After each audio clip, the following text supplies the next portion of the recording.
Second, looking fantastic. The Ohio Harness Horsemen's Association presents Saturday Night at the Races. Saturday Night at the Races is presented by the Galbraith Equine Center at the Ohio State University Veterinary Medical Center and sponsored by Midland Acres, Centerra Co-op, and Bow River Jewelry.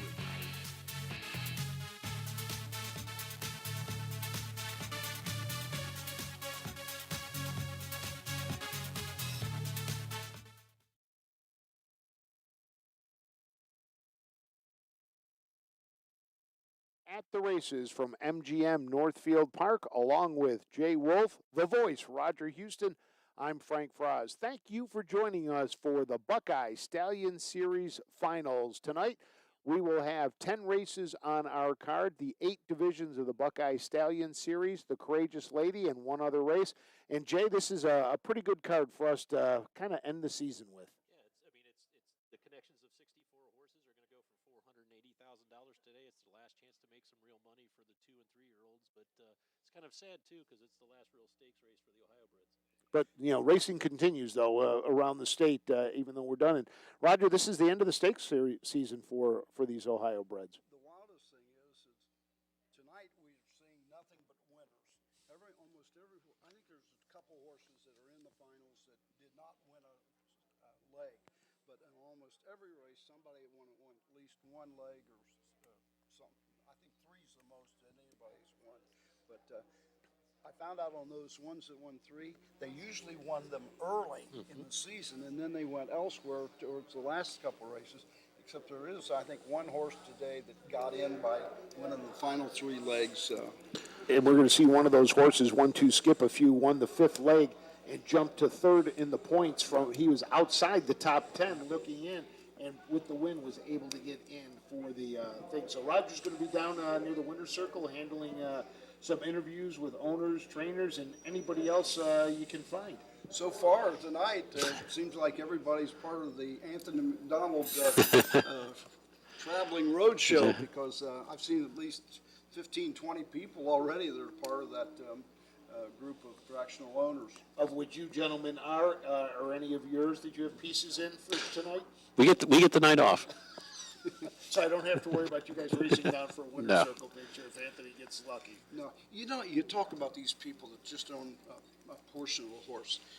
They were talking, say, gee, I didn't get to go back to the barn area and give him his kiss before the race. They are into it. Yes, they are. Really into it. There's also a fractional ownership in the 4th race. I believe Horseplay Racing Stable has one. She Means Business, so it's just not the stable. It's there's other fractional ownerships here in the state that are doing quite well. I think last figure I heard, there's over 30 fractional ownership groups in the state of Ohio alone. Well, it's if you want to be a part of harness racing in Ohio, it's a great way to jump in. I would like to know who they are, but then again, I don't want to know who they are because I'll probably jump in and I'll be a part of 30 of them that I don't know.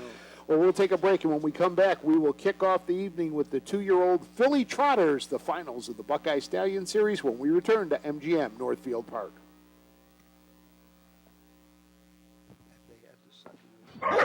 Athletes, they come in all shapes and sizes. They catch, they leap, they run. Some athletes even come with 4 legs and paws and hooves. When these beloved family members need care, remember the Ohio State Veterinary Medical Center.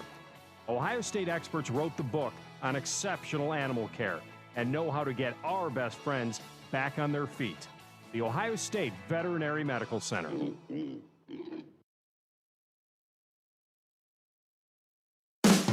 With more than 300,000 horses in Ohio, the economic impact of the equine industry in the state is over $2.8 billion.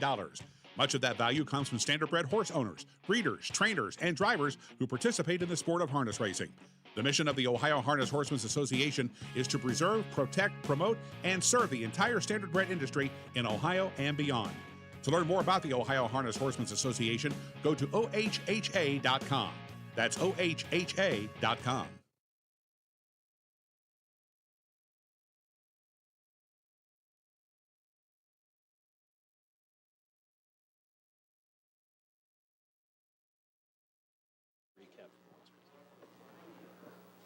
Welcome back to MGM Northfield Park as we get set for the First race of the Buckeye Stallion Series. When we get the post parade, we'll send you out there. Michael Carter is our announcer right now. There's a musical chairs tonight here. Replay of the second race that we have that we can take that off the screen since that was a race we didn't cover tonight. So the first race we'll have is the 2-year-old filly trot. 8 horses in the field. They start 8 on the gate. That's all we have in the finals. The top 8 point getters get in, and in this race, we've got the number 9 point getter. 1-2 Skip a Few was the horse that we talked about as the number 1 horse. Was 5th, won the 5th leg, and jumped all the way into 3rd. So that's kind of what they're looking for with these horses. The number 2 Aunt Rita, number 3 Toes in the Water, number 4 Miss Cowboy Stars, number 5 Purple Aura, number 6 We Go, number 7 Madeline, and number 8 Alana Hill. Actually, the stable.ca with Jason McGinnis's trainer actually had 3 in the top 8, but Sweet on Pete raced in the Ohio Sire Stakes final, and therefore we became ineligible to compete here tonight. But and when they do it in the Ohio Sire Stakes, they cannot race in the Buckeye Stallion Series. Yes, but you can race in the Ohio Sire Stakes Consolation, which was $75,000, and or the Fair Final, which was $40,000. We do have 3 or 4, I think 3 Fair Final champions later on in the card that we will show in this race. So let's take a look at these 8 horses. 1-2 Skip a Few by Uncle Peter with Jason McGinnis as the trainer, owned by the stable.ca in 2021.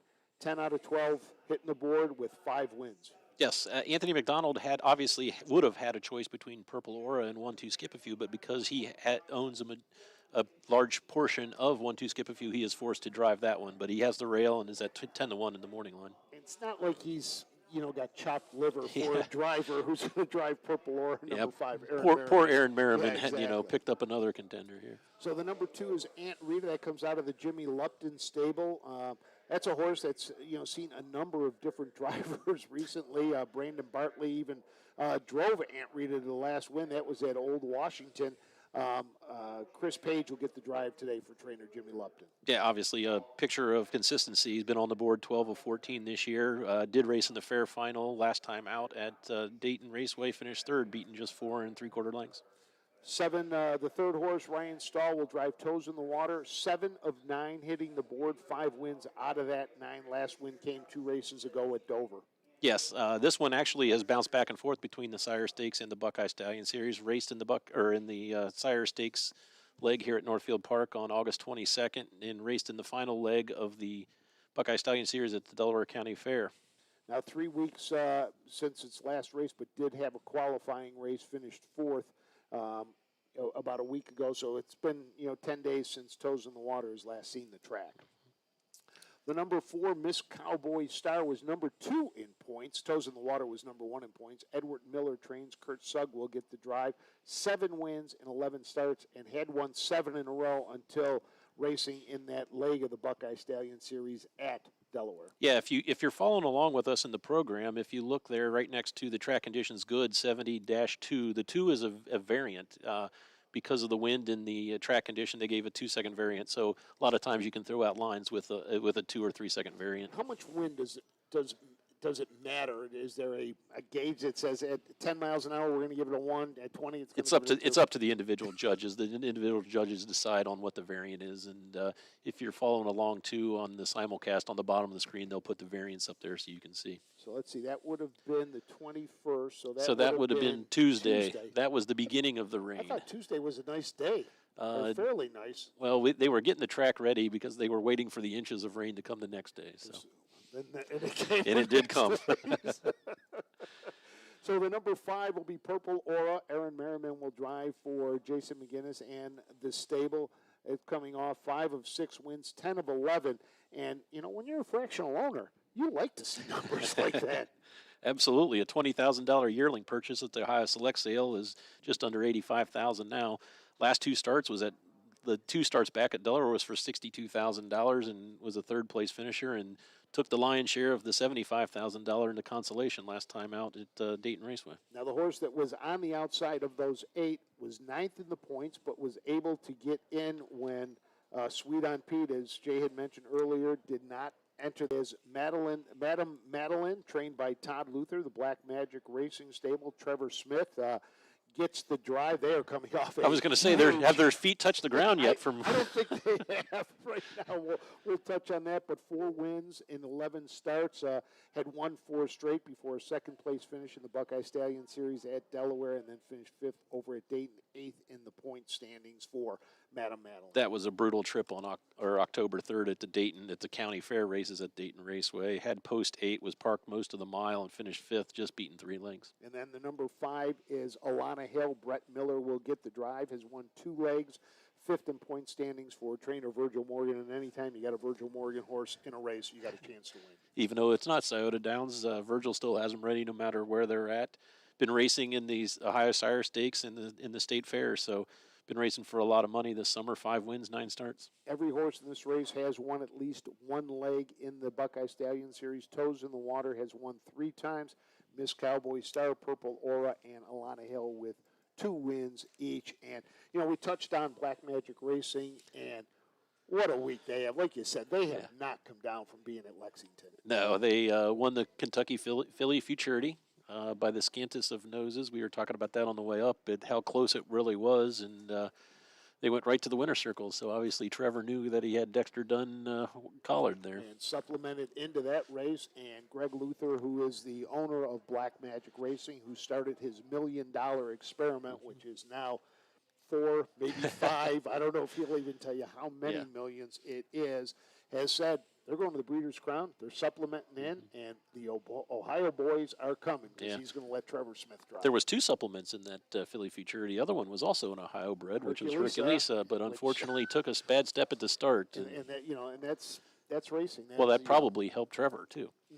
So, like they say in golf, every shot makes somebody happy. So here's the post parade for the 3rd, the Buckeye Stallion Series 2-year-old fillies. Let's go to Michael Carter for the post parade.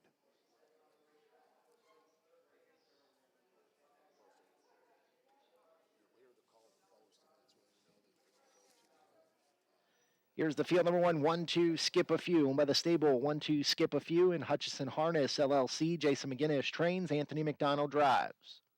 2, Aunt Rita. Owned by Bartley Traditions Racing. Jimmy Lupton trains. Chris Page up.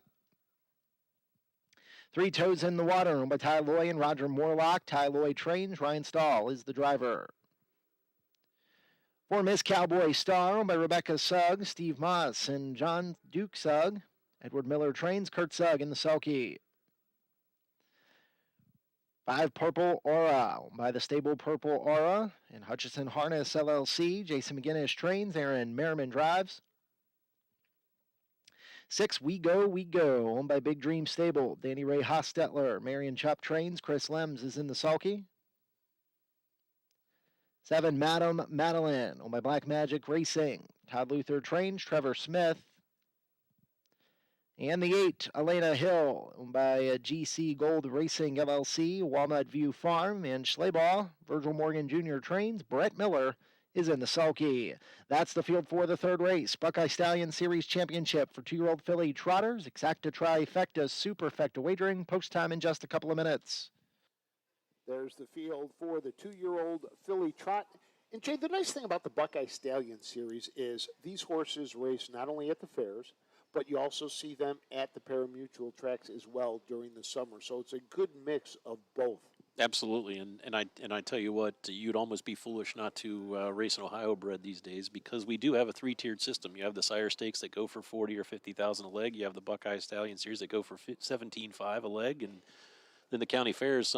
They range from $3,000 all the way up to, I saw $12,000 at just a number of divisions. And down in Lancaster, we had a couple go for over 10,000. Some of the divisions go for over 10,000. So this is the Buckeye Stallion Series. So we have 3 Long Toms in this race. We have 2 What the Hills, 2 Uncle Peters, and a Creatine. So all of these horses need to be Buckeye sired, and so that's why we'll talk about the different sires as the evening goes on. But, you take a look at some of these horses have had, really, really big years. I mean, Purple Aura has earned almost $85,000. 3 of them are in that $45,000 range as well. And, you win a couple legs there. That's a quick 17.5 winning a couple legs in this series. And in fact, you could have bought all 8 of these last year at the various sales. All 8 of these were available for purchase at the yearling sales. So there was a couple from the Buckeye Classic, several from the Ohio Select Sale, Blooded Horse Sale, and even one Alana Hill was purchased in Lexington for $40,000. So, and that's the thing, the prices that you see that we'll talk about as the evening goes on, you're going to see some that, $40,000 horse in Alana Hill who has made 45, so she's at least paid for her purchase, hasn't paid for all the feed yet, but, and all the vet bills and everything else that goes along with it. But some of the other ones, like, Purple Aura was how much on Purple Aura? 20,000. 20,000. I think she's covered her bills. I think she's also covered some bills for some of the other stablements. And I think they've covered enough money to buy some purple sweatshirts. I've seen an awful lot of purple sweatshirts out on the That'll apron. be one thing. I don't know if we can get a shot down on the apron, but all those people in purple sweatshirts are part of the stable, or most of them are part of the stable.ca, and they are here to watch Purple Aura. And if Purple Aura wins, there may not be enough room in that winner's circle to get down there and see. As you can see, some of the people sitting there on the apron with their purple sweaters on, their hoodies. They can't wait to get a chance to see what will happen in this. This is the first of our 8 races in the Buckeye Stallion Series. The number 1 is 1-2, Skip a Few. The number 2 is Aunt Rita. The number 3, Toes in the Water. The number 4, Miss Cowboy Star. Number 5, Purple Aura. Number 6, We Go, We Go. Number 7, Madam Madeline. And number 8, Alana Hill. And most of these horses have their regular drivers. There's a couple that have, some driver changes, but like Madam Madeline, Trevor Smith's been behind the entire year. Brett Miller has pretty much driven Alana Hill all year long. Toes in the Water, Ryan Stahl drove a couple times. Don Irvine Jr. had been driving the last 2 times out. We touched on Aunt Rita. Poor Aunt Rita. No one wants to drive Aunt Rita. Which it's kind of funny because Brandon Bartley, Bartley Racing Traditions owns it. Brandon drove Aunt Rita on the fair circuit. But when he had the chance to get to Delaware, he had a chance to put Chris Page up. And like he told me, he says, if I can put Chris Page up instead of myself, I'm putting Chris Page up. He's willing to give the 5% away. Exactly. So Chris Page will get the drive tonight. Yep. And so, Aunt Rita looks like Purple Aura is the 1-2 favorite at this point, and the second choice is number 4. Well, I'm not sure if that's just because of all the Purple Aura fans are dumping an awful lot of money on Purple Aura or not. So. People, you have to remember, pari-mutuel wagering means amongst friends in French, and so that means I'm betting against the guy sitting next to me. And if you're all with the same ownership group, why am I betting against my friends next to me? So. So as we get set, Toes in the Water was number 1 in the points. Miss Cowboy Star was number 2. And number 3 was 1-2 Skip a Few. Now, it's interesting. Purple Aura with 2 wins was 6th in the points, though. Yeah, they were bouncing back and forth amongst the Sire Stakes, trying to get enough Sire Stakes points, and they got enough to get into the consolation. So that's some of the games that the trainers play, I knew there was horses that were racing in the county fairs in Dover and Coshocton and Lancaster trying to get enough points to get into the fair final, or I guess Port Lancaster's out after the fair final, but they were racing trying to get enough points to get in the fair final and the consolation of the Sire Stakes. So, and if you win one of the legs, you get 51 points, and really, if you win 2 legs, you're pretty much guaranteed of being in. 83 was the break-off point on this race, but a win and a second, and one other showing gets you pretty close to being in on it. Toes in the Water had 166 points with the 3 wins. That's 153 right there. You're in, and in fact, the last time out also collected a 3rd place finish in the Buckeye Stallion Series. Purple Aura is the richest in the field at just under 85,000, and the quickest with her 156 and 2 mile at Dayton last time out in the consolation of the Sire Stakes. And that's another thing too. A lot of these horses raced on the fair tracks. Most of the Stallion Series legs were contested at pari-mutuel tracks. There was a leg at Delaware. I think we had a leg at Urbana. So a couple were on the county fair tracks, but the majority of them are at the pari-mutuel tracks. And here at Northfield Park, the nickname is the Flying Turn, so we should see some some speed. Now the wind might play a little bit of a factor tonight. When we It was first pretty breezy. Yeah, when we first got here, it was quite breezy, and the wind would have been helping them down the front stretch, but in their face in the back stretch. But it seems like the wind's died down a little bit. We almost felt bad sending Roger outside to do the interviews, but when we walked in the clubhouse, and it's colder here than it is outside. So 54 degrees outside, cloudy, winds about 15 to 20 miles an hour, gusting up to that. Up here in our broadcast location, 64 degrees. So if we start chattering, that's they left the why. air So- conditioner on, that's for sure. which it's still sitting at 64 over there. Yeah. I don't think the heat has kicked in. As we're getting close to going, it looks like the starting gate is rolling. They've reached We the get set. backstretch. Let's It's send it up to post Michael time. Carter for the Third call of the race. 2-year-old filly trot. Buckeye Stallion Series Championship for 2-year-old filly trotters. The gate is rolling.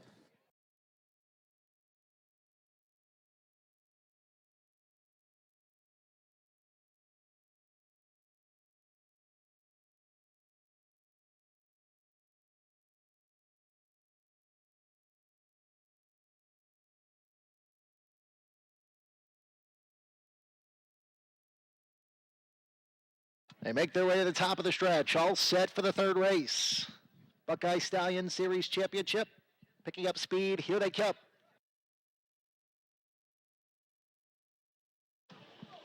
Off and trotting, 1-2, skip a few, a little slow to go. Miss Cowboy Star gets the first call with Purple Aura on the outside as they round the first turn. Aunt Rita got away in third, a length and a quarter further back, 2 toes in the water from in fourth. Fifth down towards the inside for We Go is a length and 3/4 clear of 1-2, skip a few. At the inside next is Madam Madeline, and Elena Hill is the trailer. Got an early skirmish up front, but Purple Aura's come on to take the lead. Opening quarter 28-3. Miss Cowboy Star is going to gap off of that one in a second. It's a length and 3/4 to Aunt Rita in third, about 6 lengths off the lead. Toes in the water, gapping slightly from in fourth.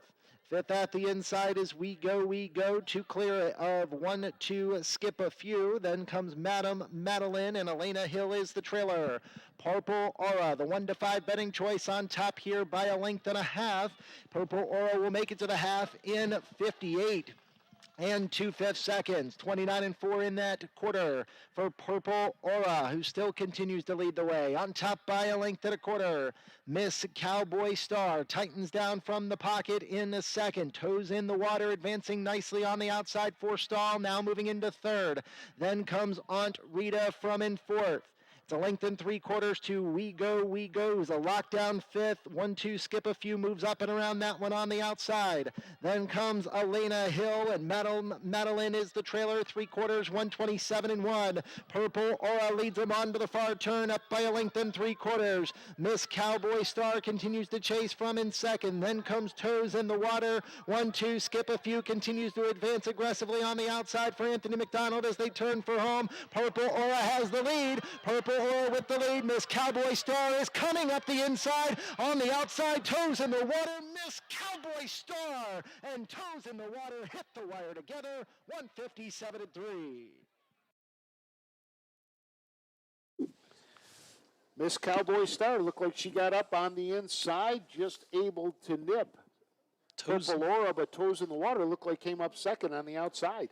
You got a little Purple Aura, your heavy favorite, got a little leg weary in the lane, and boy, what a size discrepancy, though, between Miss Cowboy Star and Purple Aura. The one looks like a dog. You could see it on that replay. In fact, when they were going down the back stretch, I looked at it right there. There's a beautiful shot of just the size difference of the two, and Toes in the Water just ran out of room trying Can't to measure get out. heart. No, you can't. And right there, Miss Cowboy Star. Kurt Sugg driving for Edward Miller, owned by Rebecca Sugg, Stephen Moss, and John Sugg, the owners, and the 2-year-old filly by Long Tom, and picks up the first win of the night. It's tough to consider an upset when that's 8 of 12. 75% of the races you win, and it's considered an upset. But exactly. I don't even know what did Toes in the Water go off at. Toes in the Water went off, or I'm sorry, Miss Cowboy Star was 4-1 the last time I looked up. So Miss Cowboy Star 3, Toes in the Water. picks up the win. Aura was third, and number 8, Elena Hill was fourth. Elena Hill finishes fourth. So a slight upset here in the first of 8 Buckeye Stallion Series final, Miss Cowboy Star. John Duke Sugg is the co-owner, and it's great to see him. He was involved in an accident a few years ago, and it's always nice to see Duke at the track. And let's go down to the winner's circle and pick up track announcer Michael Carter. It's a 2-year-old Bay Filly by Long Tom out of the Conway Hall mare Emerald My Way. 8th lifetime win in career start number 12, 150, 7-3, the final time. In the winner's circle, Dave Bianconi standing by with the winning connections of number 4, Miss Cowboy Star.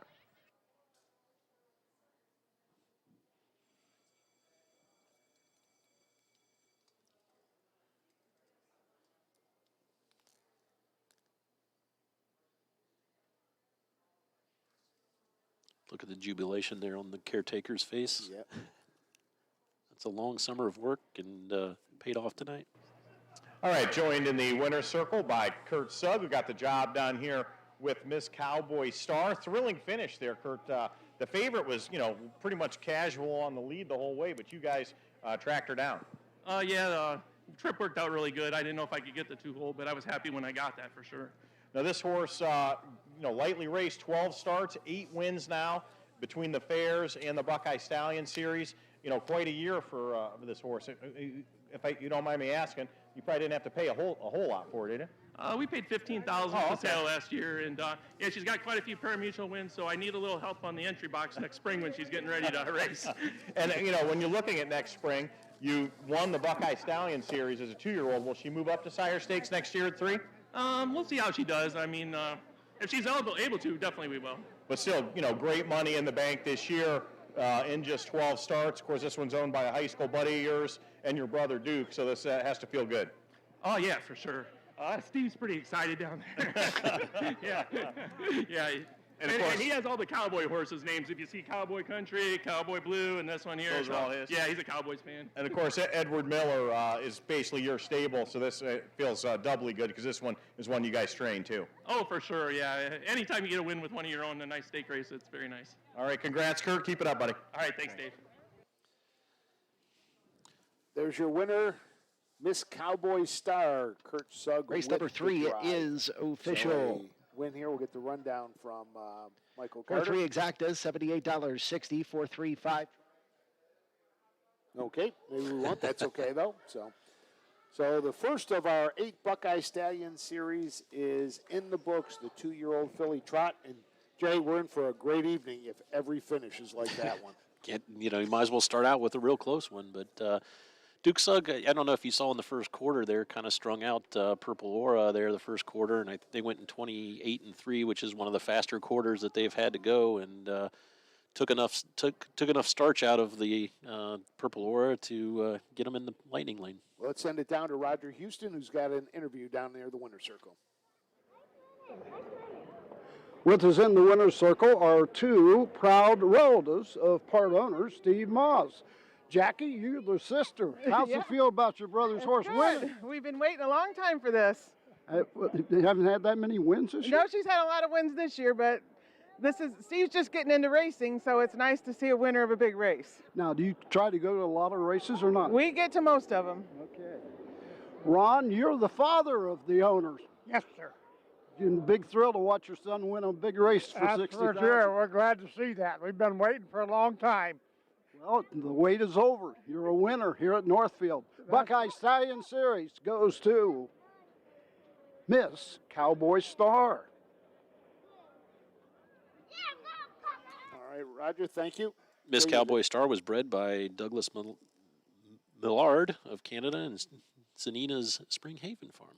Now with the earnings of $75,000, they'll take home $30,000. Not bad for a $15,000 yearling purchase. Here's the replay of the races. You can see past the half in 58 and 2. And, Purple Aura sat on the lead. And like you said, kind of got leg weary coming around the final turn into the stretch here.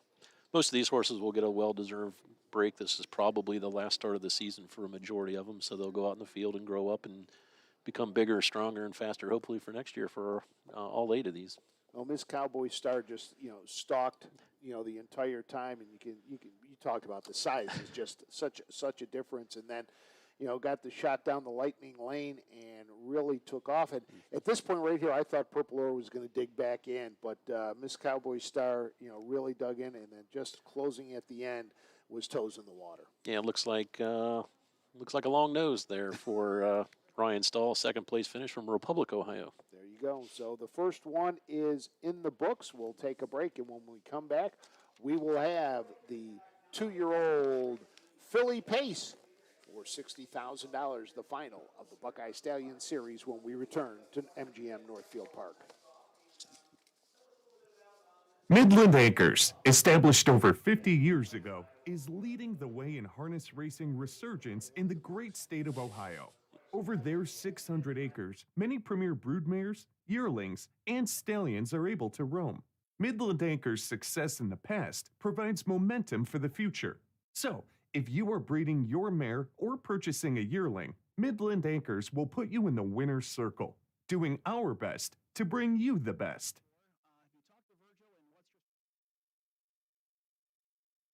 At Centera Co-op, we share your passion for your horses. We have the feed and supplies you need to care for your equine athletes. Centera Co-op and Purina Animal Nutrition continue their partnership to help Ohio horsemen and horsewomen with innovative feeding solutions. Expert horse nutrition and care is available from our equine specialists. Call 440-321-9996 for more information. Centera Co-op and Purina Animal Nutrition, a winning combination for your horses.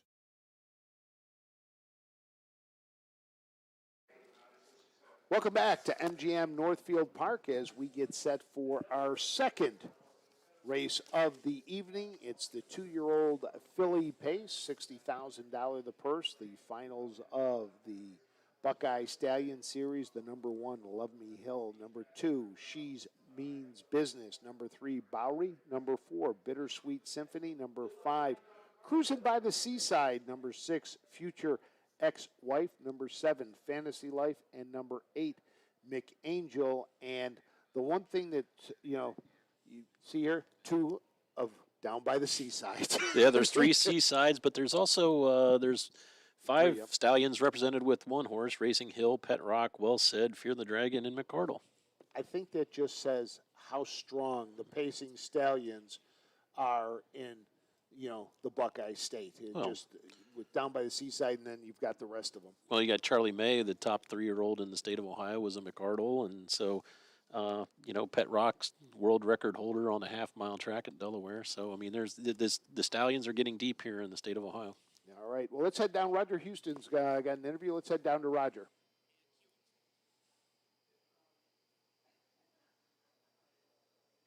As the veterinarian here at Northfield Park, Dan Wilson. I've never met you until tonight, but I recognized you right away. Yeah, we've been around a long time, just never met each other.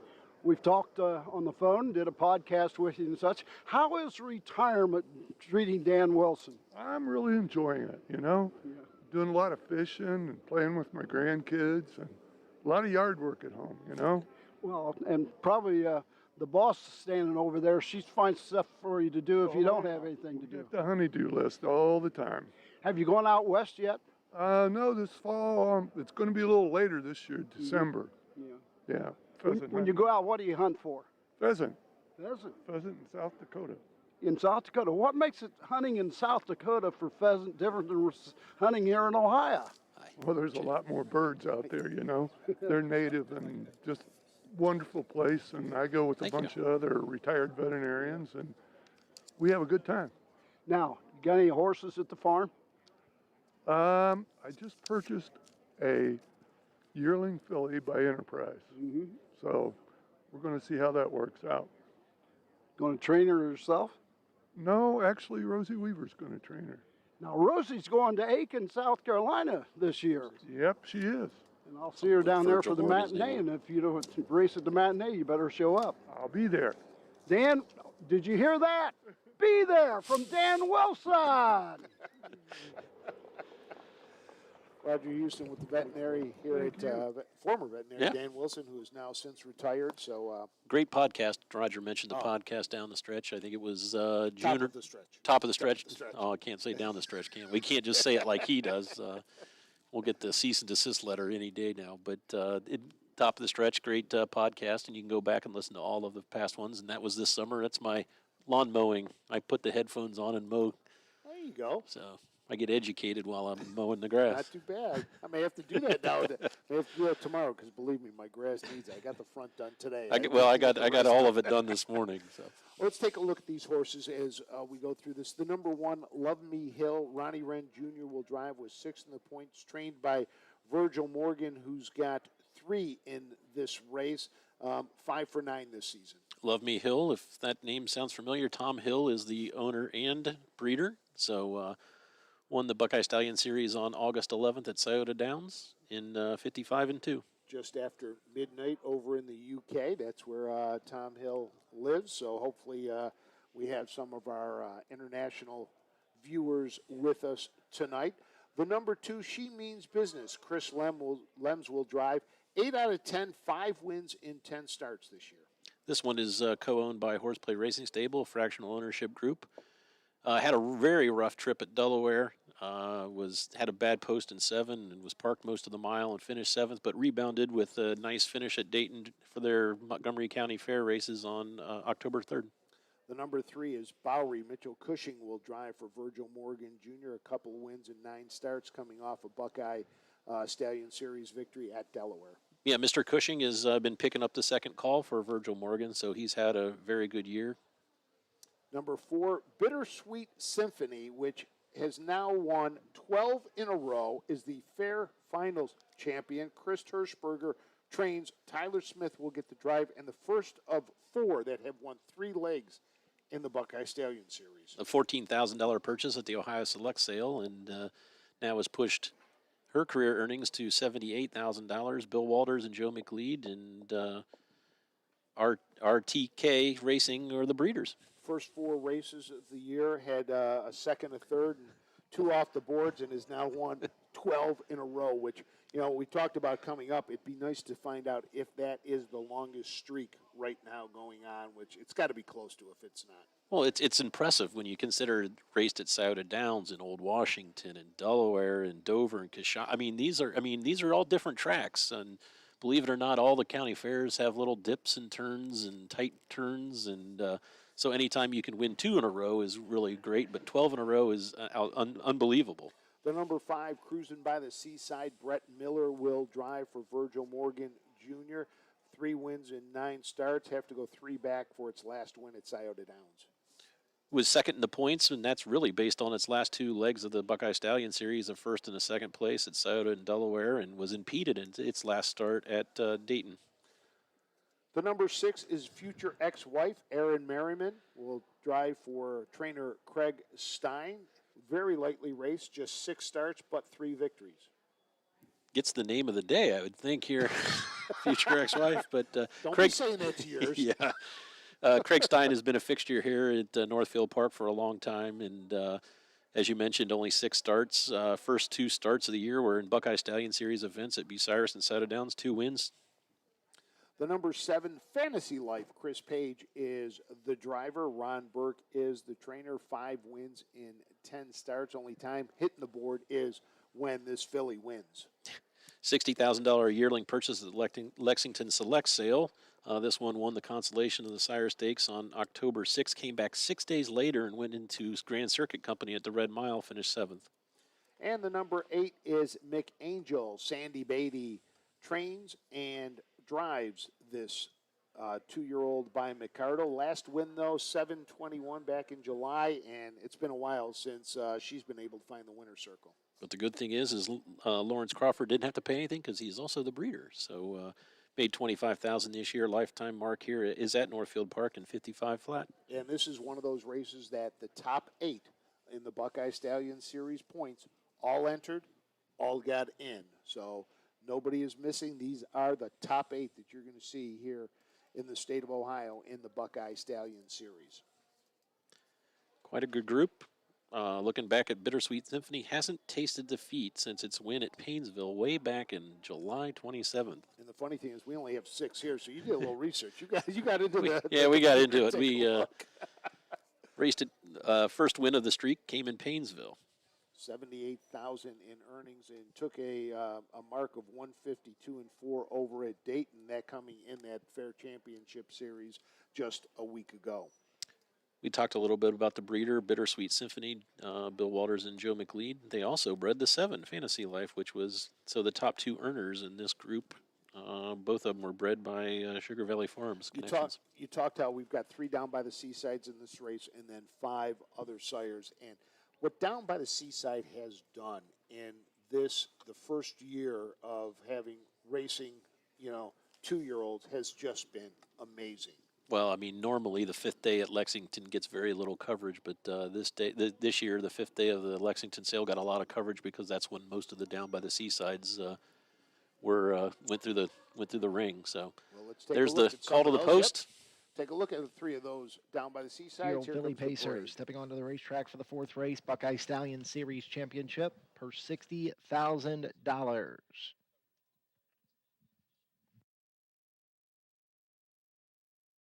Here's the field. Number 1, Love Me Hill, is owned by Tom Hill. Virgil Morgan Jr. trains. Ronnie Wren Jr. drives. 2, She Means Business, owned by Miller Racing. Gilbert, Amazing Racing and Horseplay Racing. Ryan Miller trains. Chris Lems is in the sulky. 3, Bowery, is owned by Let It Ride Stables. Bottom Line Racing and Virgil Morgan Jr., who also trains. Mitchell Cushing.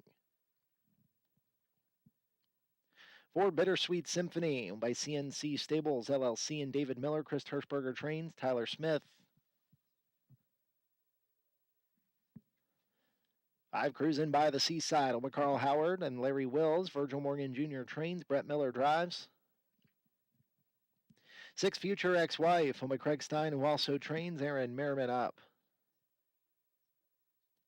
7, Fantasy Life, owned by Burke Racing Stable. Weaver Buscemi, J&T Silva, Purnell and Libby. Ron Burke trains. Chris Page up. And the 8, McAngel, is owned by Lawrence Crawford. Hugh Beatty trains and drives. Number 8, McAngel. That's the field for the upcoming 4th race. Buckeye Stallion Series Championship for 2-year-old Philly Pacers. They'll go postward in just a few minutes. Well, Jay, Bittersweet Symphony, the 1 to 5 choice right now. 7 to 2, the number 7, Fantasy Life, and everybody else double digits. Well, it's kind of hard going for 12 or 13 in a row. As we mentioned earlier, was just a $14,000 purchase at the Ohio Select Sale. So the Frank Frost bargain of the race. Those are the things that you see, and we'll see another one of those bargains later today in the Courageous Lady, Smooth as Tennessee Whiskey. That's a much bigger bargain. Yeah, I mean those are the real stories when you can do that. And and you talked about it too. The number 8 McAngel, that's a homebred. Yep. And when you can get a homebred to this point too, that's special as well. It's just a long time in the making because by the time you breed and they're born and they have to basically they become weanlings and yearlings and then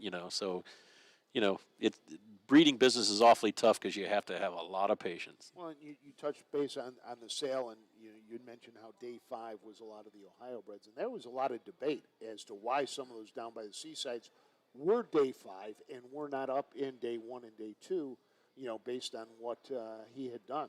Yeah, I mean it's tough because when they put the catalog together, it's probably July and. While the Down by the Seasides got off to a great start, it's tough to have the ball. I'm sure they'll move up to day 3 or 2 next year. So there were some big prices paid for some horses down at the Lexington sale. And we still got more sales to come. We got the Harrisburg sale, and then I think we've got one more here in Ohio. The Blood and Horse sale in November. So a lot of these horses will be for sale. A lot more time for you to get your wallet out. Let's see. I don't think there's enough in this wallet for this right now. So. Still looking for that bargain, right? Always looking for that bargain, but we're also gonna look for to be smart too, exactly, as well as we get going. But Lovely Hill. The other thing too to talk about is we touched about it. Northfield Park. You've got guys who are driving here. Ronnie Wren Jr. drives here. Aaron Merriman. You've got Chris Lems. And then you've got the guys that from the Southern Circuit that are coming up this way. The Mitchell Cushings, the Tyler the Tyler Smiths, the Brett Millers, the Chris Pages, the Sandy Beatties, who are used to the other tracks down there, and all of a sudden you come up here. Little rivalry between those two. I wouldn't say rivalry, but I don't think here in Merriman gives too many holes to many people. So no, it would be alarming if they were racing on a 7/8 most of the year and came to a half. But Hugh Beatty is driven on a half mile at all the fairs and Delaware, and so I don't think that's going to have much of a factor today. It's just seems like all the good ones are drawing inside. So how much of a difference is it from that half mile to the 5/8 for some of these? We talked to John Campbell. John Campbell's on the Jug Society, and he says Delaware is not a half mile track; it's a half mile track with 5/8 mile turns, and so here it's nicknamed the Flying Turns for a reason. So I believe in the Battle of Lake Erie this year they went in 47, something like that, ridiculous like that. So the turns here are very forgiving, very banked, and so it's not like a flat county fair track where you're going to be hitting knees. Here it's nice and banked, so shouldn't be an issue. Well, we talked about the number of horses though that did race, almost 2 full sheets of horses fillies, 2-year-old fillies that raced, in a Buckeye Stallion Series race somewhere along the way. We've got 5 legs in this. It starts back, and for the 2-year-olds, starts back in July for the 2-year-olds. For the 2-year-olds, July, June is when you start. Even earlier, you start. 4th of July weekend was the next generation. Then the very following weekend was the first leg of the Sire Stakes. So as you said, some of these are getting to the point where they're done. But you take a look at Bittersweet Symphony 6. And then you've got 16 starts. Fantasy Life and She Means Business 10. And then the rest of them are still just single digits. Now, some of them will get their 10th start today. And after today, they're pretty much done until next year when they come back as 3-year-olds. They'll have that time to grow, mature, and get ready. I bet you tomorrow night at this time there'll be about 8 fillies sitting in the field eating grass. So. enjoying a well-deserved rest. The only horse here who has not won in the last 6 coming out is McAngel. Last win was back on July 21st, and really has not hit the board except just 2 second-place finishes. In the last 3 legs of the Buckeye Stallion Series, an 8th, a 4th, and a 6th finish, and then to draw the 8th hole, not really advantageous and not a good draw for Sandy Beatty. No, the bettors are taking notice. This one's the longest shot on the board at 50-1. Still right now just the 2, the number 4, Bittersweet Symphony at 1-2, and the number 7, Fantasy Life at 5-2, and then after that you've got everybody else at double digits as the starting gate is starting to make its way down the front stretch. He'll pick up the horses, as you can see. Pick them up as they head into the turn and head to the back stretch, and we will get set for the second of our Buckeye Stallion Series finals. 8 in total. 4 2-year-old, 2 filly trots, 2 filly paces. Then we'll have the 3-year-olds as well as we get set to go. And then we've got the Courageous Lady a little later, which is for $100,000 for 3-year-old pacing fillies, field of 6. Scratched down to a field of 6. The 7 horse has been drawn. So, but thank goodness the Test of Faith and the 2 with Ohio connections, Brian Brown's Oakwood Bella IR, which means from Ireland, and smooth as Tennessee whiskey. Best name in racing right now. That's my favorite name. Of the upper level horses, you get down into the fair horses, Buddy the Bookie. You gotta love that name, Buddy the Bookie. There's a horse called Don't Trip, and I said that is a terrible name for a horse to be racing with. Don't Trip. So we're set to go. Let's throw it up to Michael Carter for the Buckeye Stallion Series Championship for 2-year-old filly pacers.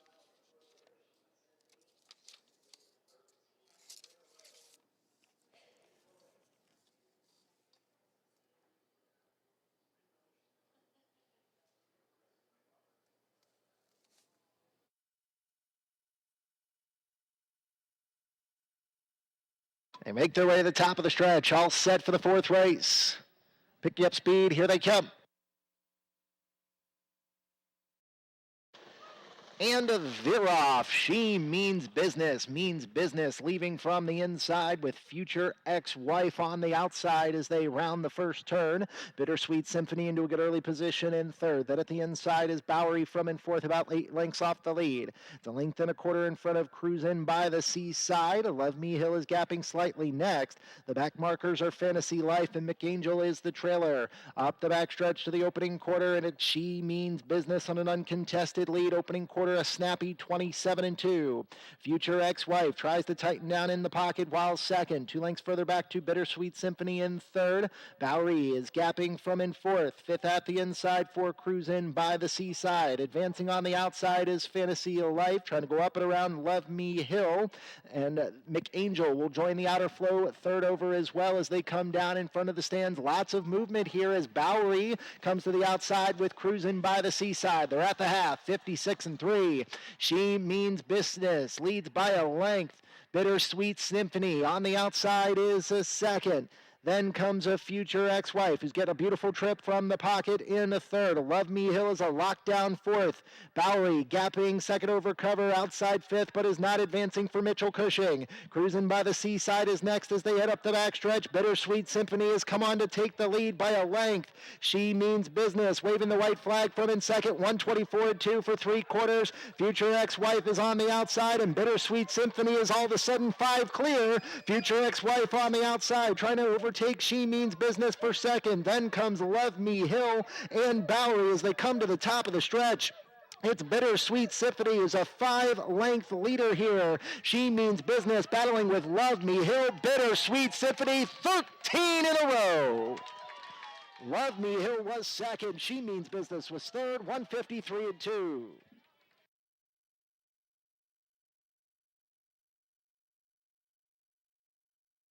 Bittersweet Symphony picks up the victory and showed why she was the class of the field, just took control and raced away from everybody else, and nobody could catch her. Second was Love Me Hill, and third, She Means Business. When track announcer Michael Carter says she waved the white flag, I wasn't sure if she waved the white flag or Bittersweet Symphony says, I'm showing you the white flag. So, said, here's the white flag, I'm going by you. Exactly, but once again, not a very big filly, but big heart and obviously good turn of foot. 53-2 mile here in October. And now 13 in a row for the daughter of Well Said out of the Dragon Again mare, Just Too Spoiled, owned by CNC Stables of Canton, and David Miller of Sagamore Hills. And bred by those gentlemen up at Sugar Valley Farm in Delaware. I'm sure they're smiling because Dragon Again stood for a number of years at their farm and passed away, but now standing Well Said. So 2 stallions that stood at Sugar Valley Farms were involved in the blood here. So we'll see the coming around now, Bittersweet Symphony. Inquiry, they said, was up for somebody. I didn't see anybody break. It must have been down the stretch. There was a break, Love Me Hill. So the inquiry sign is up for number 1, Love Me Hill and Ronnie Wren Jr. All right. So right now we've got there is Bittersweet Symphony. We'll have to give a tip of the cap to Tyler Smith. He was awfully patient in the first 3/8 of a mile, sat third, and was very content to watch She Means Business and Chris Lems. And when Bowery made a little move to the outside, sort of forced Tyler to come out, and obviously that was a winning move because pulled away in the stretch. Coming back in front of the stands after winning the 4th race. There's your winner. Number 4, Bittersweet Symphony, your 2-year-old filly, pacing champion of the Buckeye Stallion Series. It's owned by CNC Stables, LLC, and David J. Miller. Chris Hirschberger, the winning trainer. Tyler Smith, the winning drive, a 2-year-old bay filly by Well Said. Out of the late Dragon Again mare, Just Too Spoiled. 13th lifetime win, 13th of 2021, 153-2. 13 in a row for the big filly. Congratulations to the winning connections on number 4, Bittersweet Symphony. Congratulations to the groom, who looks like she's a little lame with a broken ankle or foot there. Horse in, there's a Bittersweet Symphony picks up the victory, 13 in a row. And go ahead, do it, Frank. What's that? 13 in a row. In Ohio. In Ohio. There you go. Don't tell Roger we did that, or we'll have to pay him. We'll have to pay him royalties.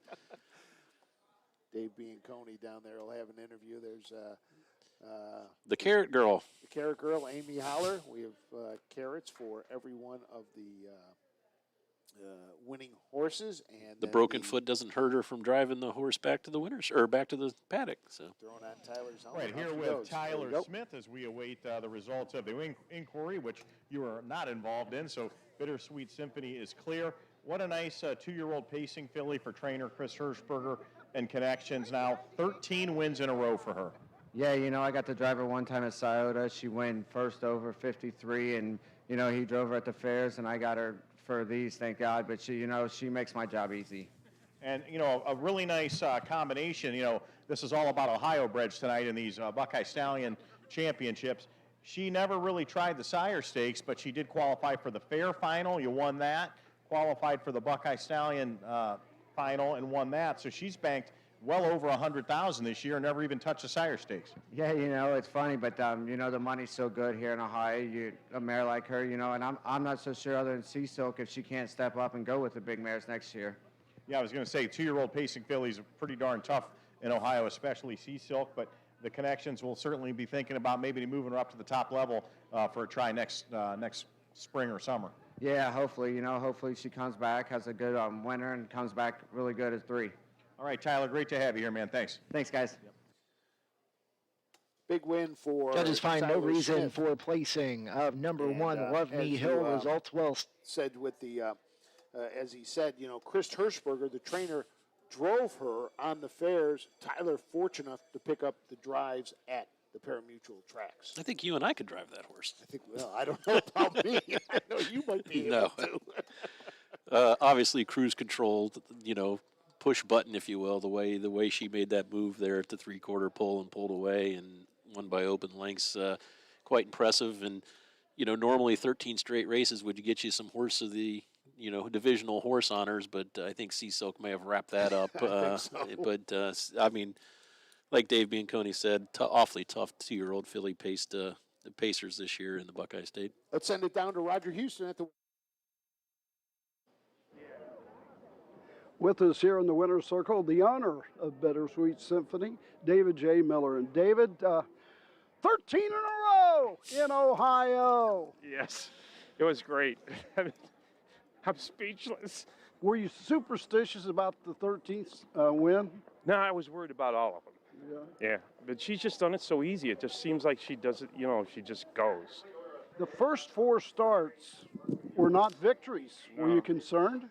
No, because that's kind of how Chris does things. He just takes it slow, and I think he did the right thing. I can't complain about anything. Everything he's done has worked out. So it's all part of the learning process. Yeah, you know, she's a 2-year-old. You know, the first time he raced her, I think he raced her here, and he told me he's just going to take her around the track and see, you know, get her used to it. She'd never been behind a gate. They didn't gate school or anything. So it's been just unbelievable. Is there one of those 13 wins that stand out over the others? I think the one I liked the most was down at Delaware, because she won by 10 lengths or something like that. It's just like she's not a big horse, but she just got a big heart. Now, is this her last start? Yes, it will be. Now, next, plan on racing her? Oh yeah, next year. Yeah. The only thing that'll stop her is if she's not around, but she'll be racing. Now, how long will she be off before you bring her back in and start training her? I don't know. That's up to Chris. He makes those decisions. Whatever he says, I agree with. I can't go wrong with him. I got a feeling, though, you're looking forward to that 3-year-old campaign. Yeah, tremendously. David J. Miller, the owner of Bittersweet Symphony. And tonight here at Northfield, that was 13 in a row in Ohio. Thank you. Well, we'll give it back to Roger so he can do the 13 in a row. But It's going to be a long winter. I couldn't imagine sitting on a 13-race win streak and you got to wait till May. You got to wait. You're exactly right. Is these horses are now done, and if that's all you've got are 2- and 3-year-old babies, your season's pretty much done as an owner. You get to kind of decompress a little bit. But, he mentioned that win at Delaware, and that was a 10-length win. But if you take a look, Bittersweet Symphony by 5 at least today, has won by a half a length, has won by, 15, has won by 10, has really just made it look easy. Dominated. Yep. And you mentioned it, without Sea Silk in the division, I think any other year, Bittersweet Symphony is, sitting right at the top. Absolutely. Sea Silk is quite an impressive animal, but Bittersweet Symphony's 13 straight. Like I said, when you're racing at Old Washington and Dover and Delaware and Dayton, these are all different surfaces. And, a few of these horses like Ballery hasn't raced since Delaware, but this is Bittersweet Symphony raced 3 times since Delaware, and Delaware just seems like last week for some of us. But or it seems like months ago for others. But tip of the cap to Chris Hirschberger, the trainer. Obviously, has kept this one sharp all summer long, and people forget these aren't cars. These aren't machines. These are animals, living, breathing things. And some days, I don't know about you, but some days I wake up and I'm not feeling like I really want to go to work. But obviously, Bittersweet Symphony has come to work 13 straight days. She loves her job. So the second went Love Me Hill. Third was She Means Business. The rest of the finish? Future Ex-Wife, number 6, Future Ex-Wife was 4th, and number 5, Cruising by the Seaside, picked up the 5th place check. All right, so there it is. The second championship is in the books. We will be back after this with our third championship race. We'll go over to the Colts and Geldings, the 2-year-old Colt and Geldings. Trotters will go for $60,000 when we return to MGM Northfield Park. Bow River Jewelers are the premier designers of standardbred jewelry for more than 30 years. We incorporate today's latest fashion designs into our Salke jewelry, creating a unique piece of jewelry which can only be found at bowriverjewelry.com. Your Salke jewelry headquarters. Visit bowriverjewelry.com today for your piece of Salke jewelry. Don't be shut out. Purchase today at bowriverjewelry.com. Your animals provide unconditional love. When they hurt, you want the best care available to help them enjoy life again. The Ohio State Veterinary Medical Center is here for you and for them. From heart disease to cancer, diabetes to broken bones, and 24-hour emergency services, Ohio State's team of experts make a difference in the lives of animals and the family members who love them. The Ohio State Veterinary Medical Center.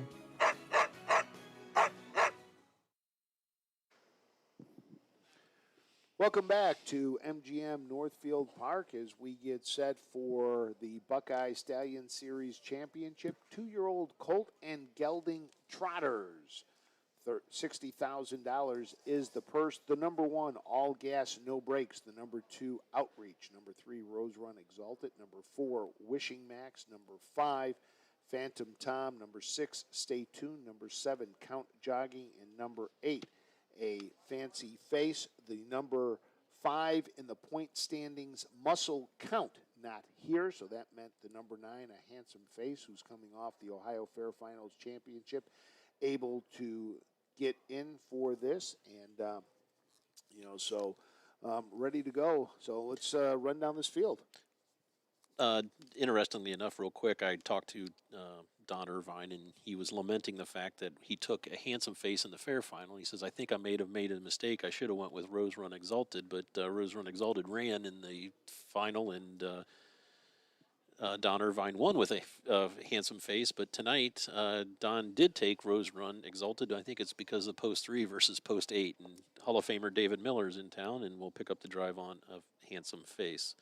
Well, the number 1, All Gas, No Brakes, was the top point getter in the series, won 3 legs of the Buckeye Stallion Series, coming off a win over at the Montgomery Fair races that were held at Hollywood Dayton. Trevor Smith will get the drive, and he will see if he can get his win and equal his brothers for Buckeye Stallion Series championships. Yeah, it had broken equipment at Kenton. If it wasn't for that, he could have possibly won 4 straight. It was a $35,000 purchase at the Buckeye Blooded Horse Sale. Owned by Black Magic Racing, sired by Uncle Peters. The number 2, Outreach, interesting. Outreach was bought in September by Alan Schumacher. So an ownership change just before the Buckeye Stallion Series, and then comes out and wins in a dead heat in the Buckeye Stallion Series at Delaware. The first dead heat since 2013. I knew you knew that. The ninth of all time in Delaware. I think the publicity guy would know this, Yes, and I he do. would. I do know that. It was a $6,000 purchase at Harrisburg as a yearling, and as you mentioned, came into the Logan Powell barn right before the Delaware race. He had feast or famine. He won at Delaware in a dead heat, but then the next race at Coshocton took a bad step and was fifth. Again, and both those tracks were sloppy. So tonight on a fast track winner of 2 legs of the Buckeye Stallion Series. And then we get Rose Run Exalted, which you touched base on last time. A winner was at Dover. Don Irvine drove that one. He drove a handsome face in the Ohio Fair Finals Championship, so tried to give equal love this time. Third post position. He's going to take Rose Run Exalted. And that combination of Rosie Weaver and Don Irvine Jr. all summer just really clicked. Yeah, Don did mention the reason he picked a handsome face is because of the co-owner Heartland Acres was the one who was buying the yearlings for Rosie, so he said I owe him a little favor for that. But Rose Run Exalted is the fastest in the field with its 1:58 and 2 mile. That's or 58 and 3 mile at Scioto Downs earlier this summer. Let's go to the post parade for the third, the 2-year-old Colton Gelding Trotters for the Buckeye Stallion Series Championship. Moving on to the racetrack for tonight's 5th race, Buckeye Stallion Series Championship for 2-year-old Colt and Gelding Trotters. Win, play, show, exacta, trifecta, superfecta wagering. Here's the field. Number 1, all gas, no brakes. Owned by Black Magic Racing, LLC. Todd Luther trains, Trevor Smith drives. 2, Outreach, owned by Alan Schmucker Jr. Logan Powell trains, Chris Page. 3, Rose Run Exalted, owned by Rosie Weaver and Joe Cramp. Rosie Weaver trains, Don Irvin Jr. 4, Wishing Max, owned by Yastek, Smoko, Walker, and Burkholder. Ron Steck trains, Anthony McDonald drives. 5, Phantom Tom, owned by the Jughead Stables, LLC, Peters and David Lindsay. Scott Cox trains, Chris Lems. 6, Stay Tuned, owned by Orva Bontrager Jr. and Isaiah Schwartz. Brian J. Miller trains, J.D. Wengard. 7, Count Jogging, owned by Julianne and Dale Sweet and Marty Willem, who also trains, Kurt Sagup. And the 8, A Handsome Face, is owned by Rosie Weaver and the Heartland Acres. Rosie Weaver trains. Welcome back to Buckeye, David Miller in the sulky. That's the field for the upcoming 5th race. Post time in just a few minutes. For the 5th here at MGM Northfield Park, the 2-year-old Colton Gelding Trotters for the Buckeye Stallion Series Championship. We'll talk about the rest of the field, but let's first go down to the winner's circle with Roger Houston. With us here in the winner's circle, a gentleman that has been a fixture of Ohio racing for so many years. The Wall of Fame right here at Northfield Park, the Ohio Harness Horsemen's Hall of Fame, leading driver at Northfield, Don McCurgan. Don, been a great career, hasn't it? Yes, it has. I've had a lot of fun in this business. Now, to get things real quick, I was going to begin this interview by singing Happy Birthday to Don McCurgan. Tomorrow. 80 or 81? 81. 81 years old. So you got me by a year and a half or something like that. Now, you had, what, 2 horses this year that you basically were with? Just my 2 that my wife owns, and she lets me train them and drive them. She lets you? Oh, yeah. I have to do whatever she says. She tells you what to do, Oh, huh? yes. That never changes, does it? No, it doesn't. Do you still get the enjoyment of getting out there day in and day out with the horses? Definitely. I don't want to ever quit. I love it, and to me, it's fun. You'll always have a horse as long as you're on this good earth. I hope so. Any one thing in harness racing that stands out in your past that for you that was just the greatest thing in the world? Well, I had that really good filly for an owner a couple years ago, like old time, she was a monster. She was just one of the nicest horses I ever had in my barn. I broke her as a baby, and I had her till she quit racing, and she was great. I mean, Well, Don, I thank you for spending some time here with us tonight in the winner's circle. And you've always been one of my idols, even though we're about the same age, because I love to announce races. The Red Mile when you were down there in Lexington and such. So it's just great to see you. Yes, thank you. Don McCurgan in the winner's circle here at Northfield Park. He's on the Wall of Fame. He is also a member of Ohio's Harness Racing Hall of Fame as well. We saw him earlier this year in one race card where he was on the card at 80, and I can't remember who the other driver was that was like 19 or 20. We talked about the difference in age, just one of the great ones. Yeah, well, I had the pleasure of sitting with Don and his wife at the Hall of Fame banquet that the OHHA puts on, and just some of the stories he was telling. He's a great storyteller too. So, He knows the rule. What the wife says, you do. You notice his horse wasn't called Future X5. So we'll get back to what we talked about the number 3. The number 4, Wishing Max, trained by Ron Steck out of Delaware. Anthony McDonald will get the drive. Drove him last time in the Buckeye Stallion Series at Delaware. 8th in points. Last win, though, was back in August on the 10th. The only win was back in August on the 10th. But been pretty consistent. A lot of 3rd, 2nd, 4th on the card here. So Wishing Max inside position. So hope to get a good trip here. Second choice for the bettors tonight. Phantom Tom was 4th in the points. Has hit the board 9 out of 13, 3 victories. Last one was 3 races back at Worcester. Yep, $11,000 purse. It's the highest select sale. Scott Cox, longtime trainer here up at Northfield Park, is the conditioner. The number 6 is Stay Tuned. Brian Miller trains. The son of What the Hill, J.D. Wengard will drive. Also, last time a winner was at Worcester. Has twos are wild, 2 wins, 2 seconds, 2 thirds this year in 10 starts. $23,000 took his mark at Urbana in the Buckeye Stallion Series 202 and 3. Kurt Sugg will drive the number 7 Count Jogging for Marty Woolham. Been a while, hasn't won since late July. Tied for 6th in the point standings. Just lightly raced, only 8 races this year. I referred this as your tic-tac-toe horse of this group. A lot of X's, a lot of O's in the charted lines, and a homebred gelded son of Full Count. And the number 8 is A Handsome Face, the Ohio Fair Finals champion, who gets the Buckeye David Miller in the bike tonight instead of Don Irvine Jr. I'm sure Don had his choice and went with the 3, Rose Run Exalted. So poor David Miller picks up a horse that's the richest of the field at $48,000 and was 9th in the points. So got in 9th for the points.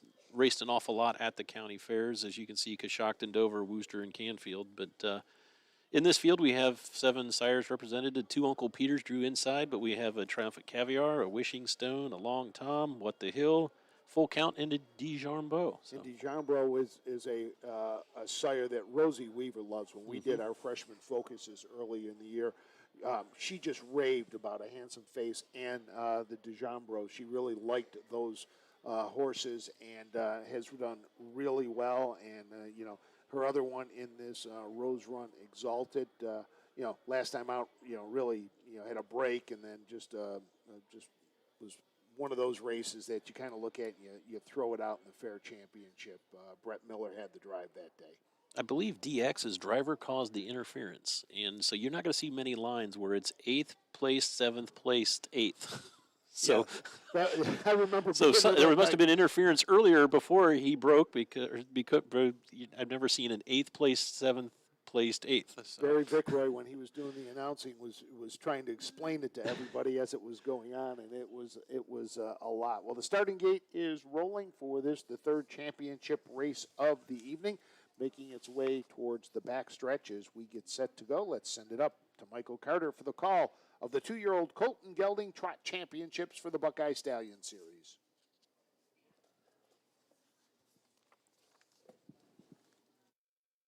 They've reached the backstretch. It's post time for tonight's 5th race. Buckeye Stallion Series Championship for 2-year-old Colton Gelding Trotters. Purse $60,000, and the gate is rolling.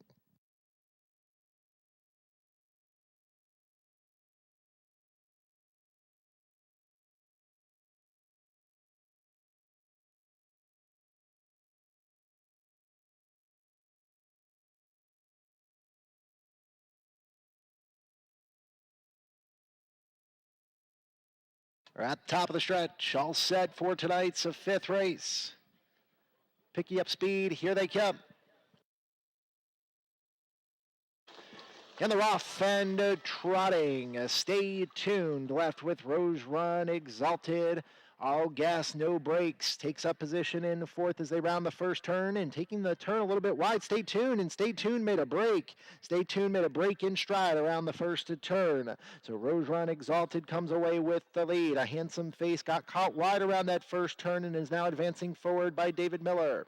Phantom Tom at the inside is third. It's a length and a quarter further back to All Gas, No Brakes in fourth. It's 5 lengths clear to Outreach in fifth. Sixth at the inside for Count Jogging. Then it's 3 back to Wishing Max. From there is Stay Tuned, who is the trailer. Opening quarter in 28 and 1. A Handsome Face on an uncontested 3-length lead here. Rose Run Exalted is gapping in the pocket in second. All Gas, No Brakes now comes to the outside for Trevor Smith. At the inside, Phantom Tom races next, and now Phantom Tom will join the outer flow. Second over for Chris Lems, about 6.5, 7 lengths off the lead. Outreach is third over. Then comes Count Jogging. From there is Stay Tuned, and Wishing Max is the trailer. Half time on the board, 58 seconds flat. A Handsome Face putting up the numbers thus far with 3/8 to go. All Gas, No Brakes. A couple of taps to go on there from Trevor Smith. Now within a half length of the lead as they head up the backstretch. Phantom Tom is about 5 lengths off the lead, while third. It's a gap of 3 back to Outreach in fourth. Rose Run Exalted is fifth, 127 and 1. It's All Gas, No Brakes who kicks clear by 2. A Handsome Face is second. Phantom Tom is third. That it's a gap of 3 now, 4 to Outreach. From there is Rose Run Exalted, but as they come to the top of the stretch, All Gas, No Brakes has the lead by 3 lengths. On the outside, Phantom Tom moves into second. A Handsome Face is third. All Gas, No Brakes to the line. Phantom Tom was second. A Handsome Face was third, and Outreach was fourth. 157-2.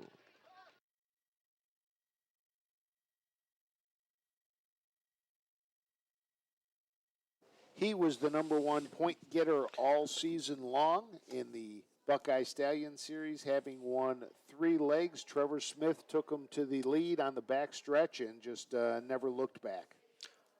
Great performance by the gelded son of Uncle Peter. Pushes career earnings over $70,000. And sets a new lifetime mark of 157 and 2. Clips off almost a full second and 2/5, it looks like, off the mark. So that's now 3 in a row for the Black Magic Racing stable.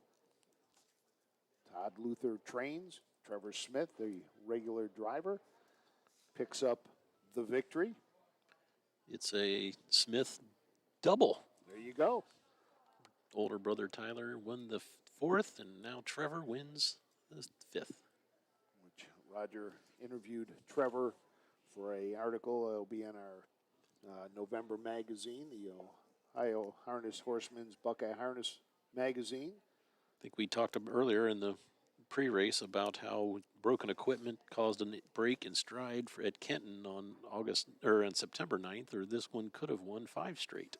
So winner of 3 legs. Second place went to Phantom Tom. Chris Lems drove for trainer Scott Cox. And third place to A Handsome Face and David Miller for trainer Rosie Weaver. Number 2 Outreach was 4th, and the other Rosie Weaver, Rose Run Exalted, was 5th. What a week Todd Luther and Trevor Smith are having. They team up to win the Kentucky Philly Futurity. Comes around to the winner's They come circle. right here to Northfield Park and team up in the $60,000 Buckeye Stallion Series Championship back in front of the stands. After winning tonight's 5th race is the one All Gas, No Brakes. On by Black Magic Racing LLC, Todd Luther, the winning trainer. Trevor Smith, the winning driver. 2-year-old bay gelding by Uncle Peter, the overcomer mare, Norse Comer. Right here to Ohio by John Red and Betty B. Shaw. It's the 9th lifetime win in career start number 15. New lifetime mark 157 and 2 for the winner number 1. All Gas, No Brakes. As she has all night. Presenting the winning connections with the Buckeye Stallion Series trophy. Ohio Harness Horsemen's Association representative Miss Amy Holler is in the winner's circle to meet the winning connections of number 1, All Gas, No Brakes. It is official. Send it down trackside. to Dave Bianconi, who's standing by with the winning connections.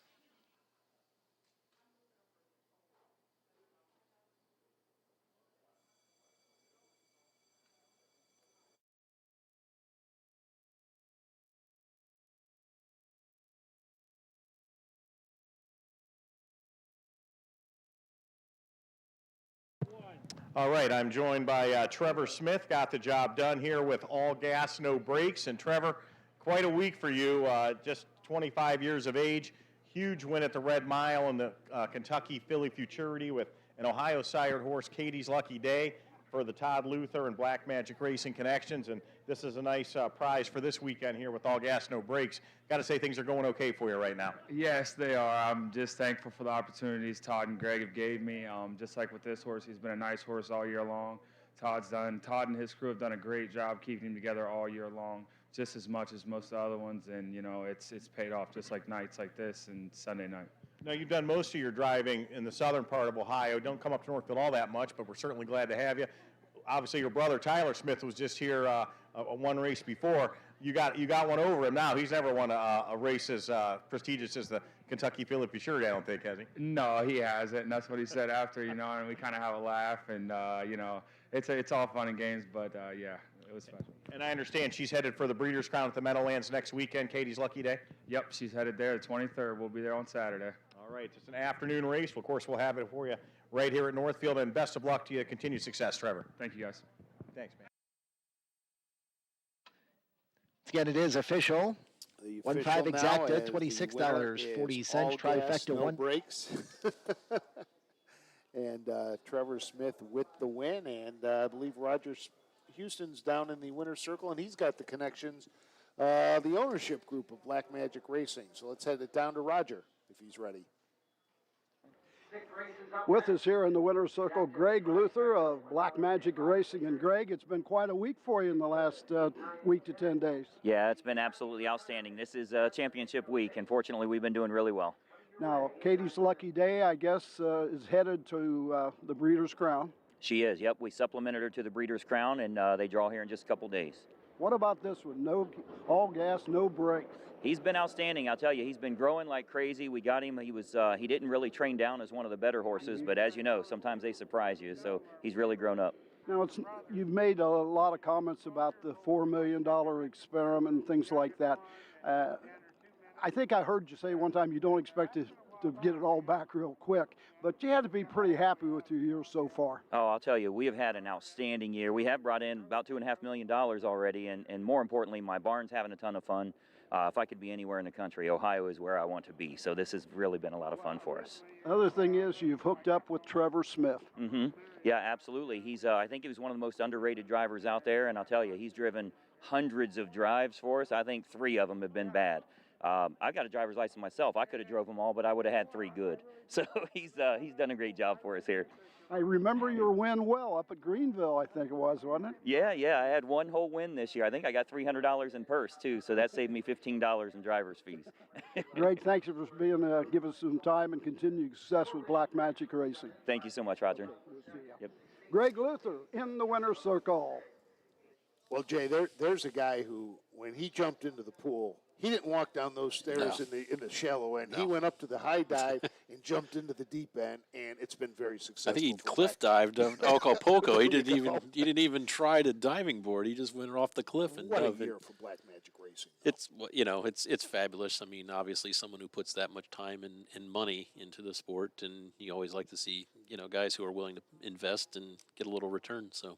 And let's his brother Todd train him. They're based out of the Virgil Morgan Winning Circle Training Center down in south of Columbus, and Todd has just done a great job. He was one of our freshman focus when we talked to him about the 2-year-old training. You could tell, and that was early on in this $1 million experiment. You could tell the pressure that he was feeling early on, not knowing what he had in the barn as 2- and 3-year-olds, but as Greg said, $2.5 million in earnings they've got. And when you see Todd now, you can tell the pressure's kind of, I don't want to say off, but relieved a little bit. I think it'd be tough to train for your brother, first of all, And second of all, with a $4 million price tag, a reported $4 million price tag on all the horses you have. So little pressure there. Even if it was a $4,000 claimer, it'd be pressure to train for your brother. Well, and Michael Carter mentioned it, Amy Holler down there with, the trophies and that. And to have Amy Holler as your child's grandmother, you want to talk about pressure. There's the pressure. That Amy's grandchild is probably the most photographed child ever in the winner's circle. Every time I turn on the races, Laney, is it? Yep, Laney's in the winner's circle. Laney's in the winner's circle. Amy's daughter, Tony, is fiance of Todd, and one of the top caretakers for Todd Luther and Black Magic Racing. So a big family affair with everything there. So your winner again, all gas, no brakes. The winner of the 2-year-old Colt Trot, and we will return. Next race we've got though is an overnight race. It'll be a non-winners of 8,000 in the last 4 starts, and we'll come back. It'll be a 9-horse field. We'll start one from the second tier. A pretty good field, as all 9 of these horses have earned over $100,000. And we'll have that race when we come back to MGM Northfield Park.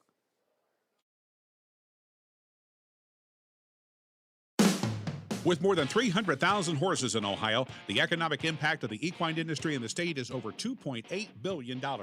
Much of that value comes from standardbred horse owners, breeders, trainers, and drivers who participate in the sport of harness racing. The mission of the Ohio Harness Horsemen's Association is to preserve, protect, promote, and serve the entire standardbred industry in Ohio and beyond. To learn more about the Ohio Harness Horsemen's Association, go to ohha.com. That's ohha.com. Midland Acres, established over 50 years ago, is leading the way in harness racing resurgence in the great state of Ohio. Over their 600 acres, many premier broodmares, yearlings, and stallions are able to roam. Midland Acres' success in the past provides momentum for the future. So, if you are breeding your mare or purchasing a yearling, Midland Acres will put you in the winner's circle, doing our best to bring you the best.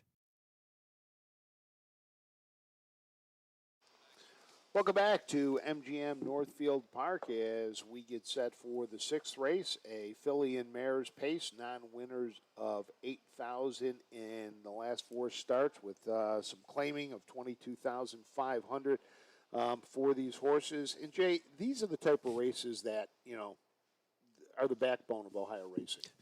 As Ayers Ratliff calls it, this is the meat and potatoes horses that show up every week, and you look at their career earnings, 130, just under 300, 275. So, yeah, we even have a $500,000 winner in Camera Lady. So, yeah, these are the meat and potatoes horses that Northfield relies on 52 weeks a year. Well, and you talk about that. How about With Wings, 37 starts? Doja Rita, 34 starts. Tiffany Rocks, 34 starts. So these are the horses that they know what their business is, and their business is to go out and race week in and week out. Yep, obviously. So the field for this race, the number 1 is With Wings. Chris Lems will drive for trainer Jordan Hope, a 6-year-old mare by American Ideal. 37 starts, 5 wins this year, has earned $43,000, lifetime $132,000. If the owner, Chris Lems, has any complaints, he complains to himself because he is the driver and owner, which you don't see too often. The number 2, Doja Rita, Ray Fisher Jr. will drive for C. Brian Loney, a 5-year-old mare by Tell It Like It Is. 8 wins this year in 34 starts. Just made its 100th career start last time out. Not the greatest, finished 9th. Yeah, Ray Fisher Jr. was a long-time driver here at Northfield Park and moved to Buffalo Raceway. But when their meet concluded, he moves back here to Northfield Park. So Ray Fisher, who won the first race tonight, is back here at Northfield Park. The number 3 is Crisp Maine. Ronnie Wren Jr. drives for Ron Burke, a 5-year-old mare out of Sports Writer. 26 starts this year, 5 wins, has earned $77,000, closing in on her 100th lifetime start. This is number 99. Yeah, owner is Sylvia Burke. So Burke Racing Stable is not the owner, but Ron Burke, trainer Ron Burke, his mom Sylvia is the only owner on this Sports Writer mare. You wonder if that's one of those that she had special feelings for and said, no, that one's mine. That one's staying. The number 4, Tiffany Rocks AS, Aaron Merriman will drive for Vernon Beachy, 6-year-old pet rock mare. Couple of wins this year, 34 starts, lifetime or mark this year of 154-2 here at Northfield. Anytime you see a horse with the initials AS, you assume that Annette Lawrenson is the trainer, but Vernon Beachy from up here at Northfield Park is the trainer. 9 second-place finishes this season. Tiffany Rocks, along with Chris Main, the only 2 horses that have not, or mares that have not won in their last 6 starts. The number 5 is Official Kisser coming out of the Edward Miller barn. Kurt Sugg will drive, 7 years old, by Art Official. Trainer Ed Miller won earlier today with another Kurt Sugg driven horse, so looking to go back-to-back, well, at least for them tonight. The number 6 is St. Lad's Gidget. Greg Grismore is the driver. Jessica Rogner is the trainer, a 9-year-old mare by Jeremy's Jet. 33 starts this year, 5 wins, closing in on that $300,000 mark. Winner 4 back on 9/11. Jessica Rogner is one of the top 5 trainers here up at Northfield Park. Tyler Smith will look for his 2nd win of the night. He'll be driving the number 7 Camera Lady for trainer Michael Hitchcock. And you mentioned $500,000 in earnings. 178 career starts, 69 wins. William Hart from Carmel, Maine is the owner. Winner 2 times ago. The number 8 is Duck Duck Dragon, a 7-year-old mare by Dragon. Again, Logan Powell will train. Chris Page will get the drive. 7-year-old mare by Dragon again, out of Ducky's Delight in Camluck. So hence the Duck Duck Dragon. One of those that has won 4 out of, or has hit the board 4 out of the last 5. And the number 9, which will start from the 2nd tier, Keith Cash Jr. will drive Part-Time Hanover, trained by Keith Cash, 6-year-old mare by Western Ideal. Now here's your trivia. Indiana, Pennsylvania is famous for what? Edinburgh University. Nope. Nope. University of Indiana in Pennsylvania, but it's the home of Jimmy Stewart. There you go. And Roger Houston will tell you a story maybe about his brush with Jimmy Stewart. We'll have to get that on the way home. The post parade for the 6th here at MGM Northfield Park.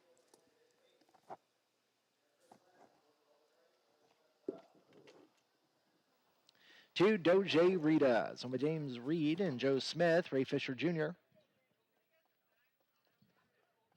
3 Chris Main, owned by Sylvia Burke, Ronnie Wren Jr. 4 Tiffany Rocks Oz is owned by Ryan Smith, Aaron Merriman drives. 5 Official Kisser, owned by Ashley Dunn and Jake Dunn and Edward Miller. Kurt Sugg is up. 6 St. Lad's Gidget by Don Sherman and Mark Sherman. Greg Grismore is in the sulky. 7 Camera Lady, owned by William Hart, Tyler Smith. 8 Duck Duck Dragon, owned by AG Enterprises Stable, Chris Page. And the 9 Part-Timer Hanover, owned by Matt Morrison and Neil Balserac. Keith Cash Jr. is in her sulky.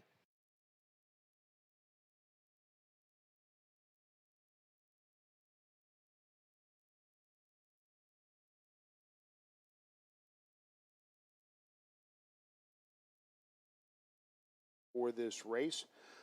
Part-Time Hanover, the only horse that has a claiming tag on it in this race, $27,000, was claimed 2 races ago. A 6-year-old mare claimed for $25,000.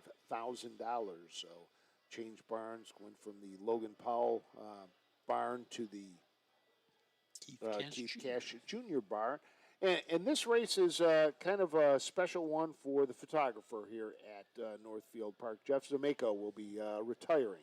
He retired on September 15th, but they're going to have his retirement pace tonight. So Jeff was a track photographer at Thistledown for 18 years, and last 10 years he pulled double duty doing Thistledowns and Northfield Park, and he and his wife are retiring to Florida. So, but he is going to keep doing Thistledowns for 1 more year. Oh, okay. Yeah, he's going to stay as the track photographer at Thistledowns. Because they race in the summer and when it doesn't snow most of the time in Cleveland. Exactly. So we'd like to wish Jeff a happy retirement.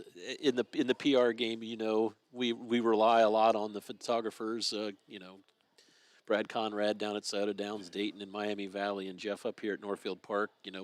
We need those pictures, and they're great at getting us to them. So tip of the cap to Jeff, and wishing him a very happy retirement in sunny Florida during the winters and sunny Cleveland in the summers. Angela Casalanova will be taking over for him. She's been, as the press release said, his constant sidekick here for 5 years. And Jeff has sent us pictures before in the past, and we thank him for everything he has done, and definitely going to enjoy retirement after how many years out here, and especially there's some nights out here it's brutal. And we talk about the track photographers and that, and their night is just like the officials in that.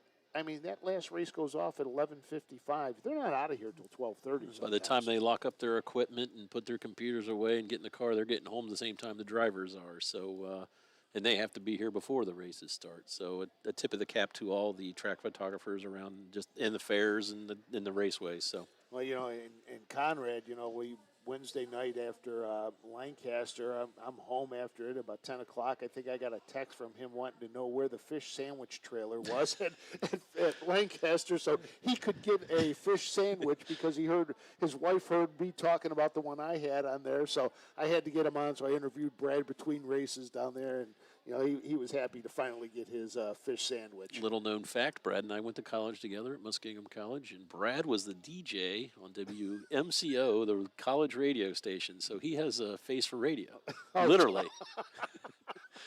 He's not listening because he's working tonight at Dayton Raceway, so he can't get mad at us. He may have it up. You don't know. Oh, that's true. So you two were muskies, huh? We were fighting muskies. We're just not muskies. We are fighting muskies.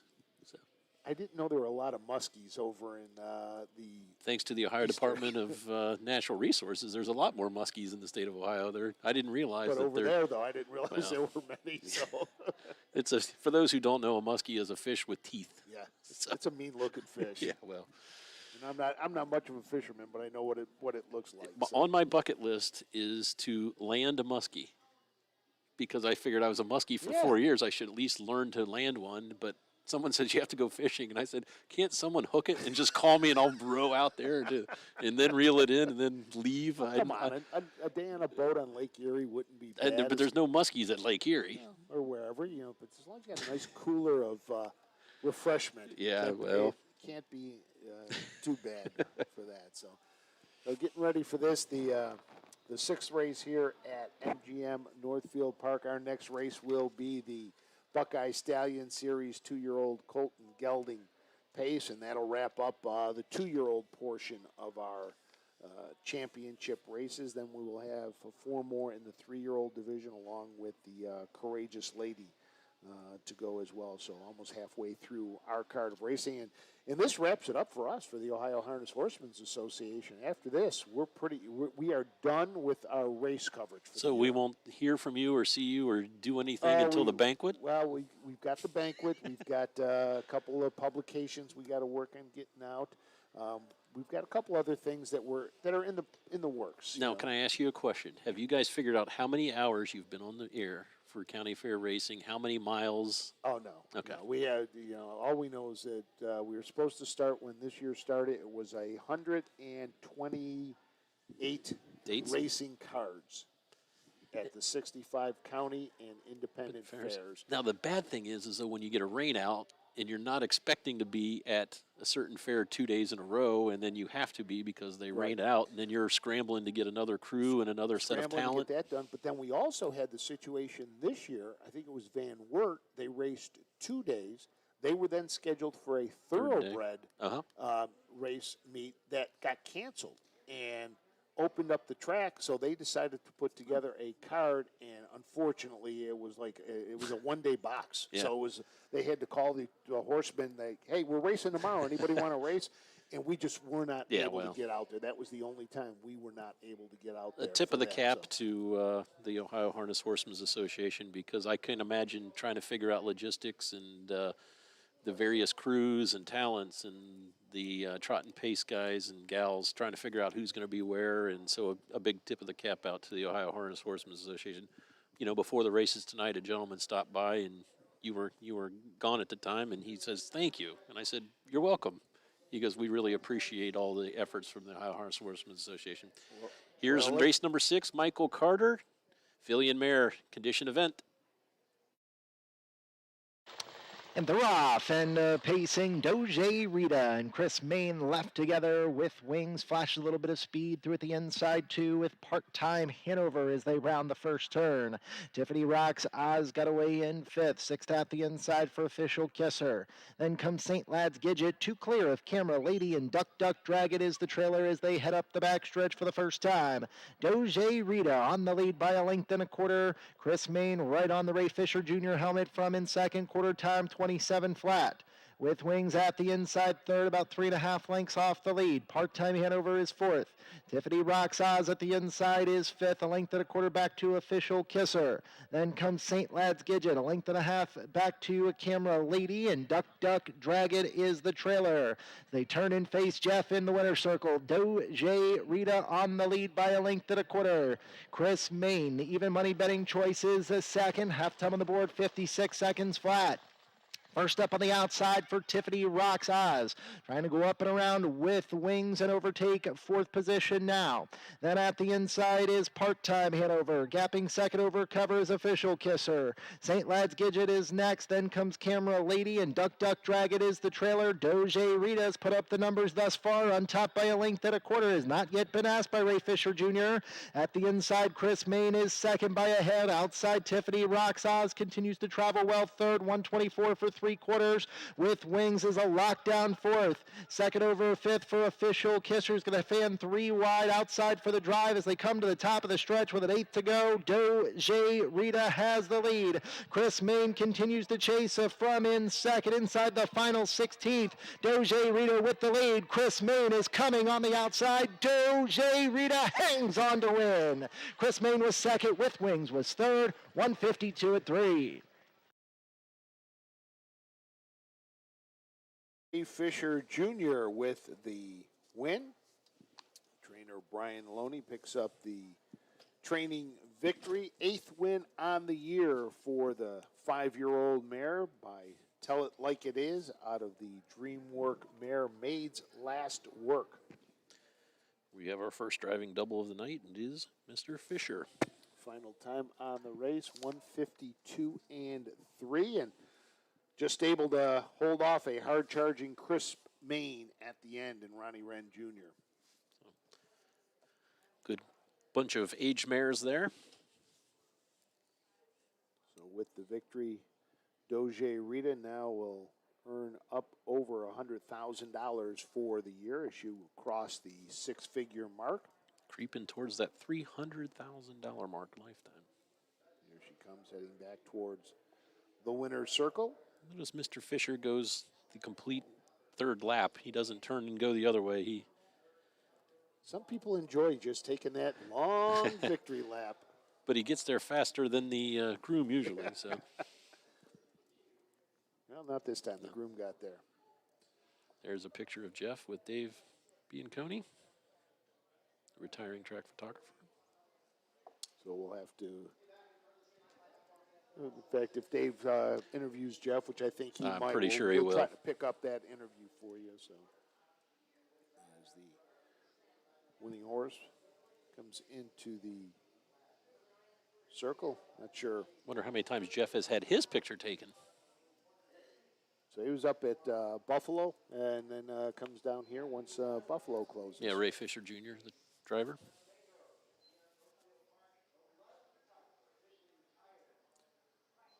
Officially retiring from taking pictures here at Northfield Park.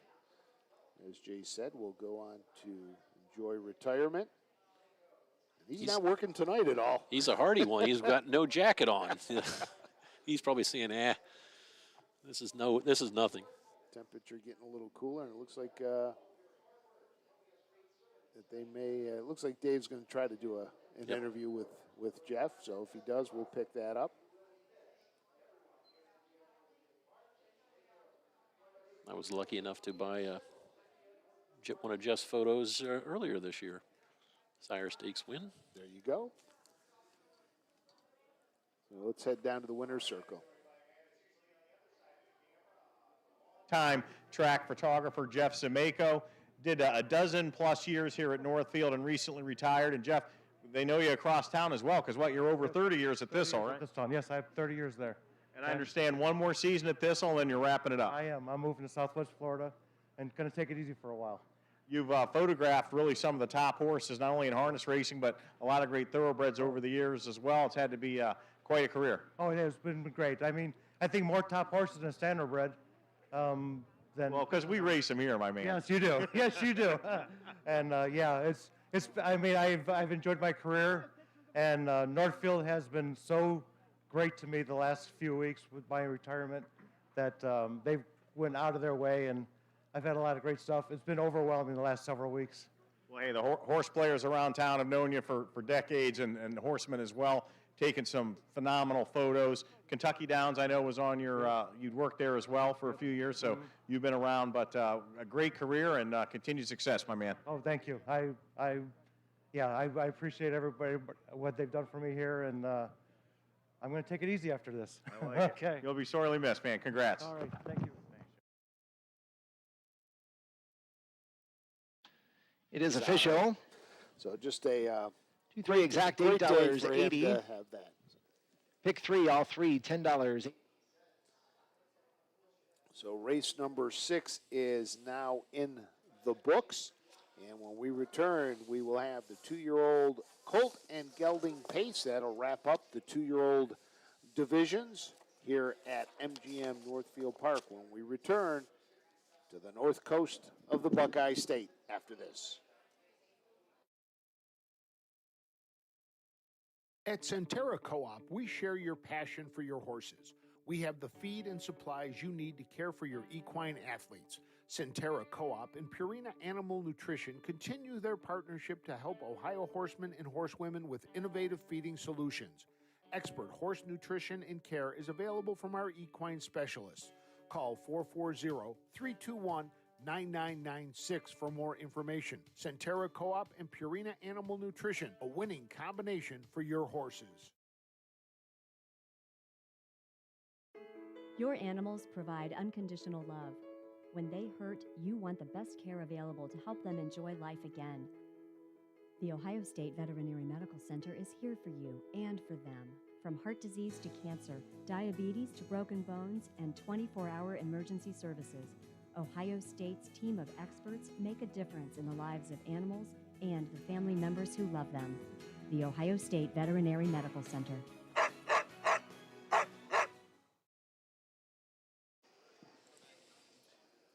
Welcome back to MGM Northfield Park as we get set for the 2-year-old Colton Gelding Buckeye Stallion Series Championship Pace.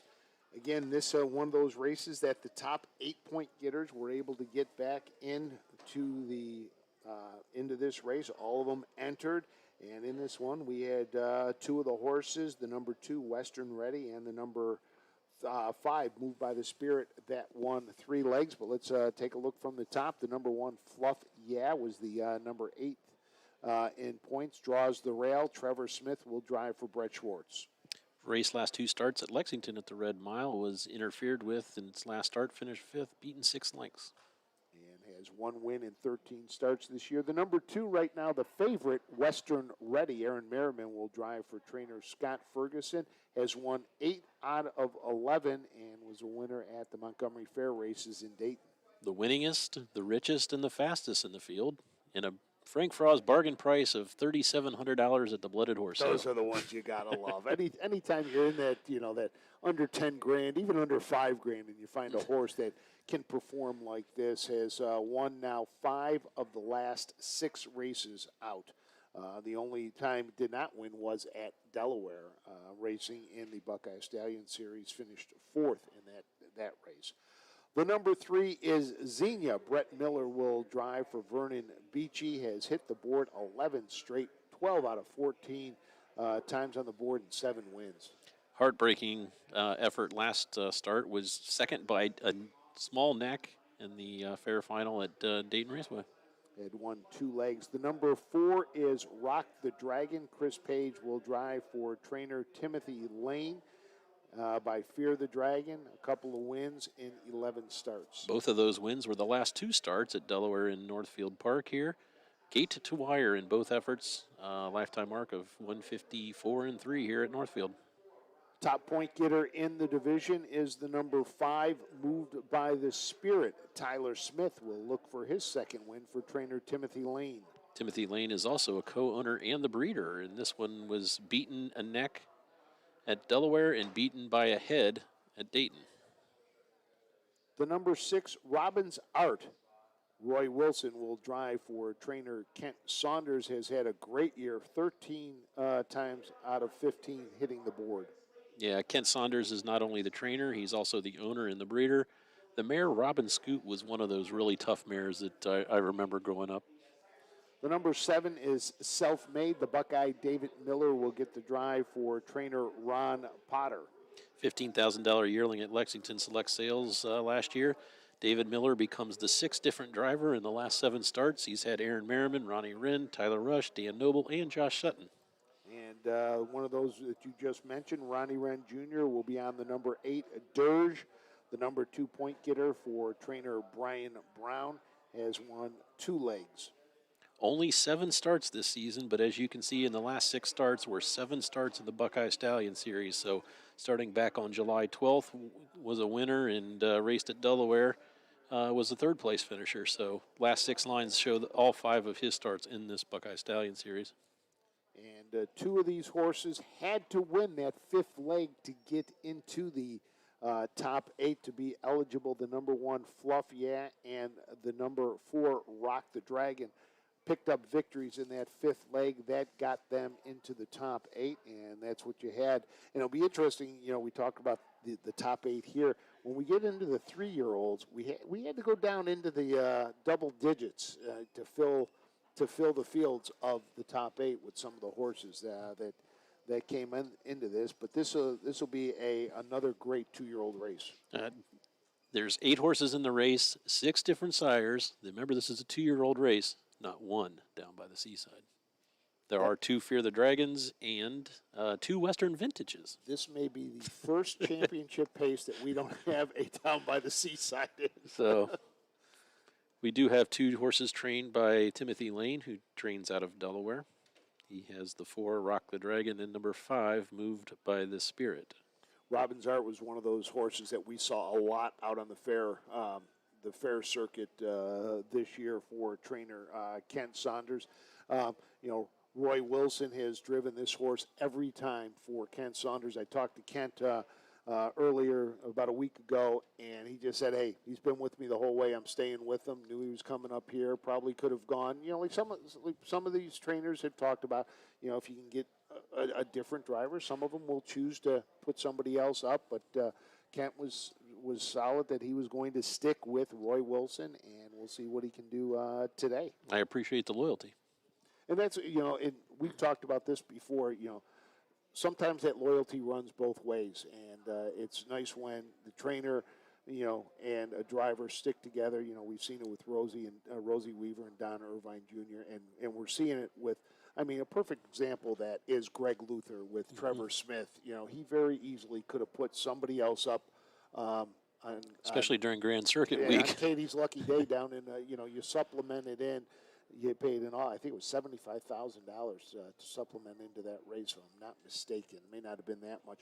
But to supplement in and, still keep young Trevor Smith up and gets him the win. And, basically the two of that's a team now. That's, that's going to be the team like you see with, a Ron Burke and a Chris Page, and Ron Burke and with Ronnie Wren Jr. up here.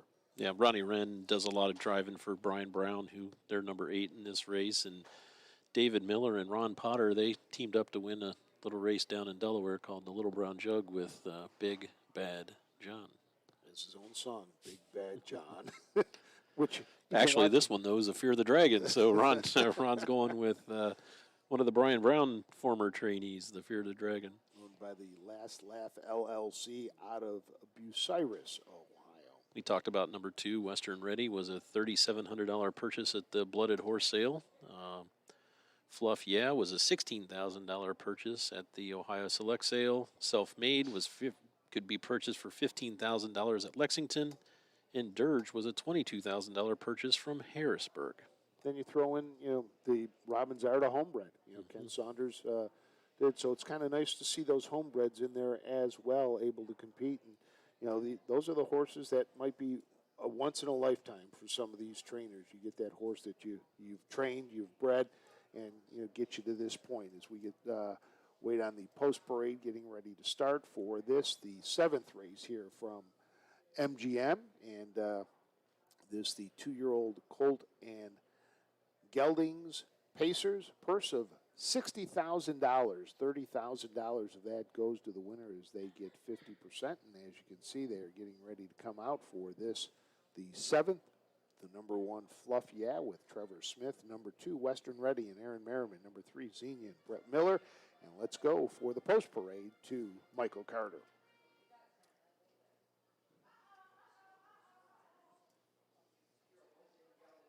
Stepping onto the racetrack for this evening's 7th race, Buckeye Stallion Series Championship for $60,000. Here's the field.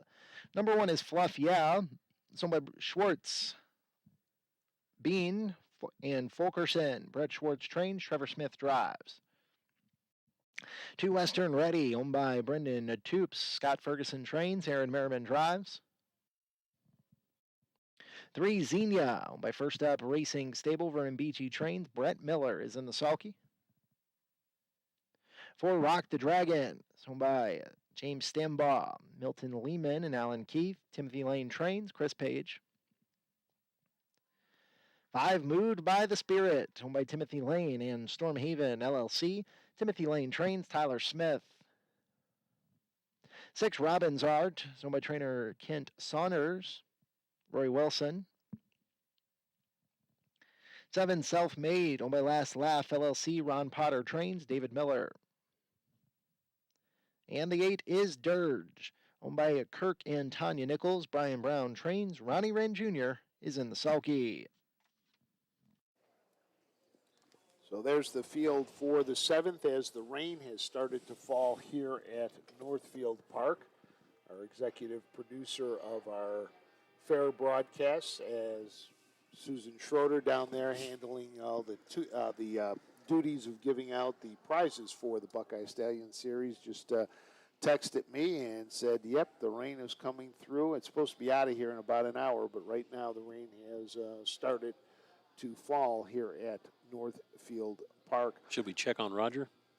Oh, Roger's gone. Roger's underneath. We even had umbrellas just in case it started raining, to keep Roger dry. But as the rain falling a little bit. The other thing, too, is if you got a chance, pop over to our Facebook Live page. Ashley Daly is doing some All Access with Ashley, her Facebook Lives, as she was going to head to the back stretch. So she was, there might be a couple of those on that you can take a look at and see as Ashley Daly did some great. I don't know if you got a chance to go back and take a look at any of the ones that she did at Delaware.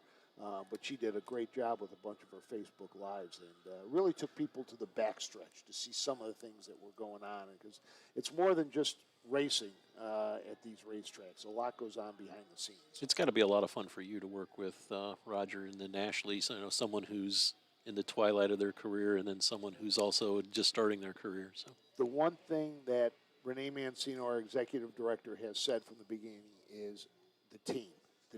And it's a great I think team. she stole that from some football coach. She probably has. But, it's just, Roger, just so much knowledge, so much, been around so long, the voice. It's amazing the number of people that, follow him on social media that are out saying hi to him. I mean, it's like today, I don't know if you saw, he was sitting there talking to one gentleman. I went down to do something before I came up to start here. He was holding court. Yeah. He had 4 or 5 people sitting there, 5 or 6 standing around, just telling stories, and and that's what it's all about. So let's give you a nickname. I don't need a nickname. What nickname can we give you? Well, the one that my wife calls me, we can't say on the air. So, but then you talked about Ashley. Ashley comes from a harness racing family. Her father, the late Bill Daly, a Hall of Famer, that we did the United States Harness Writers Association Ohio chapter. Inducted him into the Hall of Fame this past year, and we did the ceremony at Dayton, gave the family the plaque.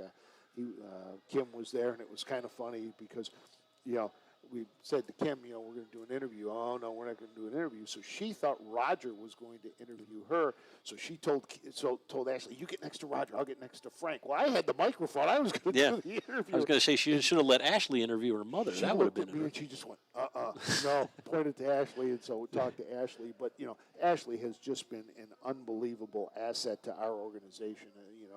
Young, vibrant, just loves harness racing, and just really, figuring a way to help deliver it to the younger people. And I'll confess, one of my favorite awards at the OHHA banquet is not the Ohio Horse of the Year. It's always the Terry Holton Youth Award. Yep. And I believe there's still time. Yes. You can still nominate folks. So I know it came in my newsletter, the nomination forms, but one of the best awards of the night is always the Terry Holton Memorial Award, and that's to honor somebody in the youth. And Jim Beakey has been the speaker the last few years when we were in person, and he even did it when we did the virtual banquet last year. He did that it's well. great. It's great to to honor the young folks in the sport. That and the award I like a lot too is the Groom of the Year Award, the Outstanding Groom, because they're the backbone of this industry. They work harder than anybody. You get to a barn at 6 in the morning, 7 in the morning, they're there. You go back late in the afternoon, they're still there. And they're constantly working, and the love that they have for these animals is just amazing. Obviously, I'm a little biased when it comes to Delaware, but one of the greatest things that I think we do at Delaware is we always ask, when they bring the golf cart across, we always ask, who's the caretaker? And we always announce the caretaker, and they're the ones who put in the blood, sweat, and the tears, and they don't get enough credit. Well, it's like you said, we had the one down here, broken foot or injured foot. Just so happy that the horse that she's caring for was able to win the race, and that's and that's what it's about. Then we've got some other awards. You can see all the forms at our ohha.com.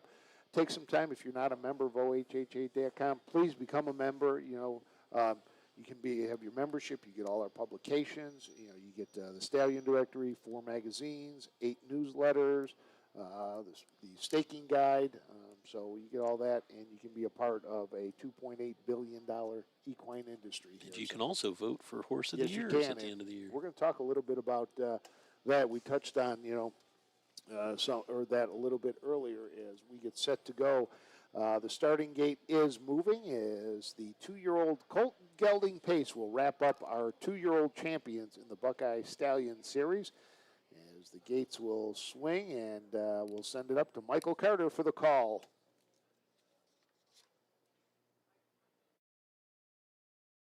It's post time for tonight's 7th race, Buckeye Stallion Series Championship for 2-year-old Colt and Gelding Pacers for a purse of $60,000. And the gate is rolling.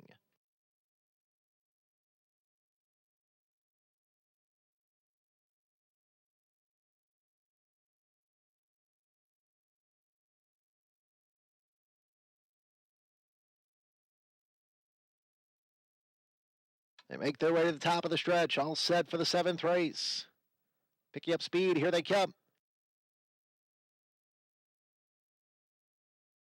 And they're off, and pacing. Fluff, left with Western Ready from post 7. Self-Made is into the mix there early, too, as they round the first turn with Fluff, on the lead, but was just passed by Self-Made, and David Miller wasting no time, putting this gelding on the lead, on top by 1 1/4 lengths. First up on the outside for Western Ready, so lots of action here as Western Ready has now come on to take the lead. Dirge is going to try to become the 3rd leader as they go past that opening quarter in 27-4. In the meantime, racing in 4th is Fluff, 5th at the inside for Xenia as they round the far turn for the first time, and Dirge becomes the 3rd leader of the race, on top by 1 1/4 lengths. In the meantime, racing next is Rock the Dragon. From there is Robin's Art, and Moved by the Spirit is the trailer. Out and moving, the 1 to 5 betting choice, being aggressively driven here by Aaron Merriman. Western Ready makes the lead through a half at 56 seconds flat. Dirge is going to have to take up pocket position in 2nd, but is gapping. Then comes a Self-Made, about 7-8 lengths off the lead, while 3rd. Fluff, races in 4th. Fifth on the outside is Rock the Dragon. Then comes Xenia, 2 clear of Moved by the Spirit, and Robin's Art is the trailer as they head up the backstretch. And Western Ready is all of a sudden 6 clear of Dirge as they go past the 3/4 in 1:23.1. Western Ready on top by 6. Dirge is second. On the outside, moving up now is a Self-Made. Rock the Dragon, the second over fourth. Then at the inside is Fluff. Yeah, from there is Xenia. As they come to the top of the stretch, Western Ready has the lead with a 1/16 of a mile left to go. Western Ready has drawn clear and is going to win like a 1-5 shot should. Western Ready to win it.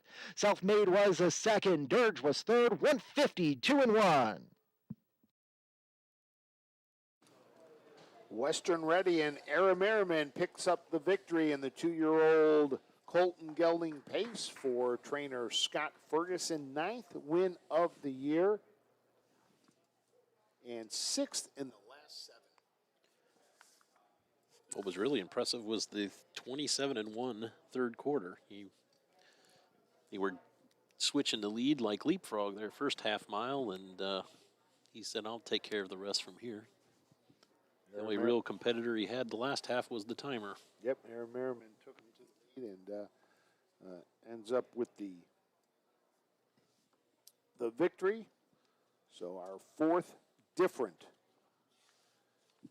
champion driver and trainer picking up a trophy for this, the Buckeye Stallion Series. There's a shot of Aaron Merriman driving number 2 Western Ready. Trevor Smith also drove Western Ready a bunch this year. Aaron had the drive, though, at Delaware, finishing 4th in the Buckeye Stallion Series. That's one of those lines where I mentioned that there was a variant that was Jug Day, and it was 53 degrees with a 2-second variant. It's about 53 today out there. I don't know how bad the wind is today. The wind's still Probably a blowing pretty good. 53-0, though. There's probably no variant when it comes to the track conditions. So let's go down to the winner's circle. My Marie. 9th win in 12 starts. Was bred in Ohio by Malin Miller. Congratulations to the winning connections of number 2 Western Ready, 2-year-old Colt and Gelding, Buckeye Stallion Series champion for 2021.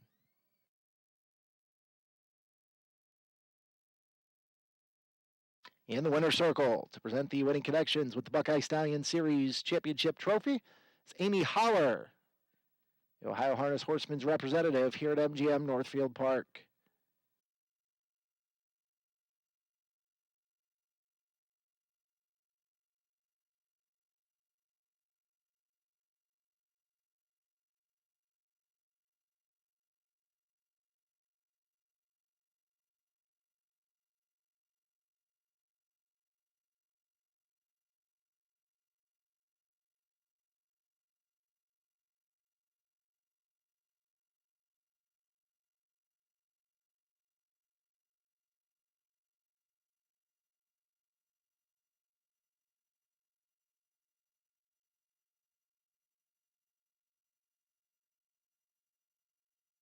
In the winner's circle, Dave Bianconi, standing by with winning driver Aaron Merriman.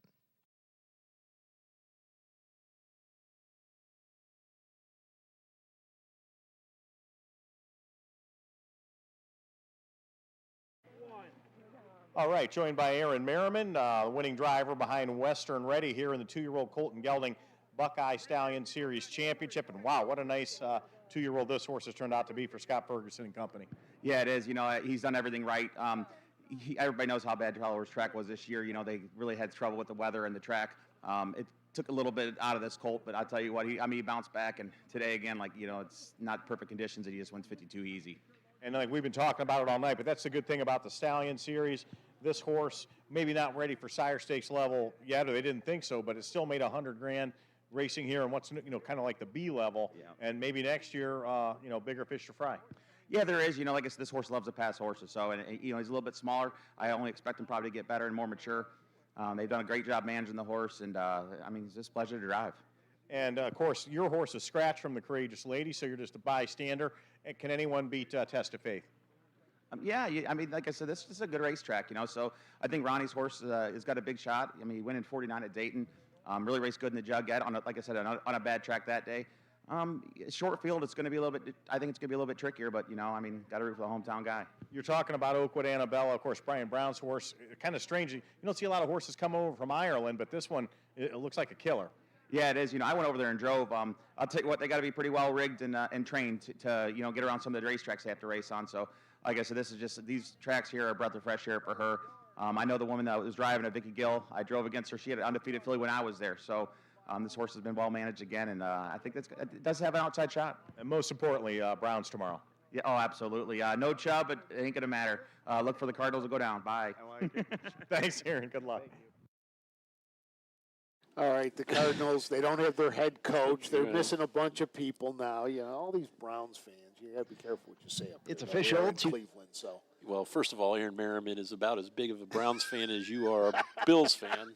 But Aaron Merriman mentioned that he went over and raced in the Delaney Memorial a few years ago and went over with Roger. And I've seen some of the tracks over there, and they're not well groomed. So. Really? So let's head down to the winner's circle. Down to Roger Houston, who is, I think he is gathering up the owner and the trainer down in the winner's circle. Scott Ferguson is the trainer. Let's head it down to Roger Houston. With us here in the winner's circle, quite a story. Brendan Toops, to my right, mowed yards in his home area, saved up some money, and went to the Springfield sale, I understand. Yes, sir. Yes, sir. It did happen. I had to mow the yards and save up for quite a while to get this horse. Western Ready, you paid the whopping sum of $3,700. all that lawn mowing paid off for you. Yes, it did. Yes, it did. What kind of a year has it been for you as an owner? Oh, it's been a great year. Just watching him race and everything, seeing how he's progressed throughout the season. First horse you ever owned? Mm-hmm. Yes, Will sir. it be the only horse you ever owned? Maybe. We'll have to see. We'll have to see what I can do. Maybe get another one here soon. Scott Ferguson, trainer. Did you expect this kind of a year out of Western Ready? Not really. He's been very impressive. Started out really good. When we broke him, he trained down good. Trained him with our younger ones, and he was always had a lot of talent in that. And from there on, he's just accelerated right on out and been impressive. I think that's what, 9 out of 12 this year or something like that? Yes, 9 of 12 this year. Picked up 30,000 tonight. That makes it around right close to 106,000 for the year. Pretty close. Been a good year? Great year, fantastic year. How's Brendan as an owner? He's awesome. He's the kind of owner you like. Okay. He just says, get her done. You'll help him to get another horse, I'm sure. Yes. Okay. Yep. Scott Ferguson and Brendan Toops on a big night at Northfield with Western Ready. You gotta love that. He cuts grass. He raises enough money to go and buy a horse for $3,700, and he ends up a Buckeye Stallion Series champion with a horse that wins 9 out of 12 times and makes him $106,000. I hope he bought a bigger lawnmower. I was going to say, does his lawn mowing rates go down? Probably not. I mowed my grass today. Do you think I should have bought a horse? Well, I mowed some of it. I'm not buying one today, but those are the great stories about harness racing, and you know, it's a great opportunity to get in and to do that. You know, a single owner out of New Carlisle, Ohio, Brendan True, and young too. You know, Roger mentioned that, you know, or I think it was Dave Bianconi talked about taking on the bigger horses. Don't forget, this horse won a division of the Ohio State Fair Stakes back on August 7th. So this isn't a let me stay at the county fairs and away from the big horses. I mean, this horse did win a division of the Ohio State Fair Stakes. The other thing that Aaron mentioned was not a big horse. Oh. And that's what we've seen today. The bigger horses have not been winning. It's been the horses with more heart. Yep, yeah, absolutely. Well, we'll get set now. We're halfway through our race program. We've got 5 more for you tonight. And the next one coming up, we'll move to the 3-year-olds, and that will be the 3-year-old filly trot to start it off when we return to MGM Northfield Park. Athletes, they come in all shapes and sizes. They catch, they leap, they run. Some athletes even come with 4 legs and paws and hooves. When these beloved family members need care, remember the Ohio State Veterinary Medical Center. Ohio State experts wrote the book on exceptional animal care and know how to get our best friends back on their feet. The Ohio State Veterinary Medical Center. Midland Acres, established over 50 years ago, is leading the way in harness racing resurgence in the great state of Ohio. Over their 600 acres, many premier broodmares, yearlings, and stallions are able to roam. Midland Acres' success in the past provides momentum for the future. So, if you are breeding your mare or purchasing a yearling, Midland Acres will put you in the winner's circle, doing our best to bring you the best.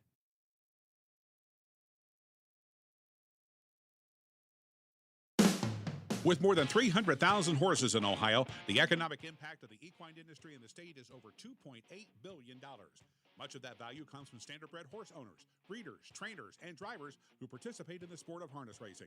The mission of the Ohio Harness Horsemen's Association is to preserve, protect, promote, and serve the entire standardbred industry in Ohio and beyond. To learn more about the Ohio Harness Horsemen's Association, go to ohha.com. That's ohha.com. Time to move on to the 3-year-old divisions. The 3-year-old filly trotters are up first here from MGM Northfield Park in the Buckeye Stallion Series. 8 horses, all have a win in the legs except one, which will be interesting to talk about when we get to that point. Chip It In is the number 1. Ronnie Wren Jr. will drive for Chris Beaver, the Break the Bank filly, number 2 in points. Obviously, anytime you talk about filly trotters in the state of Ohio, Chris Beaver rolls off the tongue, and this one is actually co-owned by Miola and Don Robinson and RBH Ventures out of New York, and I know Robinson and RBH have been longtime patrons of Chris Beaver, so finished 5th in the fair final, had a brutal trip, had to go 3 wide around the final turn, and just ran out of some steam with Trevor Smith in the bike that night. And Chris will have 3 in this race. The number 2, the winner of 3 legs of the Buckeye Stallion Series, and the number 1 point getter, Cash and Chips, trained by Stephen Bush. Hunter Myers will drive, was the winner of the Ohio Sire Stakes Consolations over at Dayton back on October 2nd, has won 8 of 20 this year. $106,000 so far this year, and was a $26,000 purchase at the Ohio Select Sale. Out of Cash by Cash Hall, out of the Sugar and Chips. The number 3 is Jogging Sweets. Kurt Sugg will drive for Edward Miller, has won 12 of 19 this year. Jogging Sweets, we mentioned earlier, Chip It In had a brutal trip in the fair final at Dayton. Jogging Sweets had an equally brutal trip and was cutting the mile for Chip It In, was first up on the outside for the most of that mile. And Jogging Sweets, we think the name might have been supposed to be Jogging Sweats, but somebody who couldn't saw read, that someone couldn't read their handwriting. Jogging Sweets. We could be wrong. Yeah. The number 4 is Aunt Lil. Chris Page will drive for Ron Burke. Had a tough time going in the Ohio Sire Stakes Consolation, 8 in points, and did not even win a leg of the Buckeye Stallion Series. Was first or second, though, in 10 of 17 starts this season and has $55,000 in career earnings. Did have 3 seconds, could not get up for the win in that. The number 5 is Feisty Pistol. Aaron Merriman will drive for Chris Beaver, has won 11 of 23 and is the Ohio State Fair Finals champion. The exact same connections as number 1 Chip It In. Feisty Pistol will be driven by Aaron Merriman. 11 of 23 this season, $89,000 lifetime. Right now at 2-1 odds. The number 6 is out of the stable. It's Anthony McDonald driving for Tim Twaddle, the trainer. I'm a Lovely Lady. Normally, Jason McGinnis is the trainer for Anthony McDonald here in the state of Ohio, but this one's been based out of Western Pennsylvania. Tim Twaddle won the Jugette several years ago. This one is been on the board 12 of 21 this season. Last time out was at the Meadows, finished second and 155-3. The number 7 is Magic Credit Card. Brett Miller will get the drive, also for Chris Beaver, but a different ownership group. Yeah, Martin Yoder is the breeder and owner. This one raced on Sunday of Jugweech when it was 90 degrees, so not the 53. We'll try to get the last one in. Elegant GG, trained by Rosie Weaver, owned by Rosie Weaver. Don Irvine had a 6-race win streak snapped with a 3rd-place finish in the Fair Championship. So let's go to the post parade. Owned by Beaver, Miola, Robinson, RBH Ventures, Chris Beaver Trains, Ronnie Wren Jr. 2 Cash and Chips is owned by Elvira Fassett and Stephen Bush, who also trains, Hunter Myers. 3 Jogging Suites, owned by Rebecca Sugg, Ashley Dunn, and Edward Miller. Edward Miller trains, Kurt Sugg up. 4 Aunt Lil's, owned by the Burke Racing Stable, Hatfield Stables, Knox Services, J&T Silva, Purnell and Libby, Ron Burke trains, Chris Page.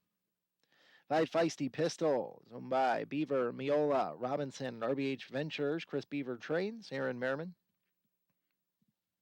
6 I'm a Lovely Lady, owned by the stable, I'm a Lovely Lady, Tim Twaddle trains, Anthony McDonald. 7 Magic Credit Card, owned by Martin Yoder, Chris Beaver trains, Brett Miller. And the 8 Elegant GG is owned by Rosie Weaver, who also trains, Don Irvin Jr. is in the sulky. Elegant GG, a winner of that 5th leg of the Buckeye Stallion Series back at Delaware, able to get in by winning that. Was sitting at about 60 points, 51 points for the win. Was able to get Elegant GG into the finals for Rosie Weaver.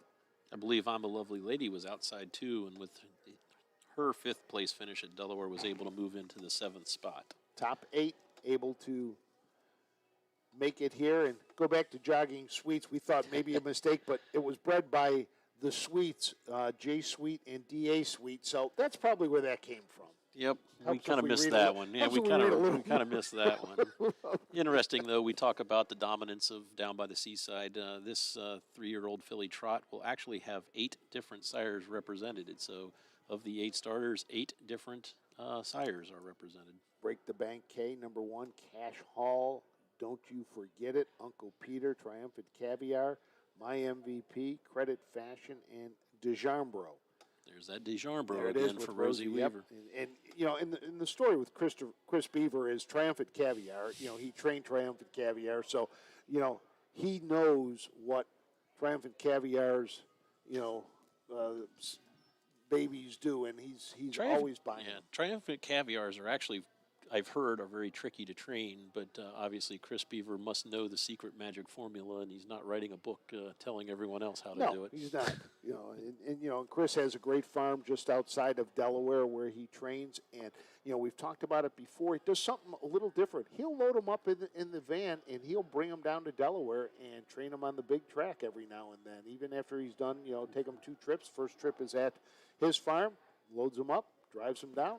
Now, you act like it's a big trip. It's like 4 miles. Well, it's 4 miles, but I mean, you know, to go through everything, to load them into the trailer, to get them there, you know, and then get all the grooms down there, you know, and they come down there. And when we were up there for Freshman Focus, he said, yeah, we're doing that today. So we were able to follow him down and shoot some video of that. Little story about Chris Beaver's farm. It was actually, originally it was Doug Duber's farm, and Doug trained for my father growing up, and Doug recently passed away in Florida, so hopefully shout out to his family who are maybe watching. But Doug Duber's probably one of the reasons I'm into harness racing is he trained one of my dad's horses for us. So spent many a Saturday morning at the Doug Duber farm, which is now the Chris Beaver farm. And how many did your dad own over time? Not many. Not many? Yeah, we had a horse by the name from South Bend, out of the sire South Bend. His name was Newt, and that was always my favorite because I'm a big Notre Dame fan. So if you can't name your horse after their best coach. Hey, I have a picture of was myself. he successful? I have a picture of myself in the winter circle at Scioto Downs. I was probably Laney's age. Oh, wow. But back then, Scioto Downs used to have like a playground in front of the race office there. And I remember I would always play on the playground. And then if my parents yelled at me, that means we won, and I had to run over and get my picture taken. So not a bad Do you thing. still have all those pictures? I have a lot of them. I have a lot of them. And they were interesting. They weren't all on an 8.5 by 11 sheet. They were 2 5 by 7s in a cardboard holder. Well, this one will fall out and this one will fall out. Next thing you know, you have a stack of pictures and you're trying to match up. Well, this horse has got green wheel disc. This horse has green wheel disc. So that must have been the same race. And it's just a lot of fun. This summer when we were prepping for the Ohio State Fair Stakes, I went into Jason Ross' office and he has bound volumes of all the race programs. I just happened to pull in a 1971, opened up the book, and it opened up to the race that Quandary won, and that was my dad's horse. I said, "What's the chances of me picking the book out of this entire thing and just flopping it open, and there's my dad's horse?" So, kind of, I guess, a little omen if you don't believe in that. Well, in this game, as much luck as you can have, and as many different pieces of karma that you can get, believe me, and you get superstitious as an owner, as a driver, as a trainer. There's a lot of superstition in this sport as well. I grew up with Chris Beaver as well, so there's been many a night I spent the night at Chris's house as a young lad, and his farm originally was on the south side of Delaware, and his track was like more of a square. I mean, it was square with rounded corners, and I think I rode my bike around that training track more than the horses would, but it was always a lot of fun. So growing up with Chris Beaver, it's great to see the success he's had the last few years. It's amazing. It all started with a horse by the name of Raging Samantha. He purchased it and raced, and he won $500,000. He sold it to the Swedish contingents for $500,000. So not bad, The last race we had a young man win $106,000. Chris won $1 million with his horse. Those are great stories, and you see where it got Chris too. So we're getting set for the 3-year-old filly trot. Chip It In, the number 1 with Ronnie Wren Jr. Cash and Chips with Hunter Myers is the number 2. Jogging Sweets, Kurt Sugg. Number 3, number 4, Aunt Lil and Chris Page. Number 5 is Feisty Pistol. Aaron Merriman will be in the bike. Number 6, I'm a Lovely Lady and Anthony McDonald. Number 7 is Magic Credit Card. Brett Miller will drive. And the number 8 is Elegant Gigi. Don Irvine Jr. will get the drive.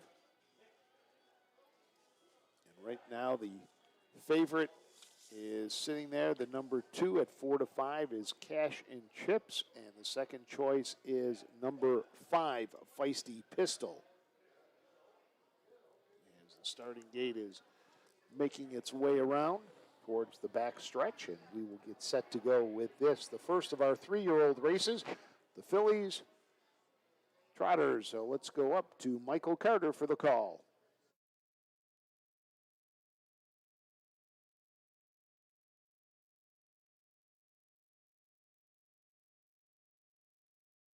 They've reached the backstretch. It's post time for tonight's 8th race, Buckeye Stallion Series Championship for 3-year-old filly trotters for a purse of $60,000. And the gate is rolling.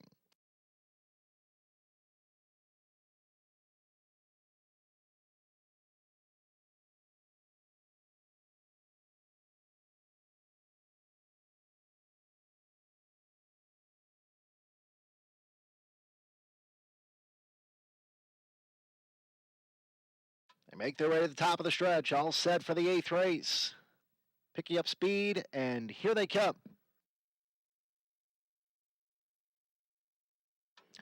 Often trotting, except for the 3 Jogging Sweets. Also, the 2 Cash and Chips made a break in stride just after the start. So as they race on to the first turn, Feisty Pistol comes away with the lead on top by 2. Chip It In races in second. It's a gap of 2.5 back to Aunt Lil in third. Is about 8 lengths off the lead. I'm a Lovely Lady races next, 2 clear of Magic Credit Card. Then at the inside is Elegant GG. From there is Jogging Sweets, and at the back is Cash and Chips. Quarter time on the board, 28 and 3. And it's Feisty Pistol on an uncontested lead, up by a length and 3/4. Chip It In trying to close the gap from in a second. Then comes Aunt Lil from in a third. I'm a Lovely Lady races in fourth as they come down in front of the stands for the first time. Magic Credit Card races next. Then comes Elegant GG and Jogging Sweets. They're at the half, 58 and 2, 29 and 4. Well-rated pedal there for Feisty Pistol, who's gotten things her own way thus far. She's up by a length and 1/4. Chip It In is in the pocket, second.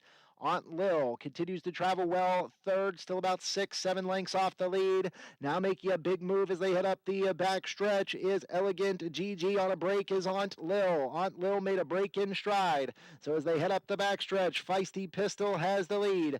Chip It In right there in second. 3/4, 127-3. Elegant Gigi continues that bid up on the outside for Donovan Jr. Then comes I'm a Lovely Lady in fourth. They've got an eighth of a mile left to come. It's Feisty Pistol still the one. Chip It In now vacates the pocket as they come to the top of the stretch and they turn for home. Feisty Pistol turns with the lead. Chip It In on the outside still trying. Feisty Pistol and Chip It In. Feisty Pistol.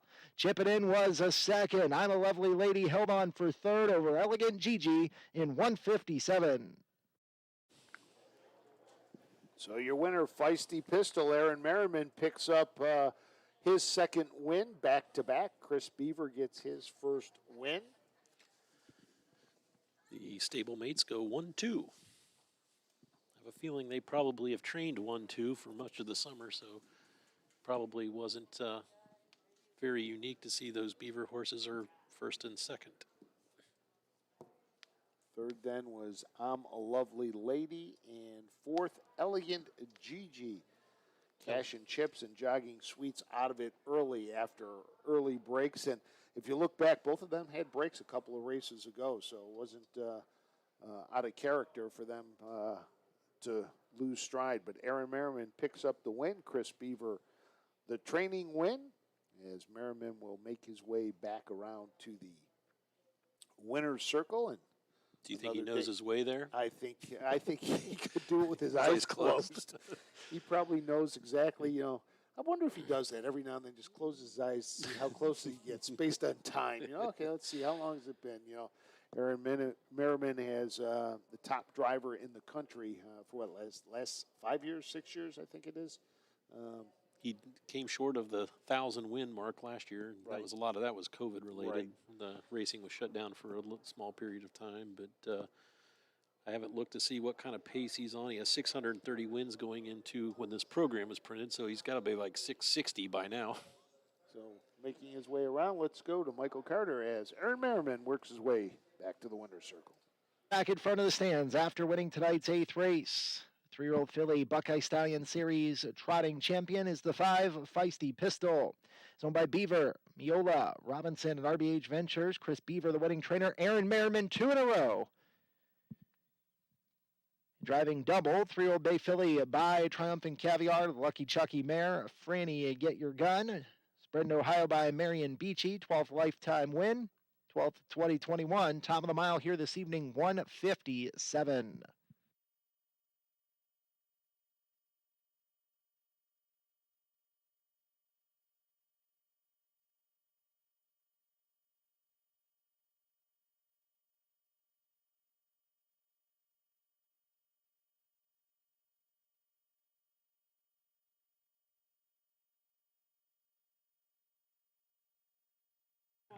All right, I'm joined by winning trainer Chris Beaver.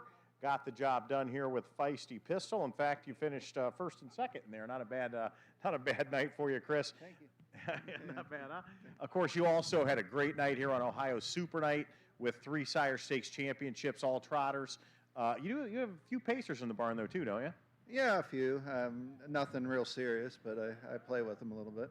And how many trotters were you racing this year? I would say we're racing maybe 30, 35 at one point.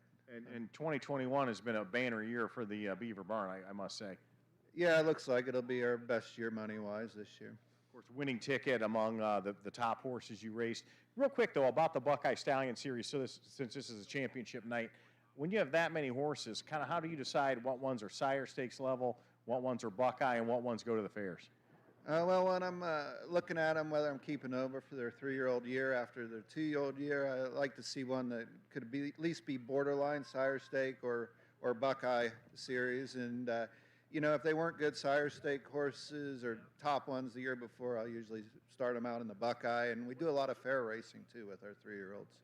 Yeah, for sure. This series, though, really gives guys – it used to just be the fairs or the Sire Stake, and that used to be quite a jump. this middle level has really made things great for breeders and trainers and owners in Ohio.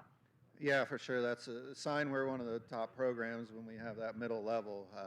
It definitely makes a difference. Sounds like most of your good horses are 2 and 3 year olds are pretty much done for the year after this weekend. Yeah, we're pretty much getting to the end. I have a few racing in Indiana and the stakes over there, but we're pretty well shut down. Well, we got 5-night-a-week racing coming up here, so send the overnight ones up our way. I appreciate it. All right, thank you. Yep. Thanks, Chris. Really coming down, and we've It's got official. about another hour worth of rain coming through Cleveland. One little cell that just is sitting right over Northfield Park, and you can see how it was coming down on Dave Bianconi and Chris Beaver out there. And In the interview, Chris mentioned, taking a look at his 2-year-olds, but he must have seen something in Feisty Pistol. This horse had 5 starts as a 2-year-old, 0 wins, and Chris kept him in the barn and now won $105,000 this season and $119,000 lifetime. So that was something I noticed too. That a 2-year-old that only raced 5 times for Chris, and he decided to stick around, and so there obviously was something that he liked. And and this year comes back with 23 starts. yeah, it seemed like every time I was doing a fair for the OHHA, the Feisty Pistol was, and usually with BJ Roberts in the bike. So I hope BJ was here tonight to celebrate the win with Feisty Pistol. Well, let's send it down to Roger Houston. Feisty Pistol wins the Buckeye Stallion Series, and Steve Sandler, big night again, won the fair finals and went up here at Northfield in the Buckeye. Yeah, it was another exciting night. I wish I could have been there last week, but I was in the hospital, so I'm sure a lot happier to be here tonight, believe me, even though it's raining. The rain not going to spoil your parade, though. Not a little bit. Really enjoying this. Chris has done a wonderful job with this filly this year. She's really been good all summer long. 12 wins, lifetime earnings now $119,000.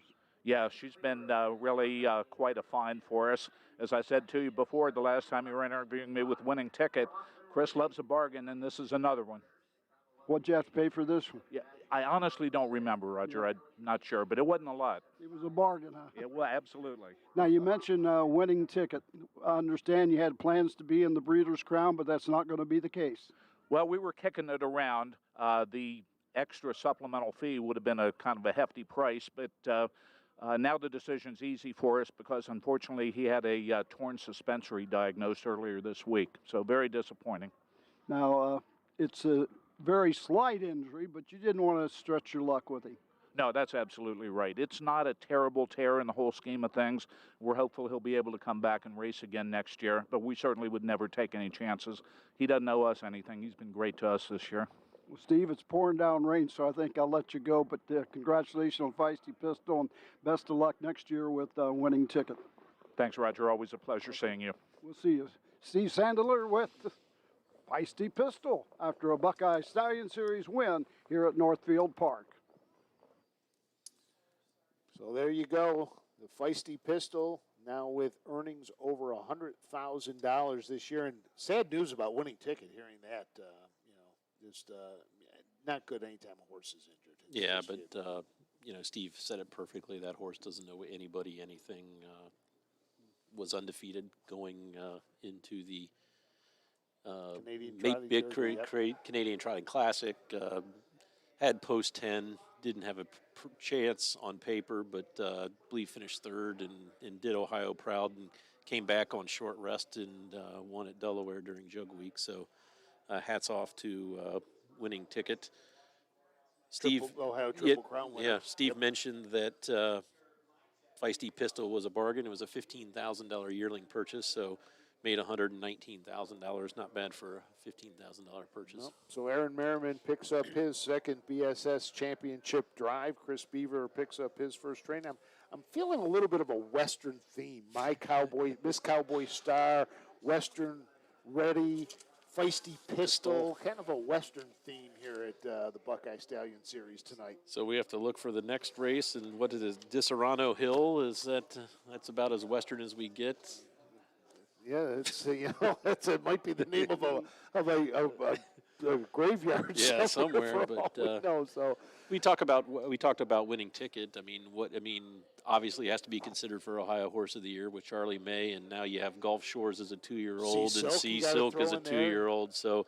And if you're a member of the OHHA, you can vote for Horse of the Year. And I think this will be one of the closest races we've had in the state. Last few years, it's been probably no brainer. But as the horses have produced on the national level too, it's exciting to see. And you're exactly right. It's these horses, and they're not only racing in Ohio; they're stepping out. And I can't remember who it was. I think it was Ron Burke who said. Somebody had said, yeah, you got to watch out for these Ohio horses in the coming year. And Ron Burke said, the coming year, watch out now. And that's what you're seeing now with some of these horses. I'm sure Chris is a little bit disappointed, obviously, winning ticket. I talked to him several weeks ago, and most of winning ticket's money was going to be in the upcoming weeks. He had some stakes races, the USS Indianapolis over at Hoosier, and he was even talking to Matron over in Dover, Delaware, and then the Breeders' Crown. But Mr. Z Handler mentioned the nomination fee for the Breeders' Crown. I believe it was $65,000 or $62,000. So awfully tough check to write. But that was a moot point after the injury was diagnosed. So best wishes to winning ticket. Well, we'll take a break, and when we come back, we will have the 3-year-old filly Pace, the Buckeye Stallion Series Championship, when we return to MGM Northfield Park.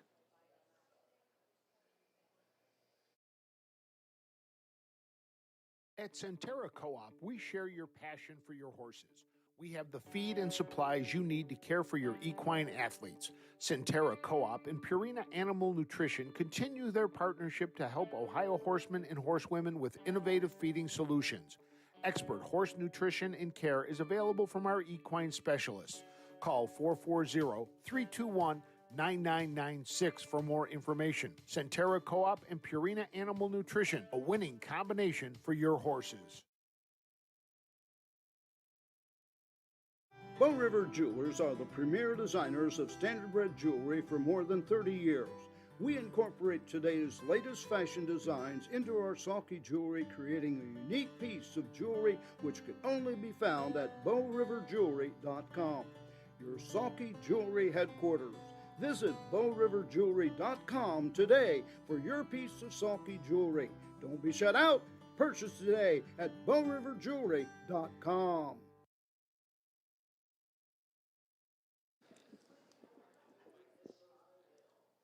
Welcome back. Let's go to the post parade for the 9th race, the 3-year-old filly Pace. So trains Brett Miller. 4 Reach Through the Sky Oz is owned by Annette Lorenzen and ACL Stu Terry. Annette Lorenzen trains, and Aaron Merriman is in the sulky. 5 Heaven is So Far Away. It's owned by Annette Lorenzen, who also trains. Ronnie Wren Jr. is up.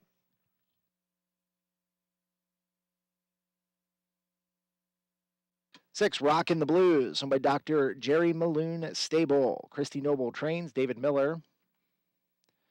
7 Nora Tova is owned by Clifford Grundy. Jamal Williams trains. Chris Page. And the 8 Pompatus of Love, owned by trainer Kim Daly. Ryan Stahl is in the sulky.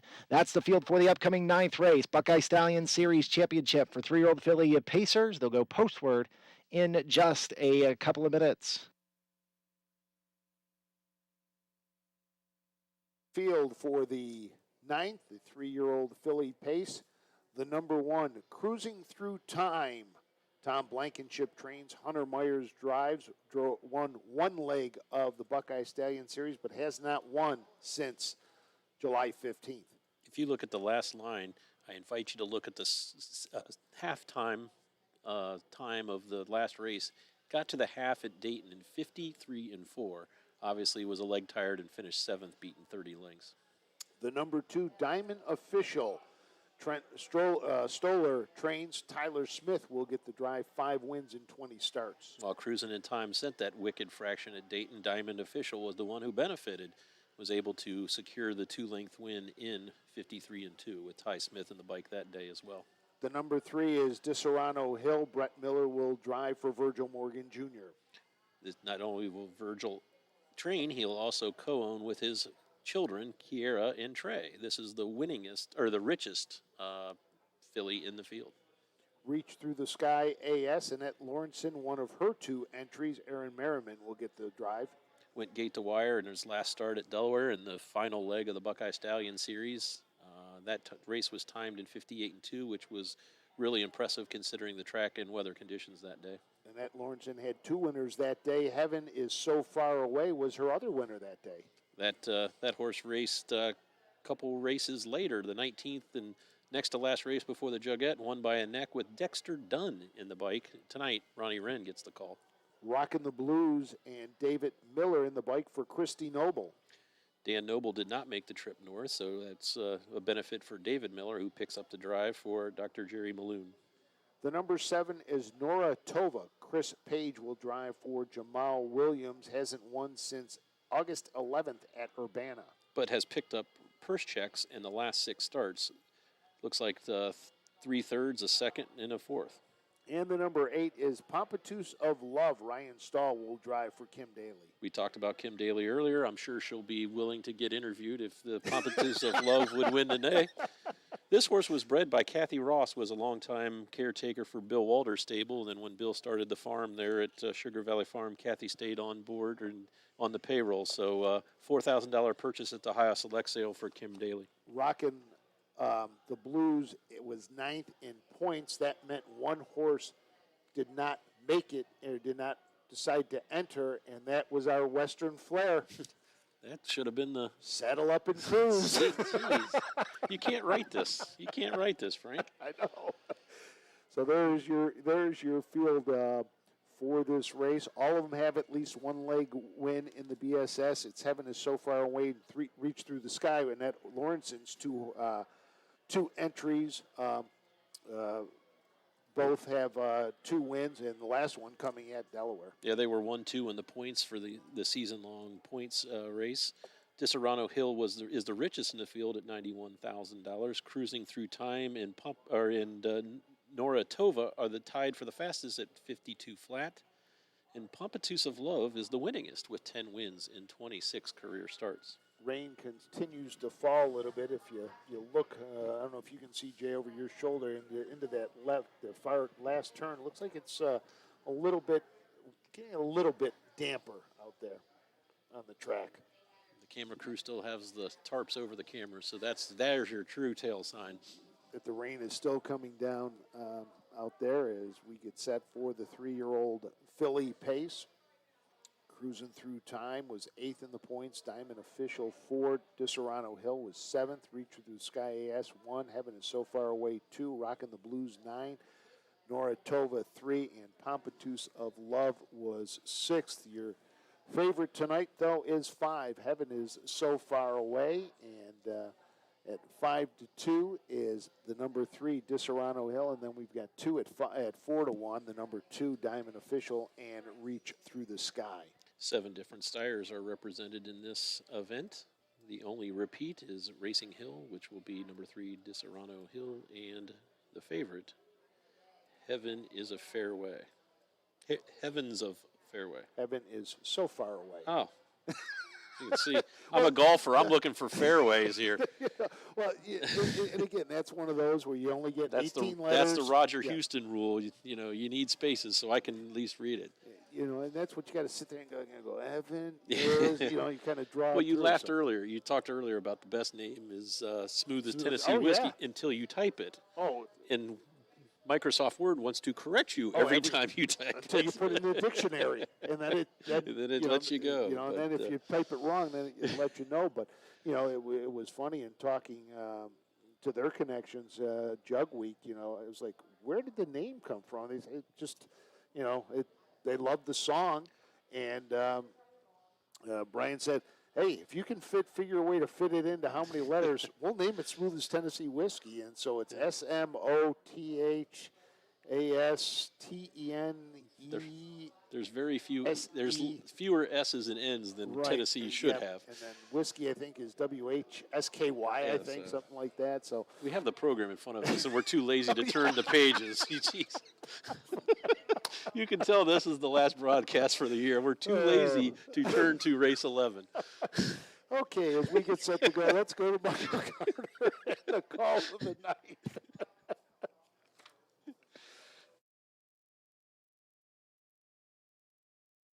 They've reached the backstretch. It's post time for tonight's 9th race, Buckeye Stallion Series Championship for 3-year-old filly Pacers, a purse of $60,000, and the gate is rolling.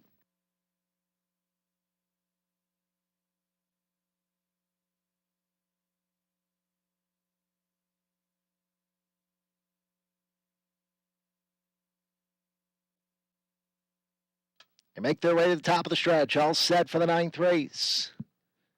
Here they come.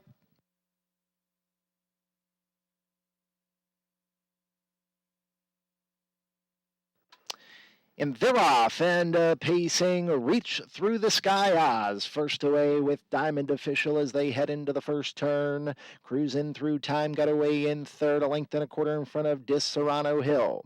Then comes Heaven Is So Far Away. At the inside next is Rockin' the Blues, a length and a quarter in front of Nora Tova. And Pampatusa Love is the trailer as they race up the backstretch to the quarter, reaching through the sky. Oz on top by a length and 3/4 as they hit that opening quarter in 27-2.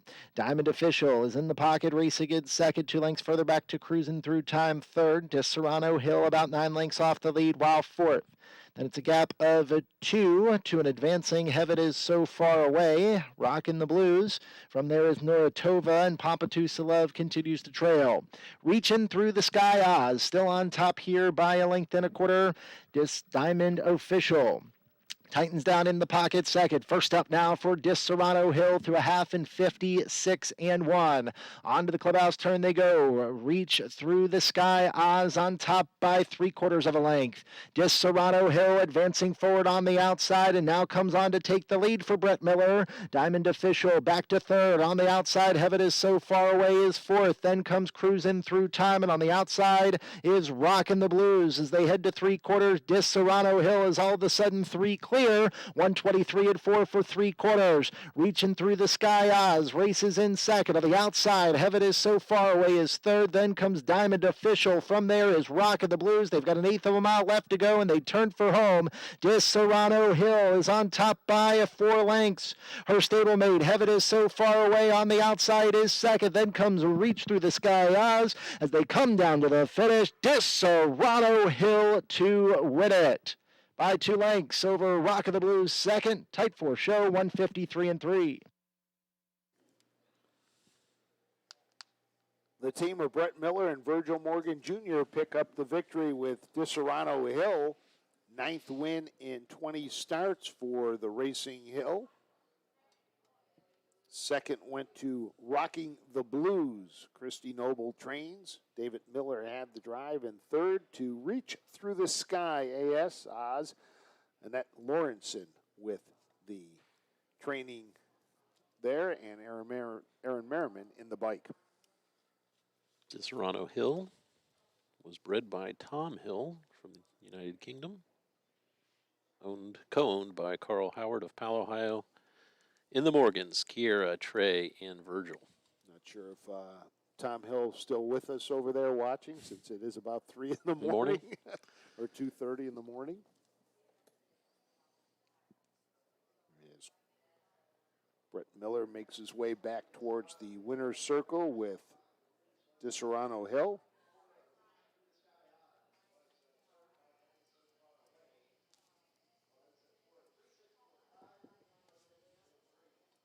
Final time of the race was 1:53-3.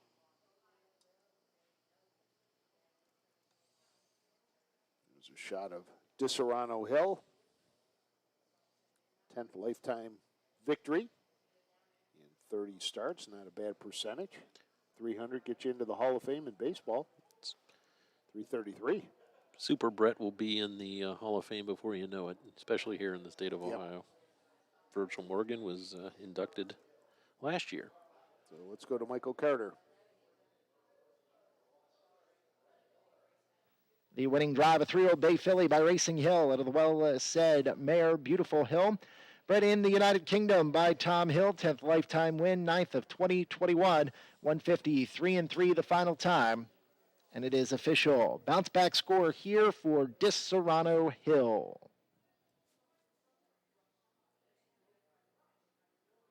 Miller and Virgil Morgan talking. Dave Bianconi now with the umbrella. There's your other sign. It's still raining.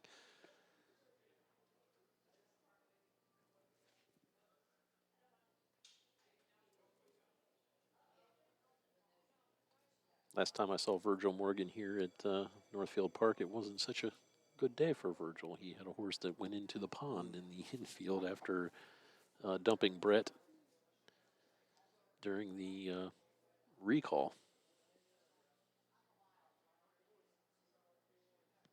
Glad to say everything turned out well that day, and it's gotten better for Virgil here tonight. Nice shot right there of DiSerrano Hill. 3-year-old filly by Racing Hill out of the well-said mare, Beautiful Hill. All right, joined by some of the winning connections here of DiSerrano Hill, winner of the Buckeye Stallion Series Championship for the 3-year-old filly Pacers, Brent. I've only known you for 30 years, Brett. First off, you've been my wedding. I was in your one of them. I was. You're right. But Brett Miller here. A little dirty tonight. It looks like, huh, Brett? How's the track? Yeah, the track's holding up very well. It's it's pretty firm, and yeah, it's holding them good. Got to ask you real quick about Smooth as Tennessee Whiskey coming up in the Courageous Lady. Big test tonight against some open fillies, of course, Test of Faith. Well, what do you think about her? I just gotta work out a trip with her, and she's got one real big run, and if I can work out a trip, she'll be all right. All right, looks like this horse is trying to kill us. I better let you go. Take it easy now. Joined by Virgil Morgan Jr. Virgil, a family affair here. Your son and daughter and you and of course, Carl Howard all own this filly. That's got to feel extra good. Yeah, I'm just thrilled for everybody. Carl's a great owner, great friend, and my kids, they both work for me, so I couldn't be happier for them. We bought her last year from Mr. Hill, and it's worked out great. Really happy for everybody. Stake season winding down a bit. What do you have left? For her, I don't know. We'll in general. Well, the stable, we could talk about that for a while. I don't think everybody wants to hear that. But as far as DiSerrano Hill, we'll think it over. We thought about sending her to Yonkers because she fits some conditions there. But the purses are so good in Ohio. We'll just have to look at the best schedule for her. All right, well, we're racing 5 nights a week starting in a week, so send her here. Okay. All right, thanks again, Virgil Morgan, Brett Miller, and the connection of DiSerrano Hill winning the night. Dave Bianconi's really pushing for horses up here at Northfield Park. He's always got his race office hat on, doesn't he? So. But nice family affair, as it was said there. Virgil Morgan owns the horse with his daughter Kiera and his son Trey. Both of them work for him at the training center, and also partly owned by Carl Howard. But 10th win in the career for DiSerrano Hill. So that'll send us to the 10th, which will be first we're going to go down to Roger Houston, who's got an interview down in the winner's circle, and he is with Virgil's kids. The owners of DiSerrano Hill just won the Buckeye Stallion Series. Kiera Morgan on my right, Trey Morgan on my left, and young folks getting involved in harness racing just like Dad. Yes. Yeah, we're super happy tonight. We came here and we expected the best, but I didn't know if she could win or not, but we're happy that she did. She raced really big, really good for us. How's your driving career doing? I see you drove it to Lancaster with Street Gossip. Gossip, yeah. I haven't driven as much this year, not as many in the amateurs, but I have driven a couple fairs, so. Do you love driving, though? Oh, yeah, I love it, yeah. It's a thrill, and it's a lot of fun, yeah. You do pretty good at it, too, don't you? Sometimes I try. My best, I try. I always say in the amateur races, always bet the women. Yeah, I'm glad a lot more women have started to drive. It makes it a lot more fun, so. No question. Yeah. Trey, you're almost getting as big as your dad. Trying. I got a long way to go. Now, you're working full-time with the horses with your dad? Yeah, alongside my sister and my father every single day, day in, day out, yeah. So it's truly a family operation. It is, yeah. It's a family business, you could say that. Family tradition, rather. Now, yeah. this year, though, kind of is the first time that you really got involved as far as ownership. Yeah, so I've always dipped and dabbled. Had a couple here in cheap claimers back in the 5-claimer days in Scioto. Just never really anything that serious, but yeah, the opportunity arose last year. I can't thank my father, Carl Howard, enough for granting us the opportunity they did, man. Just so thankful. How she raced tonight, beautiful. I'm so happy, beautiful, literally. Don't get too much taller because I can't only raise the microphone anymore on this anymore. Yeah, don't tell my dad that. He doesn't like to hear I'm getting up there in height compared to him. Trey and Kiara Morgan. It's a family affair in the Virgil Morgan operation. Big shoes to follow. Your dad's a Hall of Fame trainer. So, but big win for the Morgan family with the Serrano Hill and a big race for the filly. And it'll be interesting, like you said. Who knows where she's going to go later on this year as we start to wind down the season for a lot of these 2-year-olds. Yeah, we talked about the 2-year-olds getting turned out. The 3-year-olds can still race all through the winter, and if it's up to Dave Bianconi, they'll race up here because I think they're racing 5 nights a week starting next week. All year long. So we'll take a break, and when we come back, we'll have the 3-year-old Colt and Gelding Trotters in the Buckeye Stallion Series as we move on here from Northfield Park. A rainy night tonight, but we'll be back after this. Athletes, they come in all shapes and sizes. They catch, they leap, they run. Some athletes even come with 4 legs and paws and hooves. When these beloved family members need care, remember the Ohio State Veterinary Medical Center. Ohio State experts wrote the book on exceptional animal care and know how to get our best friends back on their feet. The Ohio State Veterinary Medical Center.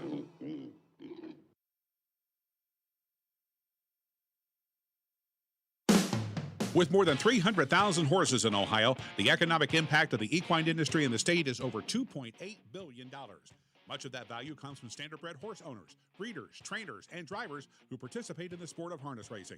The mission of the Ohio Harness Horsemen's Association is to preserve, protect, promote, and serve the entire standardbred industry in Ohio and beyond. To learn more about the Ohio Harness Horsemen's Association, go to ohha.com. That's ohha.com. Welcome back to the MGM Northfield Park as we get set for the 3-year-old Colton Gelding Trot. And we will have a total of 8 in this race. Only 4, though, have won legs, and we had to dip all the way down to the 12th point getter to get our 8 in this race. And the number 1, Western theme, Malibu Kid. They had all those nicknames back in the West. So Malibu Kid with Keith Cash, Dalton Walls trains. This was your fair champion last week at Dayton Raceway. There's the winningest colt in the field with 14 wins and 31 career starts. The number 2, Naughty Triumph, Steve Carter will train. Was unraced at 2, but has made up for lost time, has been on the board 19 of 21 starts this season. The number 3, Blank Space Oz, Trevor Smith will drive for Annette Lawrenson. Has only 1 win in 20 career starts, but has 10 second-place finishes. The number 4, Cast Your Crown, Michael DeRunts is the trainer. Matt Kakali will drive. First time we get to see Matt Kakali on the track tonight. It was a $9,000 yearling purchase at the Buckeye Classic sale. Has been first, second, or third in each of its last 6 starts. The number 5, Burrow, Ronnie Wren Jr. will drive for Jim Arledge Jr. Burrow is the fastest in the field with a 1:54.2 mark at Lexington as a 2-year-old. The number 6 is Very Smart. Ryan Stahl will drive for Kent Sherman. You mentioned that was the 6th place in the Buckeye Stallion season-long standings, but comes in with a win in a conditioned event here at Northfield Park, going gate to wire in 56.2. The number 7, Admiral All-Star, Kurt Sugg and Edward Miller will team up again. $16,000 yearling purchase. Was first and second of 4 of its last 5 starts. And the man who got the worst of draws tonight, Sandy Beatty, both of his in the 8-hole. This time it's I Like the Cupcakes. I Like the Cupcakes, and I Like the Cupcakes likes the money, too. $129,000 in career earnings.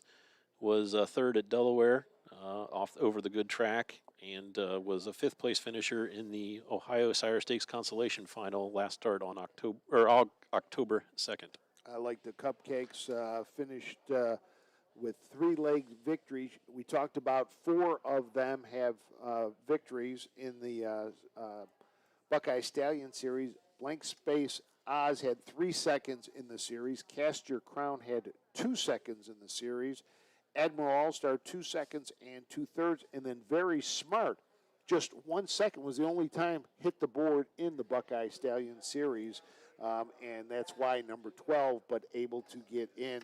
We had the number 4, the number 5, and the 10 and 11 point getters did not enter. And that was one of those situations where you came all the way down to number 12 to get in. My pal Sparky was actually scratched from the Delaware County Fair, so there might have been an illness or a injury there. Don't forget Little Man, I believe, racing the Sire Stakes final. So obviously they're ineligible to race here. And as we're talking about Don't Forget Little Man, we hear the call to the post, so we'll send it up to Michael Carter. Peace. 3-year-old Colt and Gelding Trotters for the Buckeye Stallion Series Championship for purse of $60,000. Here's the field number 1, Malibu Kid, owned by Bruce Soulsby. Dalton Walls at Alan Weisenberg. Dalton Walls trains Keith Cash Jr. 2, Naughty Triumphant, is owned by Carter, Beard, Friedland, and Carsey. Steve Carter trains, Brett Miller drives. 3, Blank Space Oz, owned by ACL Stu Terry. Annette Lorenzen trains, Trevor Smith. 4, Cast Your Crown, owned by Blake Daniels. Mike Durant trains, Matt Kakali. 5 is Burrow, is owned by Jacobs, McLaughlin, Roth, and Phillips. Jim Arledge Jr. trains, Ronnie Wren Jr. 6, Very Smart, is owned by Melissa Patterson and Daryl Sherman. Kent Sherman trains, Ryan Stahl. 7, Admiral All-Star, owned by Rebecca Sugg, Watson Harness Racing, and Mary Stuckey. Edward Miller trains, Kurt Sugg. 8, I Like the Cupcakes, is owned by William Johnson II. Hugh Beatty trains and drives. Number 8, I Like the Cupcakes. That's the field for the 10th race. 3-year-old Colt and Gelding Trot for the Buckeye Stallion Series Championship per $60,000. They'll go postward in just a couple of minutes.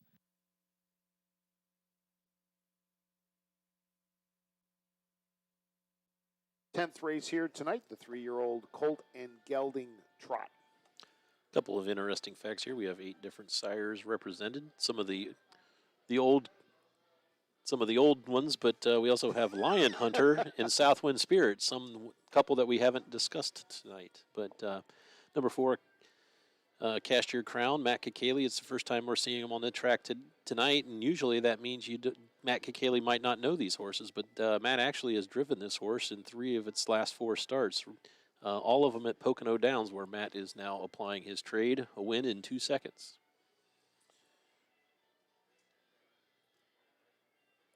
We get set for this, the 10th, the 3-year-old Colt and Gelding Trot. Malibu Kid, the Fair Finals champion, coming off a big race, was the favorite there. Keith Cash will get the drive today for trainer Dalton Walls, and anytime you can win half of your races, that's pretty good.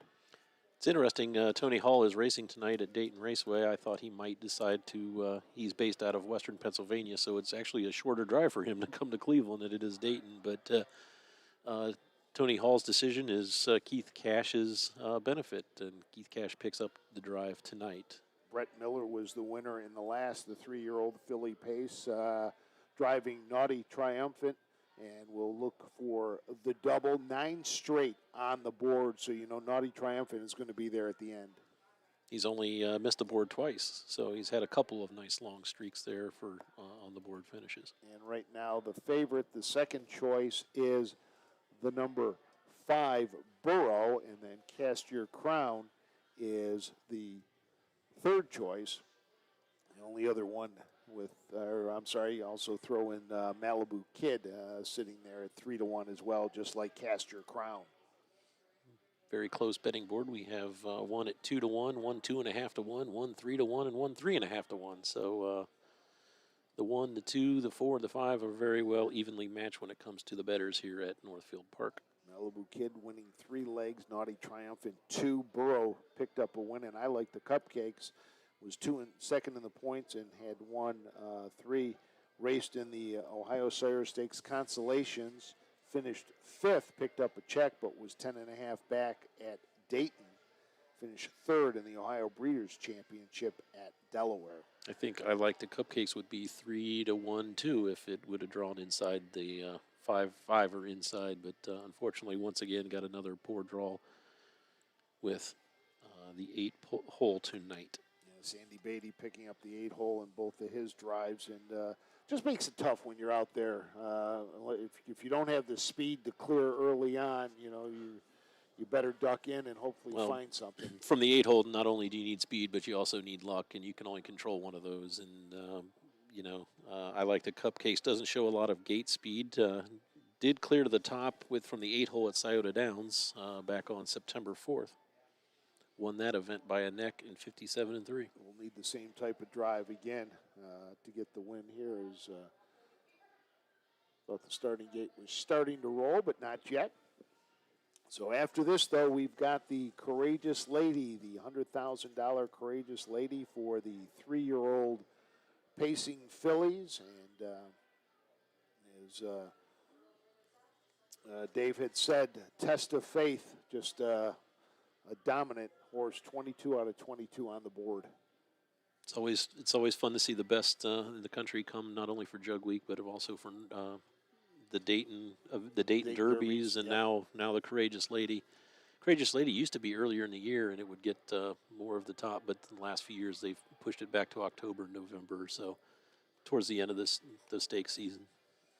And that's big on the scheduling too. Is where you're going to race some of these horses as you come. You kind of they sit there. The trainers kind of jot out a calendar and go, okay, we're going to go here, here, and here. And and this year and last year with cancellations and COVID, things were moved around, and it made it difficult for everybody. I believe this is the last year that the Courageous Lady will actually be a late closing event. I think next year it goes to an invitational, so Dave Bianconi can get on the phone and call people. A lot of people are saying only 6 horses, but there was only 16 eligible to be in this race, so they felt fortunate to have 7 enter, and unfortunately we had a late scratch, so now we're down to a field of 6. Kind of like he does with the Milstein. Yeah, exactly. On the phone, they watch where the horses are, and then they invite the top pacers in for that. So as we get set to go, the 3-year-old Colton Gelding Trotters are making their way behind the starting gate as we get set for this, the 7th of our 8th Buckeye Stallion Series Championships.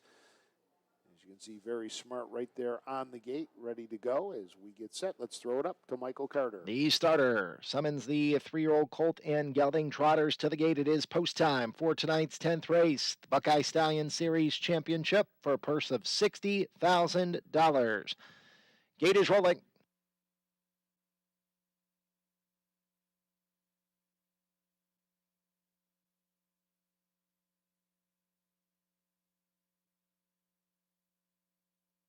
Make their way to the top of the stretch, all set. Race 10.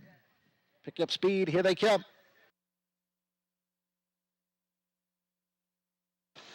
They're off and trotting except for the 5 Burrows. Off stride before the start. Naughty Triumphant first away from the inside. On the outside, Cast Your Crown and Matt Kakeli going to the lead. And off stride is Naughty Triumphant. Naughty Triumphant made a break in stride around the clubhouse turn. So Cast Your Crown will be on an uncontested lead up by 3 lengths here. Blank Space Oz tries to tighten down from in second. 2 lengths back to Very Smart in third, about 6.5 lengths off the lead. Opening quarter 28-3.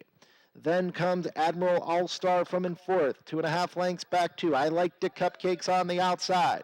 From there is Malibu a Kid. The back markers are Naughty Triumphant and Burrow.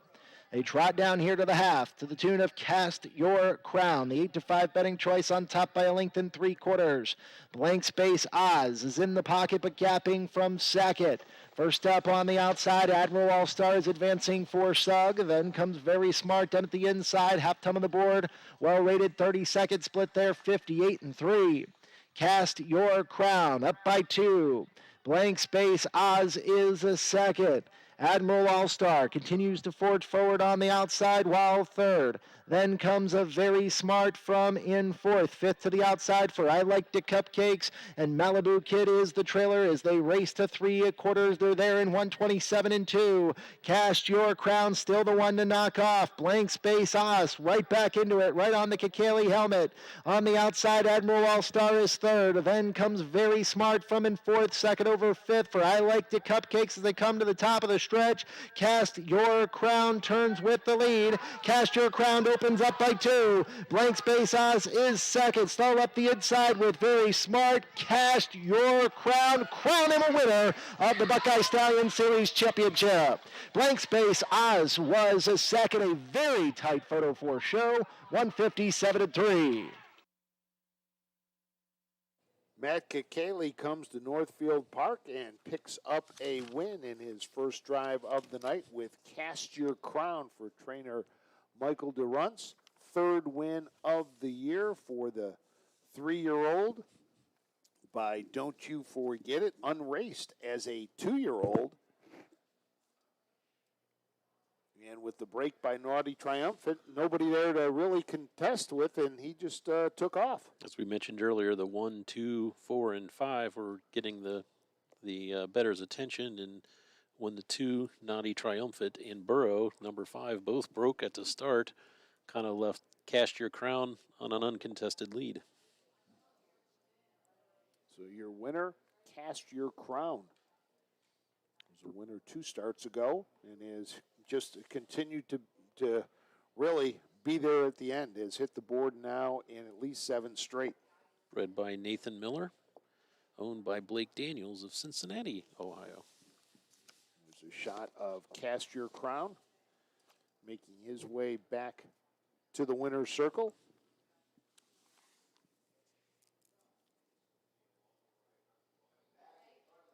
So let's go back up to Michael Carter.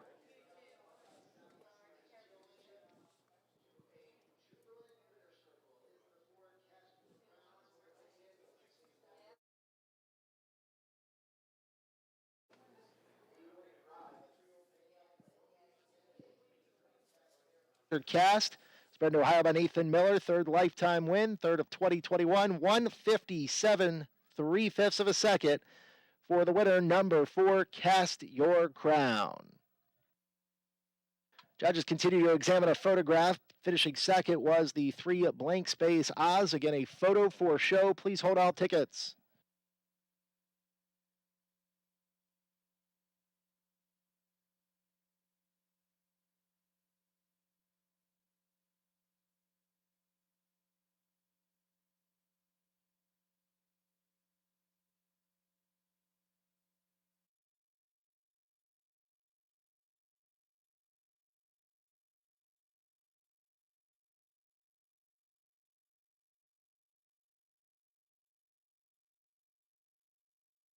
Finishing third was number 6, Very Smart. Fourth home, number 7, Admiral All-Star. 4-3-6-7.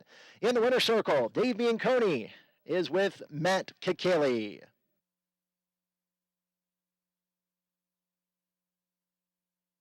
All right, joined by a real road warrior here, Matt Kakali.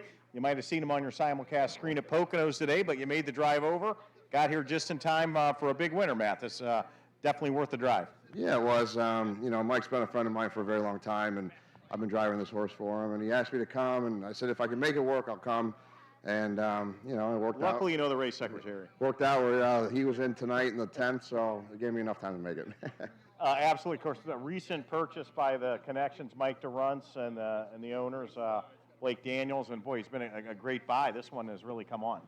Yeah, he's been racing really good at Pocono. A little bit better competition I think he was into it tonight, so I was confident with him. And, Mike's done a great job. Right, and of course, coming up next, the feature event of the night, the Courageous Lady. Obviously, you've got a pretty good starting spot in that one with Think of Galaxies. She's got her work cut out for her, some good fillies in there. But from the rail, I think I can probably guess your strategy. Yeah, we're going to push and we're going to protect, and we'll see what happens from there. I talked to Mark McDonald about her and John, and, obviously Tessa Faith is probably the best 3-year-old filly in the country, so we got our work cut out. But we got the rail, so we're hoping for a good piece. All right, great to see you back at Northfield again, Matt. Thanks. Yeah, always good to come. Thanks. So Matt Kikali picks up the win, and how long of a drive would that be? I was just trying to figure that out. It's what, about 5 hours to 5-6 hours, yeah, at least. Pocono? So. Wonder if there's any state trooper looking for Mr. Kikali right about now. Wonder if he uses the Waze app so he knows see exactly what's where out there. everyone's exactly. Cast Your Crown was the winner. Third went to Very Smart, and fourth went to Admiral All-Star. So Cast Your Crown wins the 3-year-old Colton Gelding Trot. So let's head down to Roger Houston and a very happy owner, Mr. Blake Daniels. No show wagering in the upcoming. You know, of all the winners we've had tonight in the winner's circle, this guy to my left has probably been the happiest of all of them put together. Blake Daniels, you had businesses, and you got rid of those businesses, and now you decided to get involved in harness racing. And I couldn't be more happy. The reason I'm excited because I really love this business. This is a lot of fun, and I'm so proud of Cast Your Crown. Thanks to Matt and Mike Duruns, my trainer, I have had just an amazing experience becoming a harness race owner. Now, this horse had won $38,000 going into tonight's race. I don't think he had won a single leg in the Buckeye Stallion Series, but he's the big winner tonight, picks up another $30,000, so almost doubled his earnings. Yeah, I'm like I said, I'm so proud of him. I had all the faith in Mike and what he's done to train the horse. He raced real well out in Pocono and actually raced in a lot of this muddy weather. So once this rain started coming, I really was even more confident. Now, it's not just this horse. You've got a few other horses that you just recently purchased. Yeah, so I've got Lieutenant, which is raced out here. Mickey Moto I just picked up, and he's got some big stakes races at Hoosier in Indiana. And then Western Thunder, and I've got I just got a 2-year-old, Seaside Meditation. So now you treat this just like a business, anything else, but you're having a lot more fun in this business than you had previous. I am. This is exciting business. I love being around the people here. It's a lot of fun, and I ended up even having to buy my daughter a riding horse just because we got so big into horses. So it's fun. Got your wife and daughter with you here tonight, and they enjoy racing as well, I guess. They're about as excited as I was, I can tell you that. Made the drive up from Cincinnati, Ohio. Yeah, and I hope we make many more drives up here. We love Northside, and we'll plan to come back. Blake Daniels, a winner tonight in the Buckeye Stallion Series final. Now, always nice to see. Well, our setup here at Northfield, for those who don't know, we are in the clubhouse. There is no food service. And I was under the impression we would have nobody up here with us. But Mr. Daniels went down there before, and he was waving to us while we were on the air, and we kind of gave him a thumbs up. So well, now the funny thing is, okay, he had the cowboy hat on. Yeah. So there's our Western theme for that one. I didn't even miss that. Yeah. I had a chance when they were setting up. We were setting up the trophies down there, and they had the winners are getting kind of a vase that has inscribed in there Buckeye Stallion Series and the race, and then it was filled with Buckeyes. And it was funny because his daughter went over there and grabbed one out, and he goes, no, you can't get one of those until we win the race, if we win the race. And he was pointing everything out. I said, well, hopefully you can get that. He goes, I hope so. And then you're right. He walked by, gave us a thumbs up. Gave us a thumbs up on his way before the race. Yeah, and it's great to see a new owner. Well, it's great to see people that are excited. Exactly. Anymore, some of the large stables, winning a $60,000 race, sadly enough to say, probably isn't exciting to some of these big stables. But obviously, it's life changing for someone who's brand new to the sport. And we had that earlier with the young man who was mowing, and now with the gentleman who with the best hat in the business so far. If I had a chance, I'd be doing cartwheels down on the apron. That's why there's an ambulance here too. They pick you up off the ground. So the 10th is in the books. We have one more Buckeye Stallion Series championship, but before we do that, it's the Courageous Lady, the $100,000 for 3-year-old Philly Pacers when we return to Northfield MGM Park. Midland Acres, established over 50 years ago, is leading the way in harness racing resurgence in the great state of Ohio. Over their 600 acres, many premier broodmares, yearlings, and stallions are able to roam. Midland Acres' success in the past provides momentum for the future. So, If you are breeding your mare or purchasing a yearling, Midland Anchors will put you in the winner's circle, doing our best to bring you the best.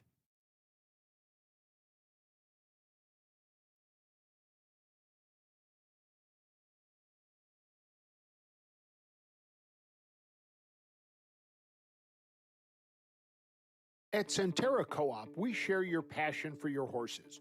We have the feed and supplies you need to care for your equine athletes. Centera Co-op and Purina Animal Nutrition continue their partnership to help Ohio horsemen and horsewomen with innovative feeding solutions.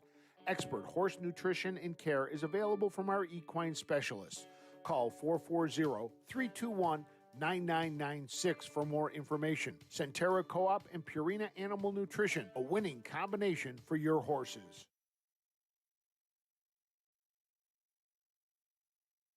Welcome back to MGM Northfield Park as we get set for the Courageous Lady. It was a 7-horse field, but we're going to scratch the number 7 State of Mind. And the number 1, Think of Galaxies. Number 2, Oakwood Annabella IR. Number 3, Summer Touch. Number 4, Smooth as Tennessee Whiskey. Number 5, Test of Faith. And number 5, Continue Aloo. And this is a big race, you know. Well, I mean, I was just looking at the past champions from the last 30 years, and you go down there and you see a Sassa Hanover, a Jugette winner. You look at Western Graduate, a Jugette winner. You look at Bunny Lake. Bunny Lake was Horse of the Year, and so obviously this is it's a nice race towards the end of the year. And while we have a field of 6, it's going to be very competitive. Looking forward to the Ohio connections. We have 2 Ohio breds, and the Irish bred is actually trained in Ohio by Brian Brown, so it's us against them. It's Cleveland or it's Ohio versus the world here. Well, let's take a look at the field. The number 1, Matt Kikali, will drive Think of Galaxy, a filly by So Surreal. Chris Short is the trainer. 4 wins in 10 starts this year. Yeah, this one is actually co-owned by Peter Kleinhans, who is an East Coast amateur driver at one time, comes in off a win at Pocono Downs in a condition events. Normally driven by Mark McDonald, which is Anthony McDonald's younger brother. Just shy of $200,000 in earnings, sitting there at $199,000. The number 2 is the Brian Brown trainee, Oakwood Annabella IR. Ronnie Wren Jr. drives, a winner last time out. And this is the horse that came over from Ireland that Brian Brown didn't know what he was really getting, and ends up got a good one. He was undefeated, 6 for 6 over in Ireland and Great Britain. Was sent over here to the stable of Brian Brown. Is 3 wins, a second and a third, and 5 starts here in the United States. The second and the third were in the Jugette eliminations in the final. And finished 3rd in the Jugette. The number 3, Summer Touch, has hit the board 15 out of 19 in her career by Well Said. Ron Burke trains. Chris Page will do the driving. I can't believe I'm saying this, but Summer Touch had I'm using air quotes, disappointing season this year. Only 5 wins and $170,000, but was divisional champ last year as a 2-year-old, winning 6 of 7 starts. But this one finished 3rd in the Ohio Sire Stakes final over this same Northfield Park track 2-back. The win tonight would cross over that $500,000 mark. The number 4 is Smooth as Tennessee Whiskey. Brian Haynes trains. Brett Miller is the driver. Also an Ohio bred. Last start was in the Philly Mare Open handicap here at Northfield Park. Had post 7, took the lead parked on the lead at the first quarter in 27-1 with Aaron Merriman in the bike that night. Tonight gets the services of Brett Miller. And that's one of those bargains that we have talked about.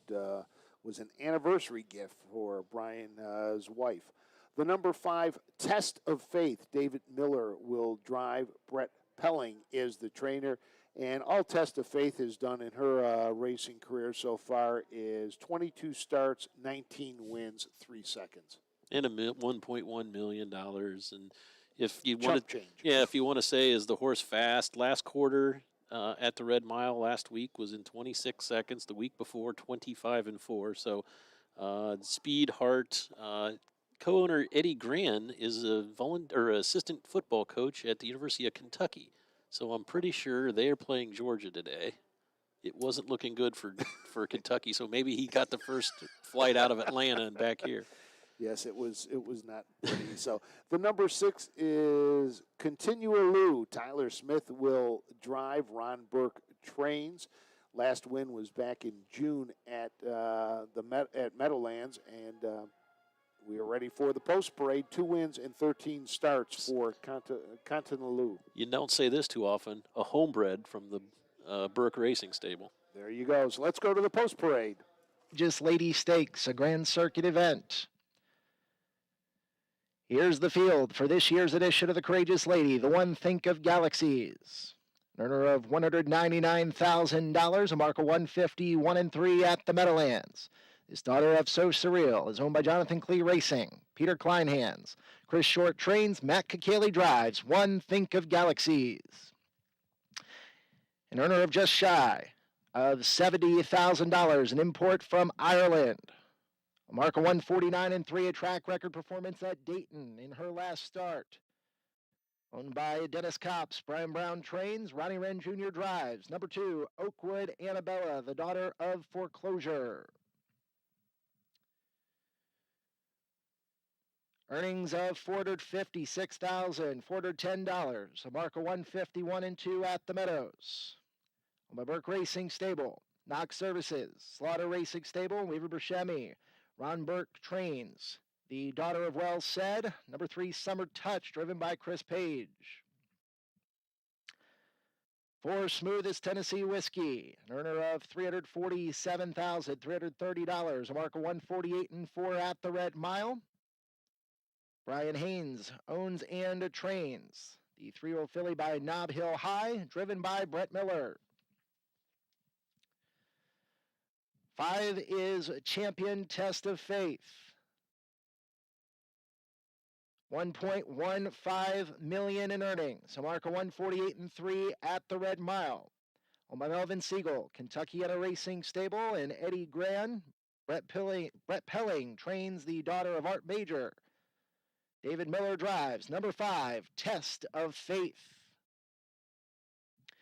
And rounding out the field is the 6, Continua Lou. Earnings of over $330,000, a mark of 150-2 at Dover. Zoned by a Breeder Burke Racing Stable, Weaver Buscemi. Ron Burke trains the daughter of Sweet Lou. Tyler Smith drives. Number 6, Continua Lou. That's the field for the upcoming 11th race. Exacta, trifecta, pick 4 wagering, $10,000 guaranteed pick 4. Note no show wagering in tonight's 11th race.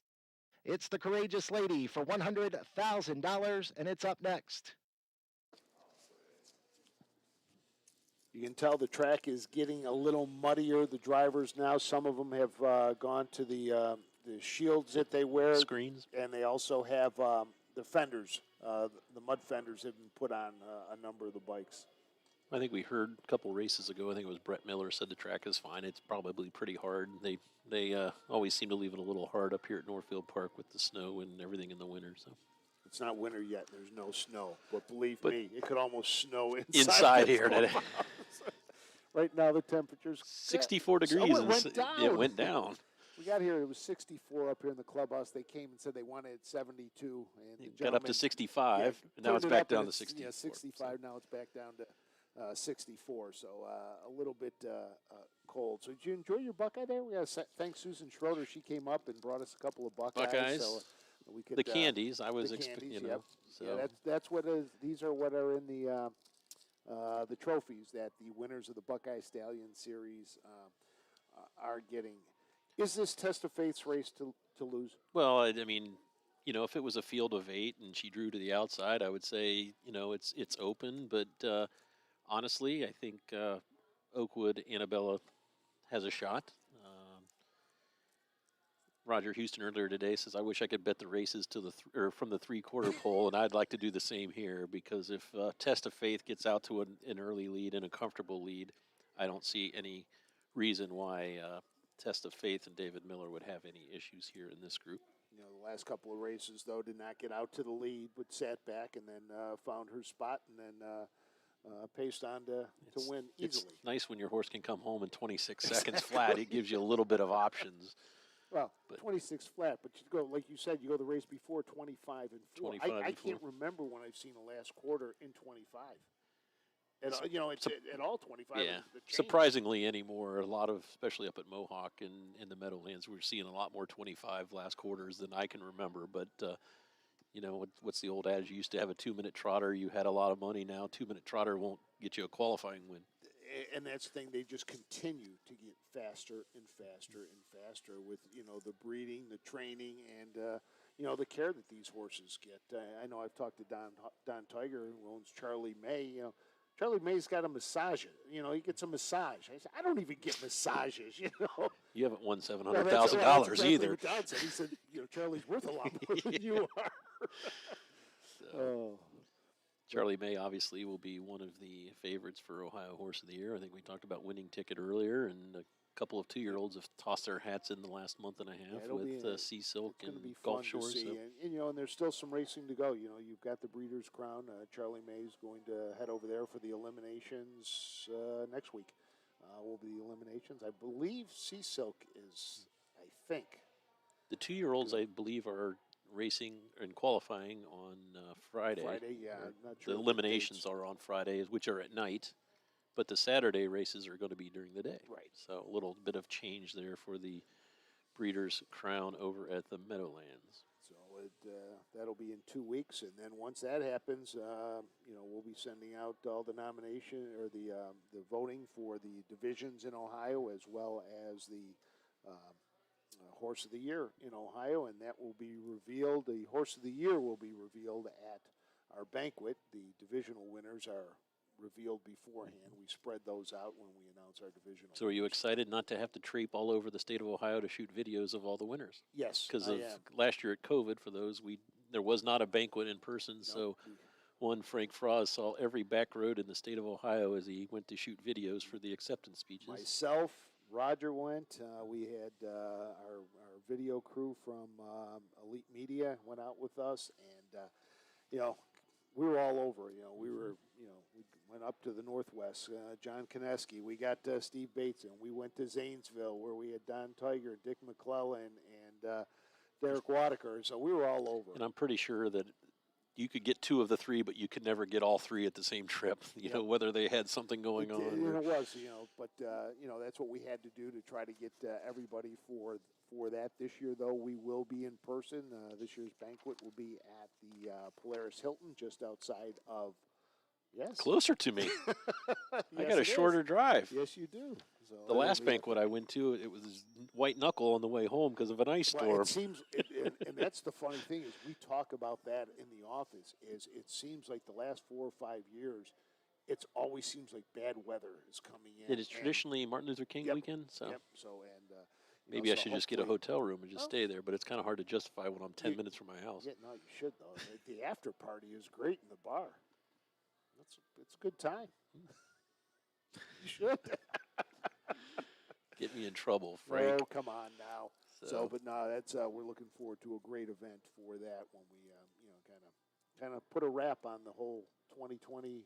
We talked earlier about some of the award nominations are still available, so we invite you to go to the ohha.com website and look at those awards. And it doesn't cost anything to nominate, so we invite everyone to, especially the Caretaker Award and the Youth Award, and there's also some scholarships in there too for later on in the year. In addition to the OHH awards, we have the USHWA awards, the United States Harness Writers Association awards too, that we give at that banquet. Yeah, we'll give a Ohio Harness or Horseman Hall of Fame, and then we also put a horse in and an immortal, and we do Winner Circle for the best year.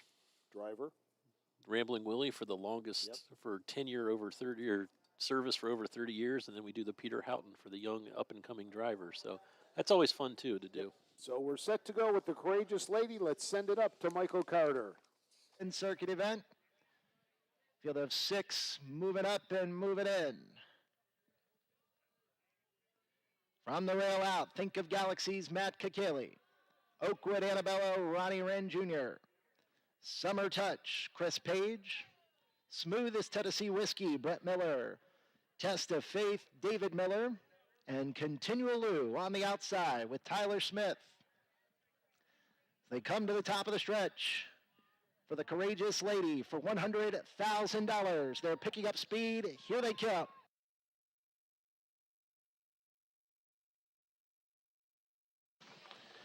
And they're off, and pacing Oakwood Annabella gets the first call, a Test of Faith. Left alertly down the center of the racetrack as well as they round the first turn. Think of Galaxy's got away in third, a length and a quarter in front of Smooth as Tennessee Whiskey. It's 2.5 lengths back to a Summer Touch, and Continual Lou is the trailer. Up the backstretch to the opening quarter, Oakwood Annabella on a tight hold from Ronnie Wren Jr. up by a length and 3/4, 26-3 for that opening quarter speed. Test of Faith tries to tighten down in the pocket while second. Think of Galaxy's 5 lengths off the lead while third at this point. Smooth as Tennessee Whiskey hustling to close the gap from in fourth. That it's a gap of 5 to Continual Lou. From there is the Summer Touch as they come down in front of the stands. The Ireland import, Oakwood Annabella, is up by 2 lengths. Test of Faith in the pocket second. Then comes Think of Galaxy's third through a half in 55 seconds flat. Smooth as Tennessee Whiskey continues to travel well from fourth, still about 9 lengths to make up. From there is Continual Lou, and Summer Touch is at the back. 3/8 of a mile left to go as they head up the back stretch. And Oakwood Annabella on top here by a length and a quarter. Test of Faith still in the pocket, racing in second. Think of Galaxy still 5 lengths off the lead, while third as they pass 3/4 in 1:22-2. They round the final turn. Oakwood Annabella has the daunting presence of Test of Faith, the New York Sire Stakes champion. Now floats to the outside for David Miller. Second over, fourth now for Smooth as Tennessee Whiskey and Think of Galaxies as they come to the top of the stretch. Oakwood Annabella turns with the lead. Test of Faith on the outside. Smooth as Tennessee Whiskey is right there, but it is Test of Faith who draws off to win by 2 lengths in the end. Oakwood Annabella was second. Think of Galaxies was third. Stakes record 150-2. They've tied the track record 150-2 for Test of Faith.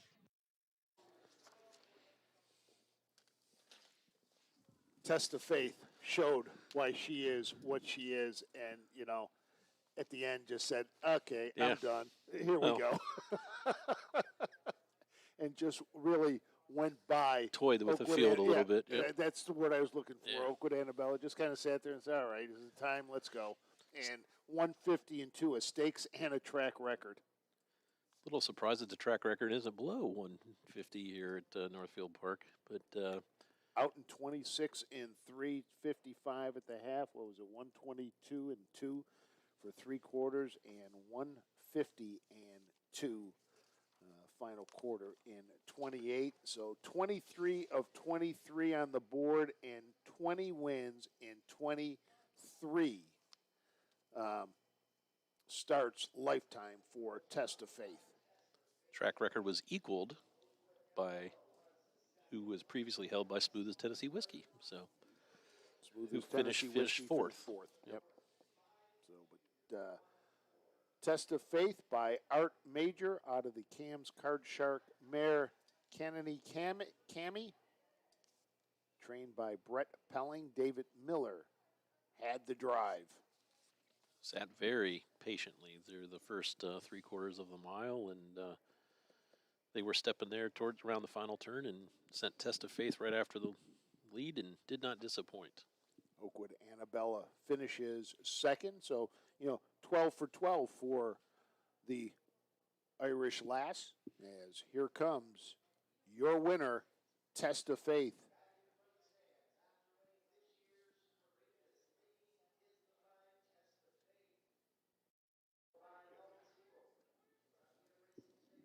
Grand, Brett Pelling, the winning trainer. David Miller, the winning drive, a 3-year-old Bay filly by Art Major. Out of the Cam's Card Shark mare, Kane Cammy, was bred in Delaware. It's the 20th lifetime win in career start number 23. They stopped the clock in a track record, tying in a stakes record, 150 2/5. Test of Faith, a game winner as she prepares for the Breeders' Crown in a couple of weeks. Congratulations to the winning connections of number 5, Test of Faith. In the winner's circle to present the winning connections with the Courageous Lady Trophy, Mr. Jeff Zemenko, track photographer here for more than a decade. Presenting the winning connections of number 5, Test of Faith, with the Courageous Lady Trophy.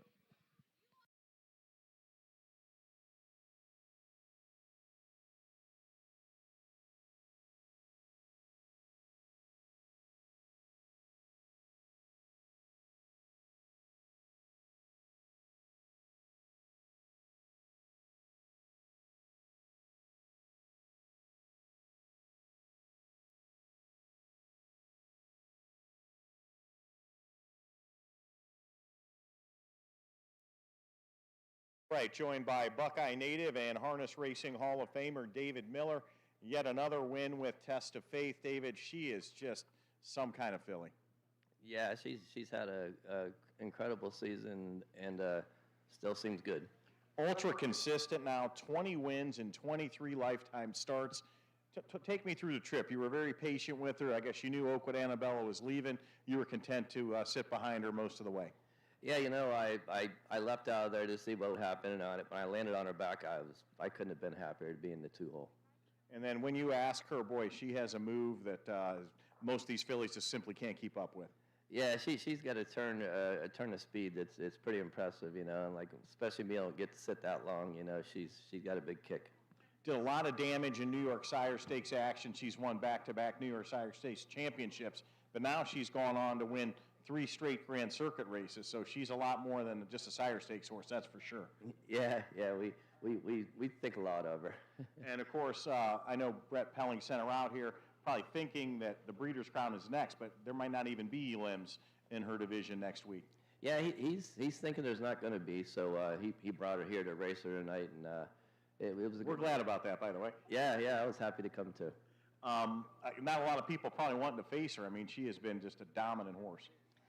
Yeah, there's a couple, 3 other ones out there just as tough as she is. You know, it comes down to the trip and all, but you know what? She's always give you a top effort.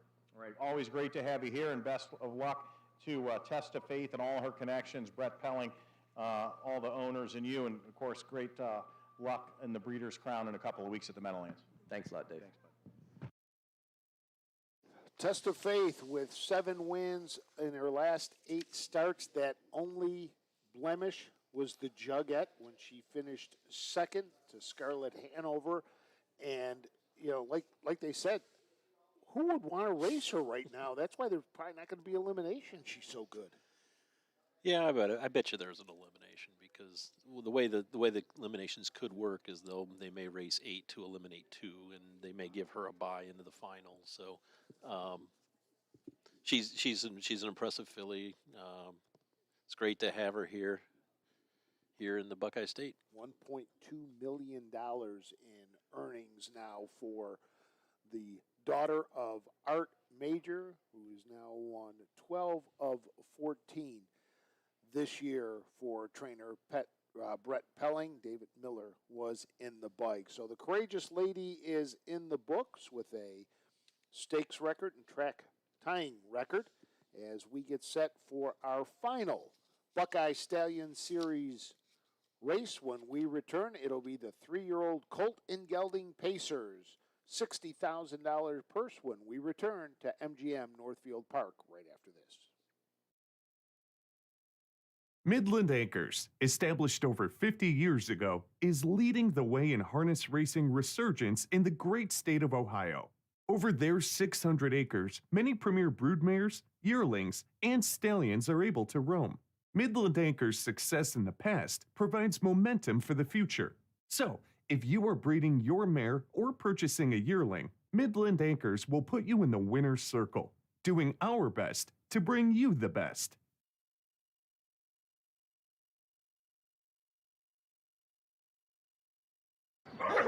Athletes, they come in all shapes and sizes. They catch, they leap, they run. Some athletes even come with 4 legs and paws and hooves.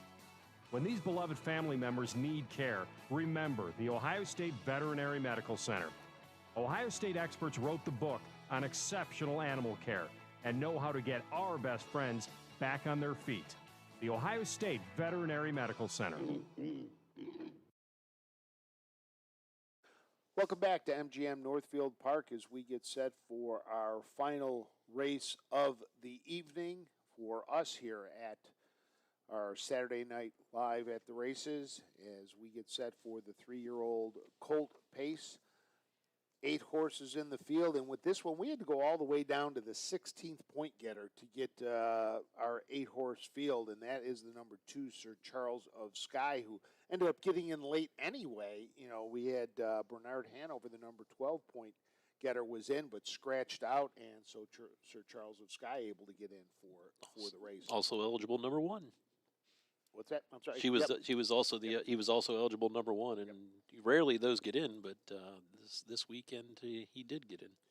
So taking a look at this field, the number 1 is Walking After Midnight. Trevor Smith will drive for his father, Jeff Smith.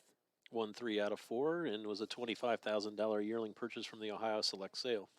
The number 2, as we said, Sir Charles of Skye. Ron Burke trains Chris Page will do the driving. The owner's Burke Racing Stable in Weaver Buscemi purchased this one privately 4 starts ago. Last 4 starts made $53,000. Not a bad purchase.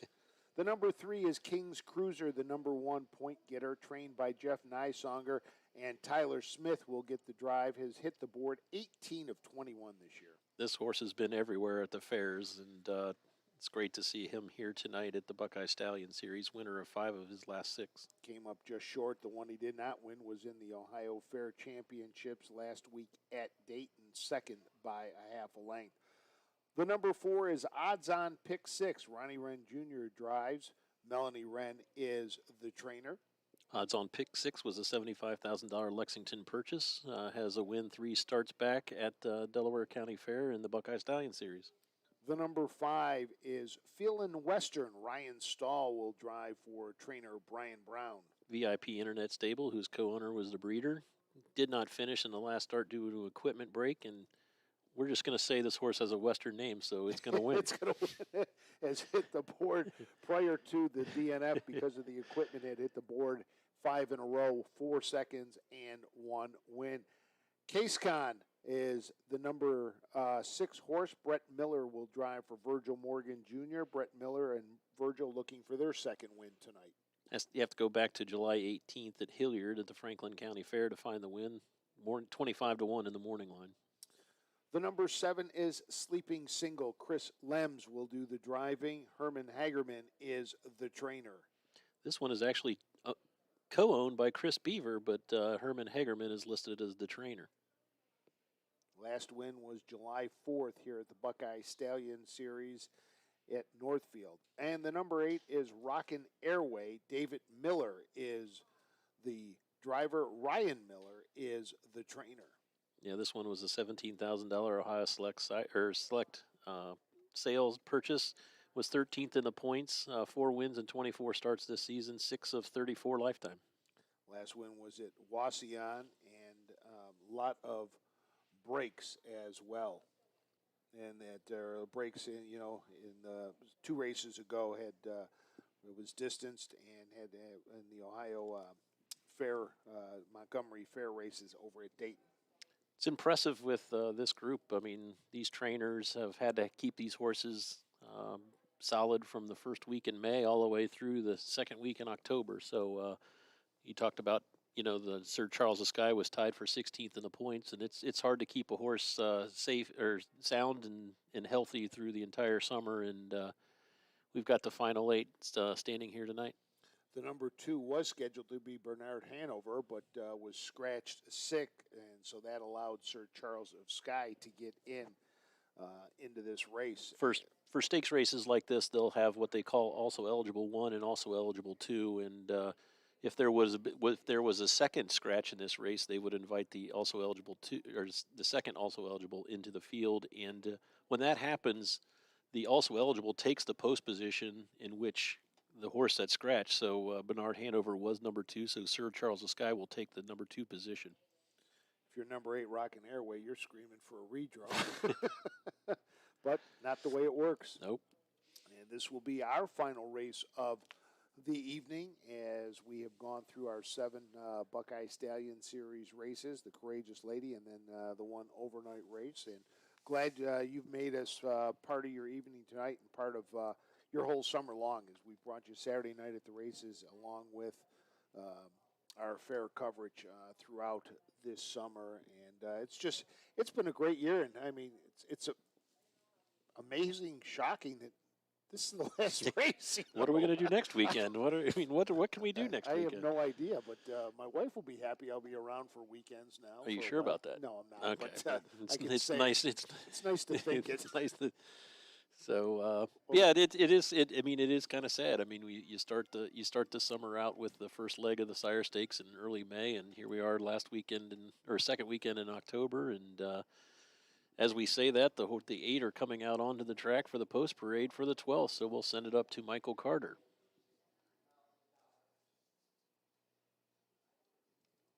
Here's the field number 1, Walk It After Midnight, owned by Bet the House LLC. Jeff Smith trains, Trevor Smith up. 2, Sir Charles of Skies, owned by Burke Racing Stable. Weaver Buscemi, Ron Burke trains, Chris Page. 3, King's Cruisers, owned by Mark Ader. Jeff Neishonger trains, Tyler Smith. 4, Odds On Pick 6, owned by Odds On Racing. Melanie Wren trains, Ronnie Wren Jr. drives. 5, Feelin' Western, owned by the VIP Internet Stable, and Joseph Rutella. Brian Brown trains, Ryan Stahl. 6, Case Con, owned by Michael Denny. Virgil Morgan Jr. trains, Brett Miller up. 7, Sleeping Single, owned by Chris Beaver, Martin Yoder, and Steve Mullet. Herman Hagerman trains, Chris Lems. And the 8, Rocket Airway, owned by Miller Racing, Gilbert. Amazing Racing, and Gilbert, Ryan Miller trains. Please note the driving change here to David Miller.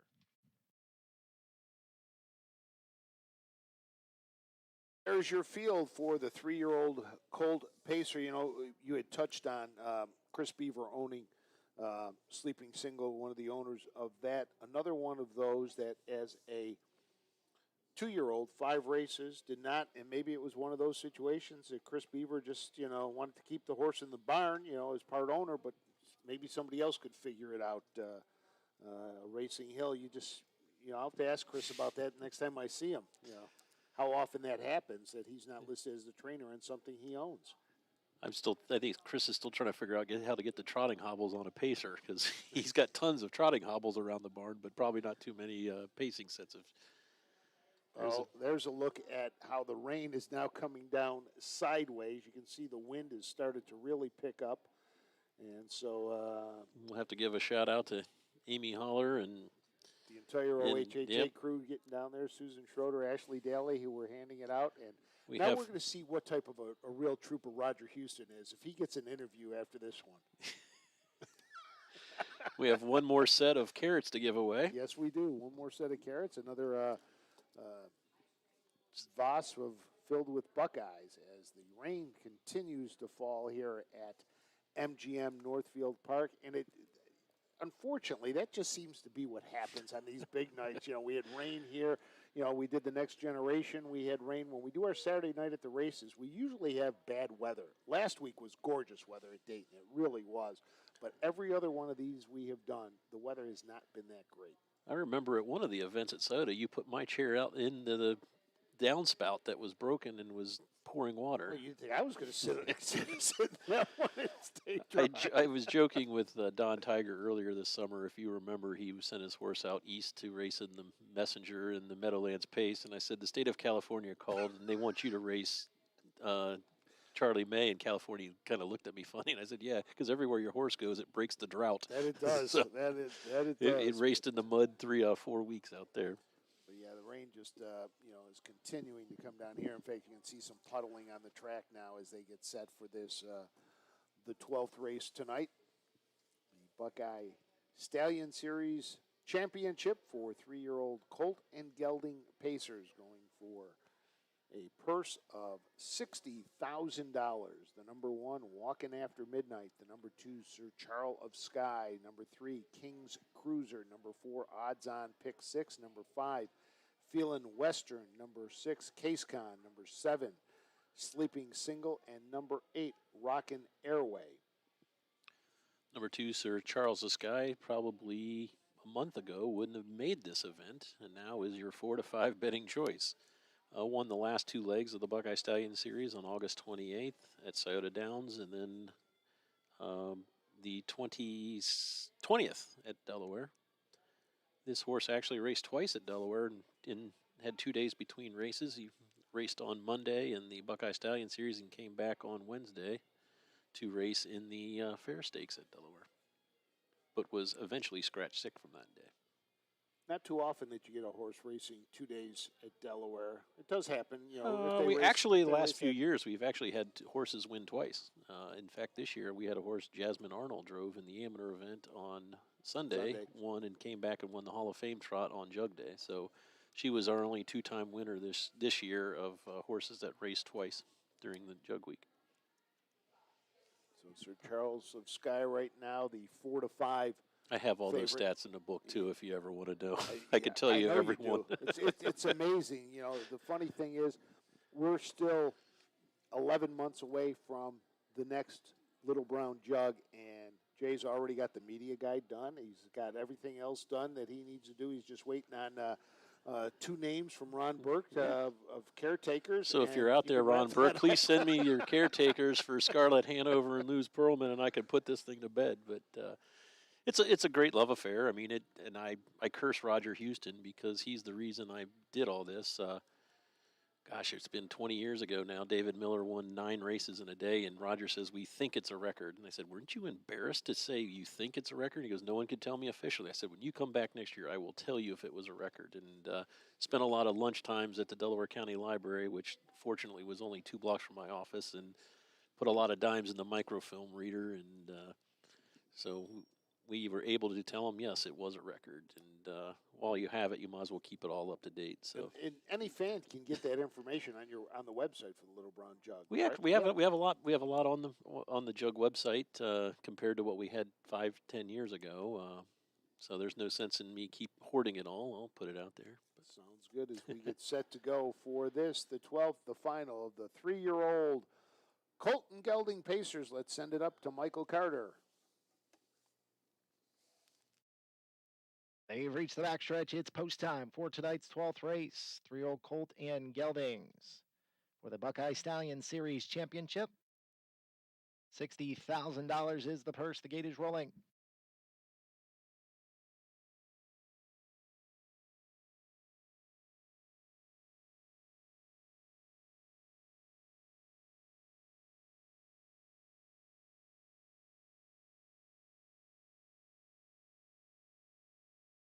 Top of the stretch, all set for the 12th race. Picking up speed, here they come.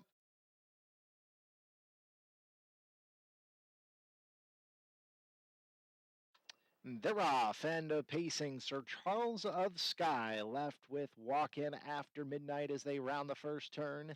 King's Cruiser gets away in third in front of odds on pick 6. Then comes Feelin' Western in 5th. It's a length and 3/4 back to Case Khan. From there is Sleeping Single, and Rockin' Airway is the trailer. Up the backstretch they go. Sir Charles of Skye on top here by a length and a quarter. Walk in after midnight, right on the page helmet from in second, quarter time 27-3. King's Cruiser closes the gap from third, about 5 lengths off the lead. Then comes odds on pick 6 from in fourth. It's a length and 3/4 back to Case Khan. From there is Sleeping Single. And Rockin' Airway is the trailer. Straight alignment as they come down here to the half. Sir Charles of Skye on top by a length and a quarter. Now out of third comes King Cruiser, trying to go up and around, walk in after midnight. Odds on pick 6, second over fourth to a half in 58 seconds flat. On to the clubhouse turn they go. Sir Charles of Skye, a 3/4 length leader. King's Cruiser on the outside is a second. Walk it after midnight at the inside is a third. Odds on pick 6. Travels well. Second over fourth. About 7 lengths off the lead. Then it's a length and 3/4 back to a Feelin' Western. From there is Case Khan. Sleeping Single and Rockin' Airway is the trailer. 125-3 for 3/4. 27-3 in that split for Sir Charles of Skye. Sir Charles of Skye still leads them onto the far turn, up by a length. In between horses, King's Cruiser is second. Walk It After Midnight is third. 3 wide for Odds On Pick 6. 16th of a mile left to go. They turn for home. Sir Charles of Skye turns with the lead. Walk It After Midnight up the inside is second and challenging Sir Charles of Skye. Walk It After Midnight comes on through to win. Sir Charles of Skye was second. King's Cruiser was third in 154-1. Trevor Smith finds the lightning lane and Walking After Midnight comes down the inside and defeats Sir Charles of Skye for the victory. King's Cruiser finishes third. Well, yeah, it looks like Sir Charles of Skye just got a little leg weary there in the stretch, and Trevor Smith had Walking After Midnight in the garden spot the entire race and was able to use that lightning lane. His brother Tyler Smith was third with King's Cruiser. So Trevor Smith picks up his second Buckeye Stallion Series victory. He and Aaron Merriman with a couple. And Jeff Smith picks up the training win. So 8 different trainers, when it was all said and done, pick up victories. And it's Trevor Smith with the win with Walking After Midnight. 8th win in 21 starts this year for the son of Racing Hill. Yeah, this horse actually traded hands earlier this Jug Week. Raced for Todd Luther and then went over to the Jeff Smith barn. And normally that means Trevor Smith wouldn't get to drive, but his father put him up tonight and got the win. In fact, they bought that horse online with one of our sponsors, OnGate.com. I noticed in the program it was listed as Jeff Smith for Black Magic Racing. Well, I said I don't think the USTA. Walk It After Midnight first. Big smile there. Sir Charles of Skye was a second. Number 3, King's Cruiser was third. 4 Odds On Pick 6 was fourth. 1, 2, 3, 4, 154-1. I mean, back in front of the stands after winning tonight's 12th race is the one Walk It After Midnight, owned by Bet the House LLC of St. Petersburg, Florida. Jeff Smith, the winning trainer. Trevor Smith, the driving double here this evening. A 3-year-old bay gelding by Racing Hill out of the Arts Place mare Dark Fiber. Was bred in Ohio by GBW Breeding Farms Incorporated. 8th lifetime win, 8th of 2021. 154-1, the final time for Walkin' After Midnight. It's official. We'll have your return prices and rundown in a moment. Dave Bianconi joins the winning connections of number 1, Walkin' After Midnight.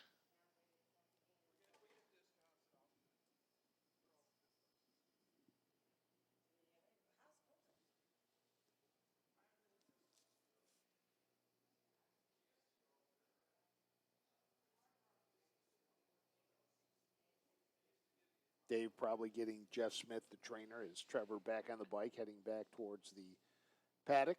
We've heard from Trevor tonight, so let's hear from Dad.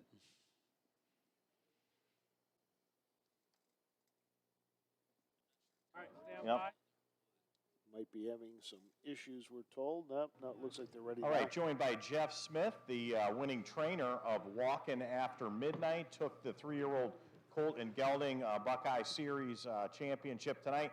Got to be very happy with this one, especially with one of your sons, Trevor, doing the driving. Yes, it makes it a lot nicer with him driving. He'd been driving the horse for Jeff bought him on gate there, and Tyler was driving him after that. Then Tyler chose off tonight, and Trevor got the job back.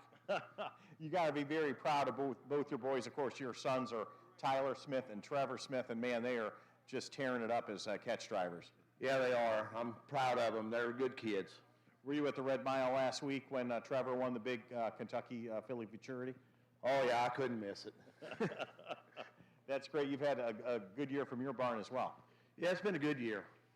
All right. Well, listen, we're glad to have you here at Northfield and the boys, and congratulations on the big win here with Walkin' After Midnight. Thank you. Thanks, John.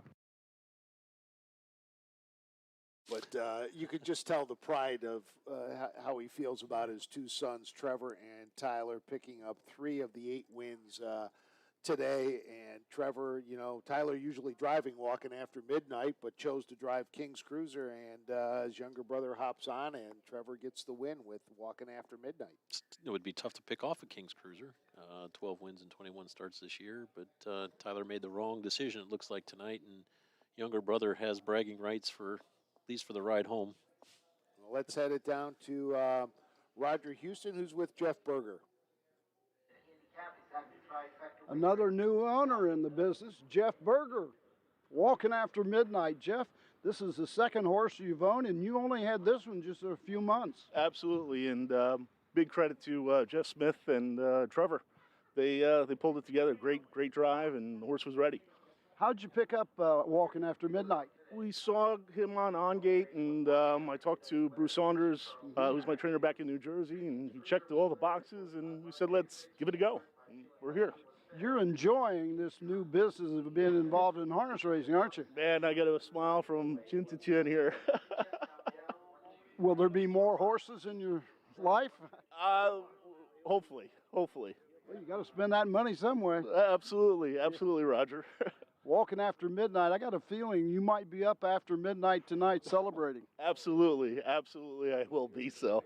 Well, Jeff, congratulations to you, and we always like these new owners to get involved, and it just, what about the people that you associate with? Are they involved in harness racing, or is this totally new? I grew up about 20 miles away from the Meadowlands, and quite frankly, I cut a couple classes to bet some races, and just got involved, and I got hooked, and always said if I was going to own, I'd go with Bruce Saunders, and Jeff Smith knows Bruce, and worked out great. I can't be thankful enough. When you say you cut a few classes and stuff, don't worry. We all did that sometime in our lifetime. Don't matter about it. Hey, it's the education of handicapping, right, Roger? Right. Well, not so much for me handicapping, but I just like to announce races, so I skipped a little school too. Absolutely. Okay, Jeff, congratulations to you. More success, and enjoy it. It's a big thrill. Great. Thanks, Roger. I appreciate it. Okay. Jeff Berger with us. Walking after midnight, and the party was just begin. There you go, Roger Houston down in the winner's circle. Hopefully we can get Roger dry for the drive home. But it's great to see new owners win, and they're just so happy. For those who don't know, Bruce Saunders, who he's referring to as a trainer from the state of Delaware, and he actually trained Rock and Roll Heaven for a jug victory, and I believe he was the treasurer of the state of Delaware for a while because someone left the position and they appointed him. So he was actually the treasurer of the state of Delaware, if I'm not mistaken, and is a horse trainer too. So Bruce is a great guy, and obviously Jeff Smith has done a great job for walking after midnight for the Bet the House stable from St. Petersburg, Florida. And now, like they bought it online. Now you can buy a horse any way you want. It's kind of interesting how the business has evolved. So it's a little scary though that all these new owners are winning. So maybe you and I should jump in. Let's go. Get that wallet out. I mean, you open your wallet out, moths are flying. I know how that works. There's Confederate money in my wallet. So. Well, that'll do it from MGM Northfield Park, as we have all our races in the books. The rain continues to fall. We'll be back after this to wrap it up from MGM Northfield Park. It's been Buckeye Stallion Series Finals night. We'll be back after this.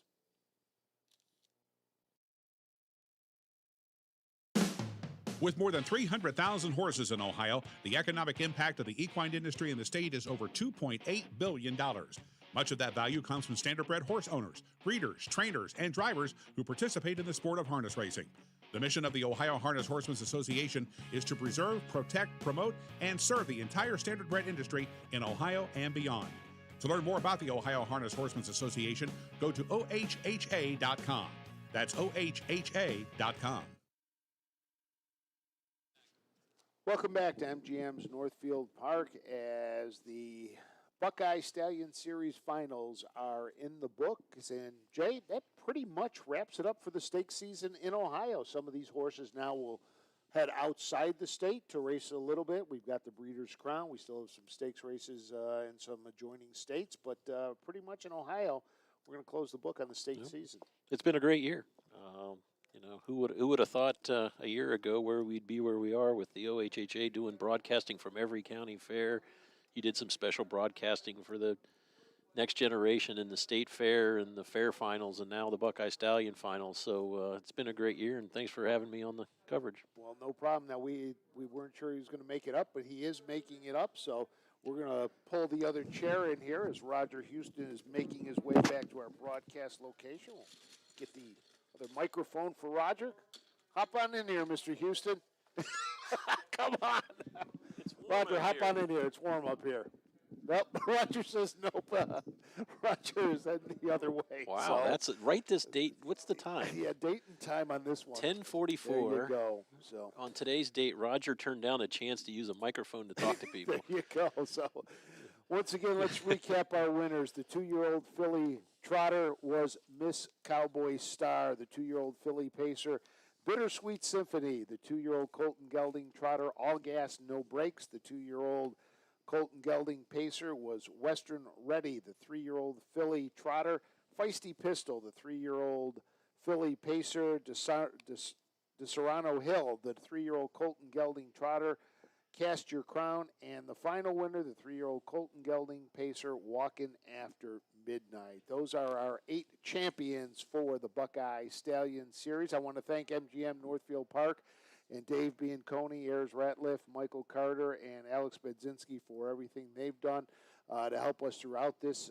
season. Classic Productions, our partner for our Saturday night at the races, did another fine job tonight out in the rain, and I think their staff is tired of all the rain that we've been having with these. But we want to thank everybody who's been with us all year long, not only for our county fair racing, but, oh, look at that. He is going to make it around.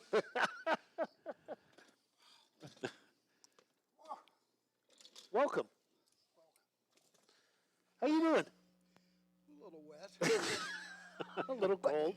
What a thrill tonight to meet so many new owners in the business. Unreal tonight. Second horse this guy had ever owned. The Cowboy earlier, Blake, had one horse. Now he owns 5 within the last 3 or 4 weeks, and the success and the joy and the happiness of it. And then you have the sad story about winning ticket. Yep. Done for the year. Yeah. And that was breaking news, by the way, folks, because it hasn't been reported yet. But it's just a slight tear. He'll be all right for next year, but they didn't want to take any chances with the Breeders' Crown. But like you said, you know, the new ownership, a lot of excitement down there from the people that were winners. And despite the weather, a great night of racing.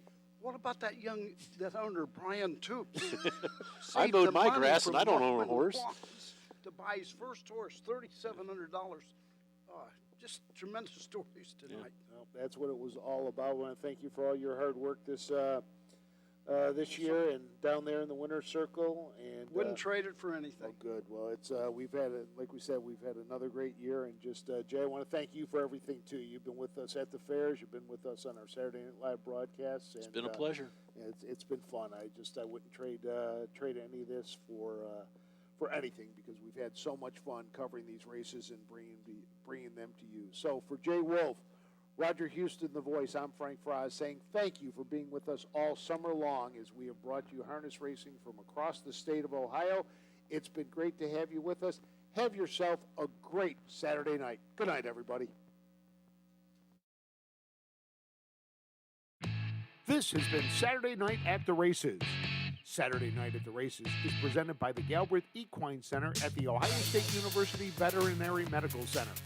Saturday Night at the Races is a presentation of the Ohio Harness Horsemen's Association and is sponsored by Bow River Jewelry,